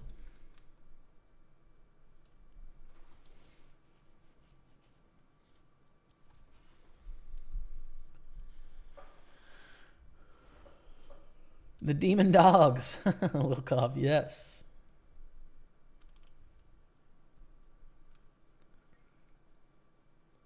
Yawn says blah, blah, blah about the drama on Twitter. Smelliot says Berkey is a bit of a clown, but most people are. Okay, fair enough. What was the drama? Haven't been online, says Great Bluff. Jonathan Little put out a tweet thread where he said something and Berkey disagreed with him and called it out as basically wrong or bad advice. And then Negreanu backed up, either tweeted out a new hand or backed up a new hand where essentially he called to the big blind against an early position raise with nines and a high roller, and the flop came down like ace-7 deuce or something, and he folded flop. And the premise was that essentially with ICM, with 9 people left, you know, and there may be some gap in knowledge here from Berkey as well, but like ICM dictates that early position can barrel at a higher frequency than just like a normal PO solve, right? So when you put in ICM, their turn barreling frequency increases 15%. Our turn fold frequency on the turn decreases 15%. Same with the flop. So Negreanu just folded to a c-bet with nines. And I don't know if the board is exactly right, but it's that sort of premise where it's second pair folded to a c-bet because he said that his opponent is always going to barrel the turn. And he said that you need to know your opponent's turn barrel frequency as to whether that's the right play. I think his assumption of the fold is a little too strong. But, you know, I don't play against that opponent. It's Danny Negreanu, one of the greatest players of all time. So, like, who am I to say? But, you know, I think call one at full turn is probably fine with a few hands, you know. Probably don't have that strong of a read. That's my thinking. And then Berkey and Negreanu got into it back and forth where Negreanu basically said, you're a bully and you're only calling him out because you're an asshole, basically. And Berkey said, no, you're wrong. And, like, and then they started arguing about what good coaching content is back and forth. Yeah, I don't know. It's a big, long kind of, I don't know. I think they're all right and wrong. My marginal tax rate, Quebec, Canada is 58%. No, it's 53%. In case you just strangers, 53% is the top. I know, because I am paying some dollars that are 53%. Tens. We see, this is interesting because it's almost like that 9 spot where you actually start to flat some pairs, not tens, but like with 8s, you probably call here, which is interesting. But with 10s, we're all in, and I hope that we didn't run into it. Good luck.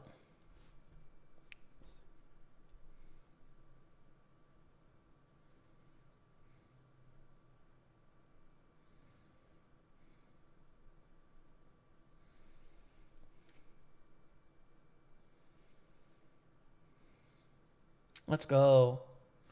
Deck flow. Super happy Luxon finally rolled out the MasterCard. Just ordered mine yesterday. Yeah, it's so exciting, right? There's a brand new card for Luxon where you can spend your Luxon money on an actual card. Pretty exciting, dude. It's a huge, huge update. I got to get to EU so I can get one. The Queen 8.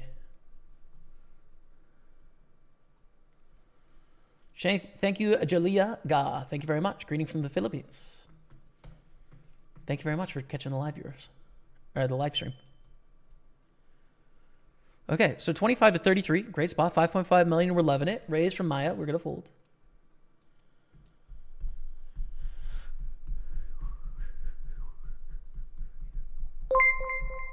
Oh my goodness. Jadon with 10,000 bits.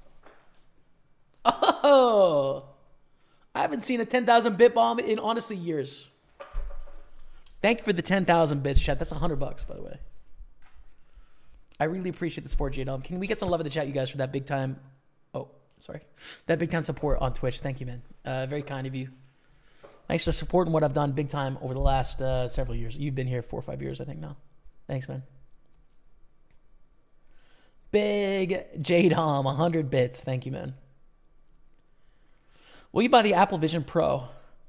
Part of me really wants to. I don't think it's practical. And so it's a big expense for, you know, something I would use as a toy, but I think it's very interesting. I think it's very interesting.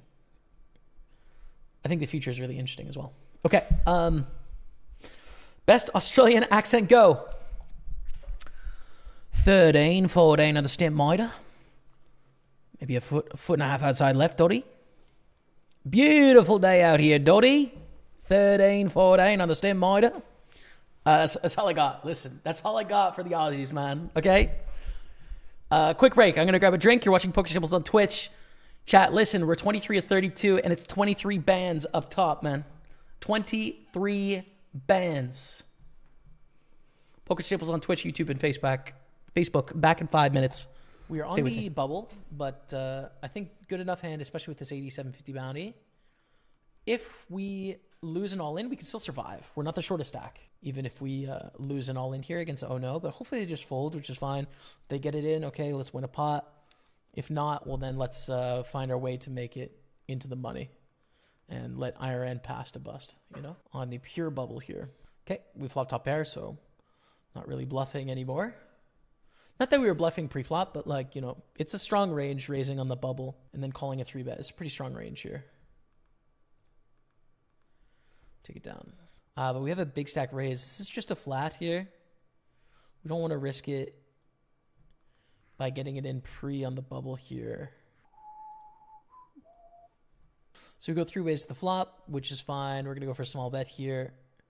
A great thing to do in position, right? Like if they check raise and then they call, we can get it out of the... Well, that would actually be quite awkward, but go for a small bet. Because the check raise is tough, but we probably call and then full turn, I would think, right? Like probably not worth stacking off in the bubble when their range contains some aces, kings, queens, and they're going to be trying to squeeze this player in the middle.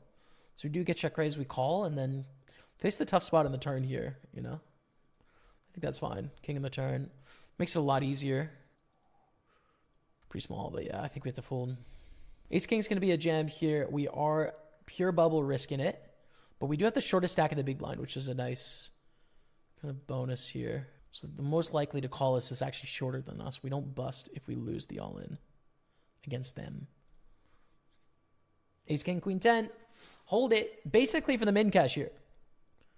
We got to dodge a lot. We're going to bubble, unfortunately. We might bubble this one too, but Ace King suited is quite good. We might go for double bubbles here, which would be pretty painful. Ace King 7s. Well, whoever was saying I run good, screw you. $150 bounty. We are pure bubbling the Super 215. Okay, we're not dead here, which is nice. Even though we lost the Ace King to Queen 10, we are still alive with 20,000 chips. We are all in with 9-8 against Queen 9. That's an 8. Survive. No, that's a straight. GG. Well, it's pretty run bad, I would say, to lose both those hands of the pure bubble. Double bubbles is painful. Call against ghosted by my dog with Ace 9. This is the line. You fold Ace 8 offsuit, you call Ace 9 offsuit. This is the line here. But it is a call. And I know it for a fact as we chop. Captain James is all in for 10 blinds. We call with the pair. This is a lot of variance in a short time. Ooh. Some of it good, some of it very bad. This Ace King better win, I'm telling you that. Ace King better win. Okay, we chop. We chop. The 2's jam gets through. That's fine. Call here.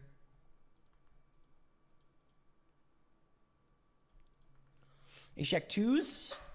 Yes, Barry. Thank you, Barry. We get a $50 bounty in the 250. It was beautiful. It's so nice to win that bounty. It's so nice to double up our chips in this tournament. We've got a shot here, chat. Be anywhere from 15 to 2K for the win here. 4's King Jack. Oh, got to dodge the world and then some. Oh, bigger world. Oh, let's go. 9 of 12 here, 5 pay. 3 of 10, 4 pay. Wow, this is sick. Ace is Ace 4.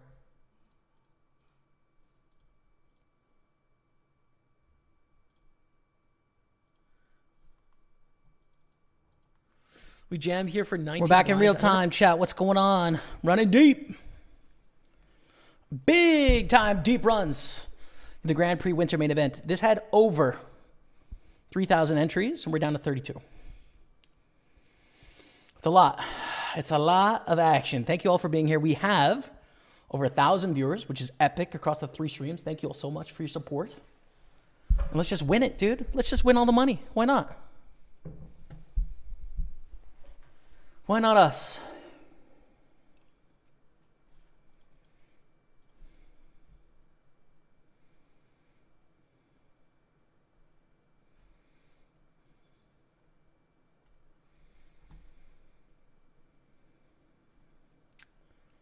Thanks all. Thank you. Still sit and goes on Party Poker? I think so. Never really played sit and goes. Yeah, I can see him. $100 sit and go right there. Hello. What's up, Thial Bui? Nolly, welcome. Too early, needs a few more iterations, in my opinion. Yeah, it'll definitely change. Blah, blah, blah. But, you know, I saw a few things with the Apple Vision Pro which were convincing to me. One, that I thought was kind of interesting was that someone set up their environment. It, you know, is a 1-bedroom, sort of like a 1-room house, right? Like open floor plan. You got the kitchen, you got the living room, whatever. It's 1 room. And so they had their music open in their Apple Vision Pro by their sort of console table. And then they had their TV open and it just stayed there. And then in the kitchen, they had a YouTube video of a cooking instruction. And then on the fridge, they had a shopping list, right? And instead of these things following them around in the glasses or the headset, they stayed where they were in the physical space. So it was an expansion of the digital space into the physical space, and things stayed where it was, to where it wasn't necessarily overwhelming, but it was you could alter it and adjust it, which to me is really interesting, I think, as an idea. So that's something I hadn't considered. I was like, oh yeah, okay, so physical space now becomes digital wherever you want it to be. Not just like whatever you're looking at is then physical, but no, like you can start to put digital things in physical space and leave them there, right? Kind of interesting. This is not a jam. Would be a 3-bet if we were both like 30 blinds deep, but we're too short, so I have to fold. Your range actually decreases slightly in these shorter stacks just because you don't have as much room to maneuver, and that's what we're seeing here. The second thing I thought about the Apple Vision, this ace-10 is interesting, so let's play this first. It's going to be a raise. And unfortunately, a raise fold to everyone, but it's going to be a raise. If they raise, we have to fold. Yeah, not enough room to 3-bet again. Flat is bad, not going to win. Let's fold. So some people talk about, like, this is kind of sad. You know, this is like dystopian. You know, don't lose touch with reality. But I think some elements of this is like more in touch with reality as it is than your phone, right? Like, let's imagine a future where the Apple Vision can fit in my glasses in some sense, right? When you go to a hockey game now and you look below you, you know, 85% of people are on their phone in intermission. 85%.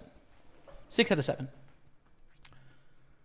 If that was here, instead of looking down at the screen, not being aware of what's going on around you, you would actually be engaged in what's around you, and you would bring the phone to where you are, but it would have a smaller footprint actually on that 20 minutes because your eyes would be up. You'd be seeing other people. You'd be able to engage more than you do right now in a like conventional sense. So I'm also kind of wondering if this mixed reality trend actually makes technology a little bit more sustainable in that it integrates more into our life as opposed to pulls us out of it. You know? Some people will still find that dystopian, but they might be looking at it the wrong way. It might actually lessen our footprint of eyes into the phone, disconnected. It's going to be eyes into their eyes, but you still see a ding when you get a tweet, right? And you check that when you want to by just tapping your hands like this. So, yeah, I'm really interested in it. I'm curious to see, but it's early tech and it's very expensive, and you know, the future has too many uncertainties for me to drop so much cash on it, I think, but it's very interesting. Great Aussie accent, mate. Thank you. Thank you. I used to watch golf announcers that would have it. Oh, 1,000 bits coming in from the legend J-Dom. The absolute bit lord of the year. Thanks for the 1,000 bits, man. I appreciate you. Get to lower the chat, you guys, for J-Dom. There's 11,000 bits today. Thank you, man. Thank you, thank you.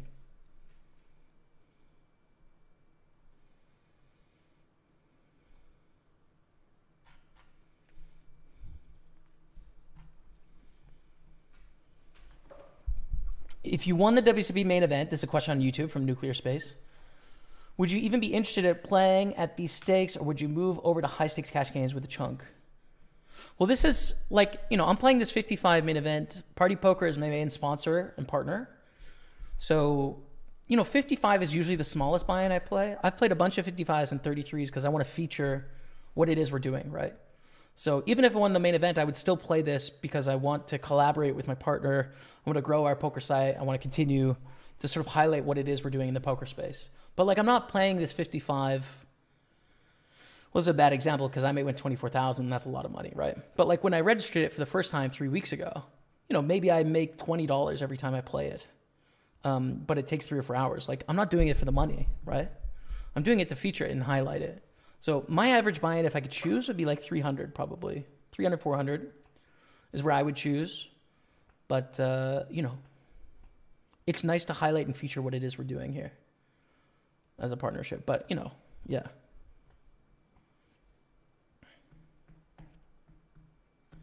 I'm watching from Brazil. My blank is not good enough, maybe English, but I'm understanding what you're saying, bro. I'm learning a lot. Thank you. Cheers, MK. Thanks for watching very much. Vamos, good luck, says Ricardo Santos. Thank you very much. Apple Vision Pro, I need one, says Clavy's fair. Wife said only way I can buy it is if I make money outside work, so I'm going to try and make a serious poker run. Can't justify spending $4K on a VR headset with a baby on the way, but F it, I want it. Good luck, man. Good luck. I hope you get it. We're going to fold the 3-4. It's a pretty bad hand. It's a min raise, but I don't think it's worth defending. Don't think it's worth it.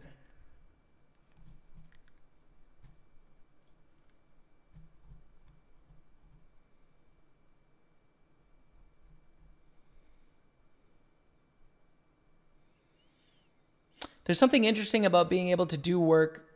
I'm even thinking about this Apple Vision Pro in like a park, right?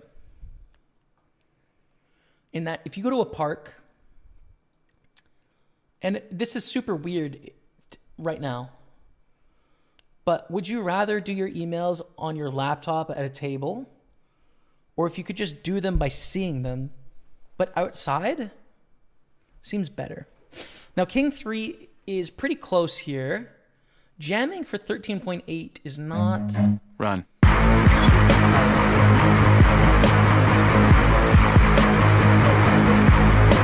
Poker. 171 people. Thank you so much, Crane. Appreciate you. I think I'm going to fold here. I don't really know how I want to play this King 3 blind versus blind. You can jam a lot of offsuit kings, but that might be too much. I'm not sure. For 13.8. Jack 10's decent, though. We're at 11.5 blinds. So if it folds to us here, we should go all in. 11.5 blinds is short enough. If we're on like 14, I'm going to min raise fold. But 11.5, 2 broadways, I think we're going to go for it. Yo, Crane Plays Poker. Thanks so much for that raid. I appreciate it. And welcome everyone tuning in. I'll have to make sure to check you out next time I'm browsing the poker listing. Appreciate you very much. Welcome one, welcome all. We are deep in the 55 Grand Prix Winter main event. 20 of 29, 569 cashed. Next pay jump is at 23. First place is $23,000. All the payouts are down there. So big thanks.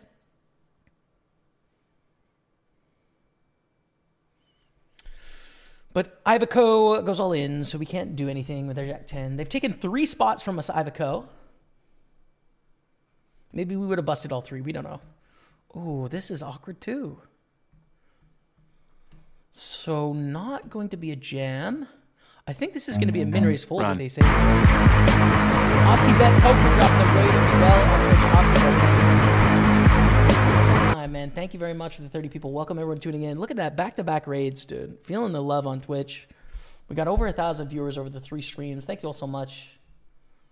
360 on YouTube, 125 on Facebook, call it 500, and then over 500 now on Twitch. We get a raise here. Have to fold. Can't regen. Too early position. Ciao. You are number 1 in the world. Ciao. What does Ciao Bella mean? Because that's what was in my head. Oh, that's hi, beautiful. Well, okay. Ciao, Bella. I mean, listen, I didn't think that I was hitting on you, but I guess I am. Rebecca, it's not my fault. I don't know Italian. Okay? Well, the 3-9.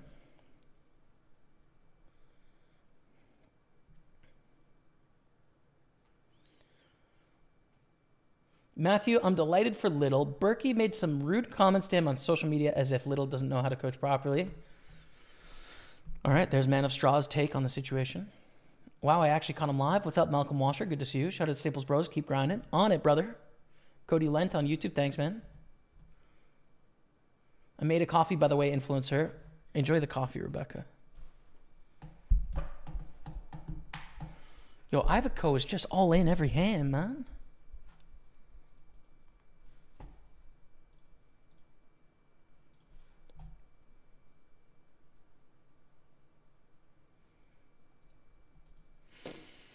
This is our moment. Now, 11 blinds without a suit. I think we just jam. The other argument is let's min raise and try and induce a rejam. But I think people are going to give us a pretty strong range for raising on 11 blinds, you know?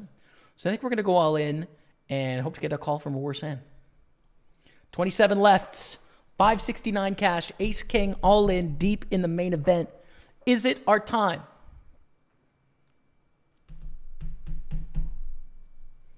Just the big blind left. Jay LeBron.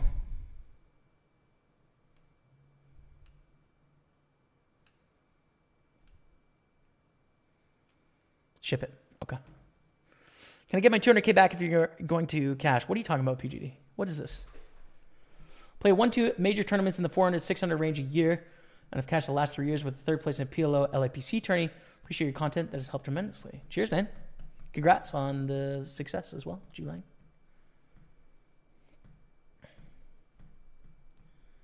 I work in medical simulation. We're getting an Apple Vision Pro incentive to test out some task-oriented skills. Sweet.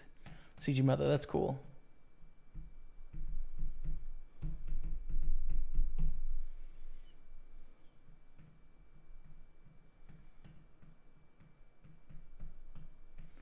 Hi, bro. I'm from Vietnam. Nice to meet you. What's up, Manuel?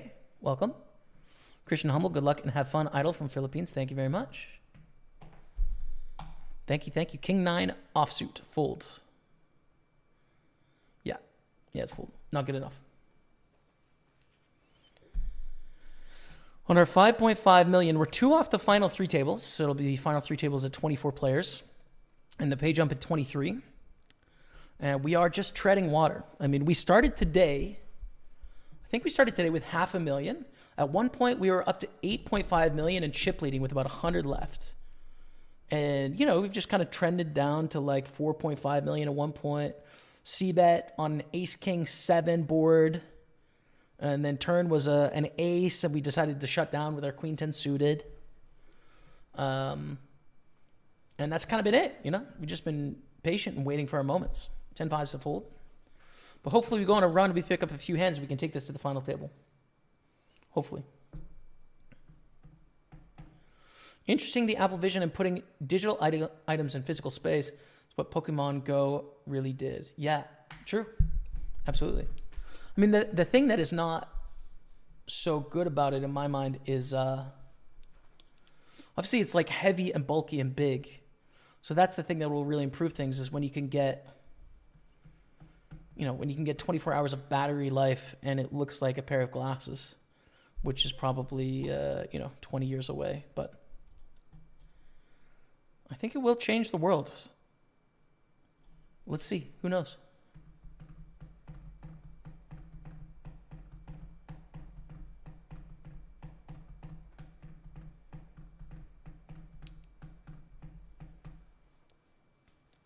Four three is no good.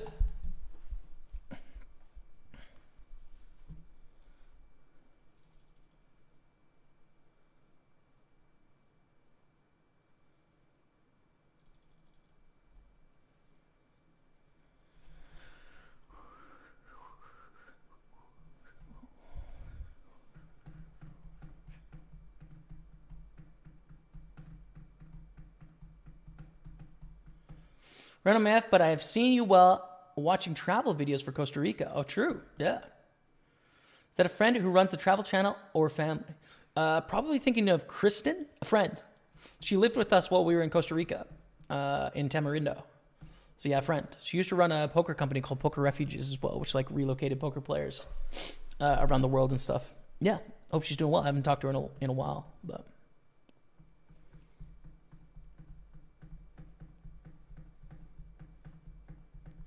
Jay Little just banked a big one. It's true. He did win. Yeah. Ciao Bella means more like dear. Oh, okay. Hi, dear. Then fine. Why don't you live stream on Facebook all the time? I watch all the reels, but I usually forget about Twitch. I am now, starting now. Ace Queen suited is a great hand. We're going to raise call here. Suited, it's very playable. Post flop, we're up to 13.5 blinds. So now we're at a stack where I think we do want to induce a reshove here. We want to induce some more action. It's good if we can go post flop as well. Like Ace Queen suited is a strong hand. So let's see. We're playing on Party Poker, Brandon Barnes. Welcome.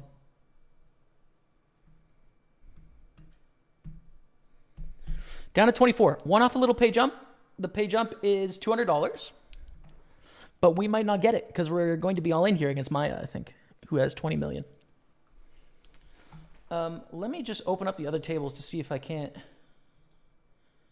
before I go all in, see if I can, someone busted. Oh, I think someone just did bust. Yeah, we're down to 23. Okay, so we hit that pay jump to 764. Ace Queen suited is beautiful. 13 blinds deep against Maya. This is our moment, chat. Are we destined to win this or not?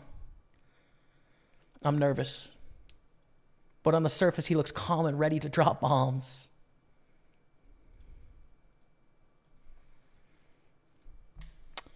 Ace. Spade! Spade! No! Oh. We break even today, chat. We are out in 23rd. GG. We won a tournament for $900. We made such a deep run there. 24,000 up top, but that is the end of the Grand Prix Winter Series. We have some exciting stuff coming on Party Poker, so stay tuned. Some more stuff from me. Listen, here's the deal this week, okay? I'm going to be streaming on Sunday 100%, probably on Friday as well for the home game. So wherever you're watching this, whether it's Twitch, YouTube, or Facebook, follow, subscribe. Please on YouTube. I'm so close to 100,000. I've been working on this channel for 9 years. I'm so close to 100,000. Thank you. Please subscribe on YouTube. Yeah, so we've got a home game every Friday night, 3 p.m. Eastern Time, noon Pacific, 8 p.m. UK, 9 p.m. Central European Time. $5 buy-in, $25 bounty on my head, $200 in added prizes. If you're in a place around the world that can play on Party Poker, legally, then join us. Other than that, if you're just a watcher, we'll definitely be back on Sunday with a big day. Very much excited about it. But that's it. So I've got to get some studying done. I've got a chapter of the mathematics of poker that I've got to do tonight for our Poker Book Club. That's coming up, as well as some other fiction I'm going to be reading. And probably check in with Rebecca, 2 long days of work. Be nice to check in with the fam, have a little dinner, relax, play some video games maybe. Check out a video that just came out today on, I think, every platform, on Facebook and on YouTube and on Instagram. And it'll be on my TikTok later, actually. It's a book review of our first book of the year in the Poker Book Club called Godfather of Poker. So that is out right now. If you want something to watch, check it out.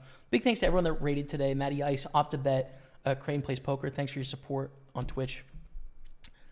And I'm so lucky, man. I love this life. I appreciate all of your support. Thank you so much. That's it for today. Until next time, we'll see you later. Goodbye.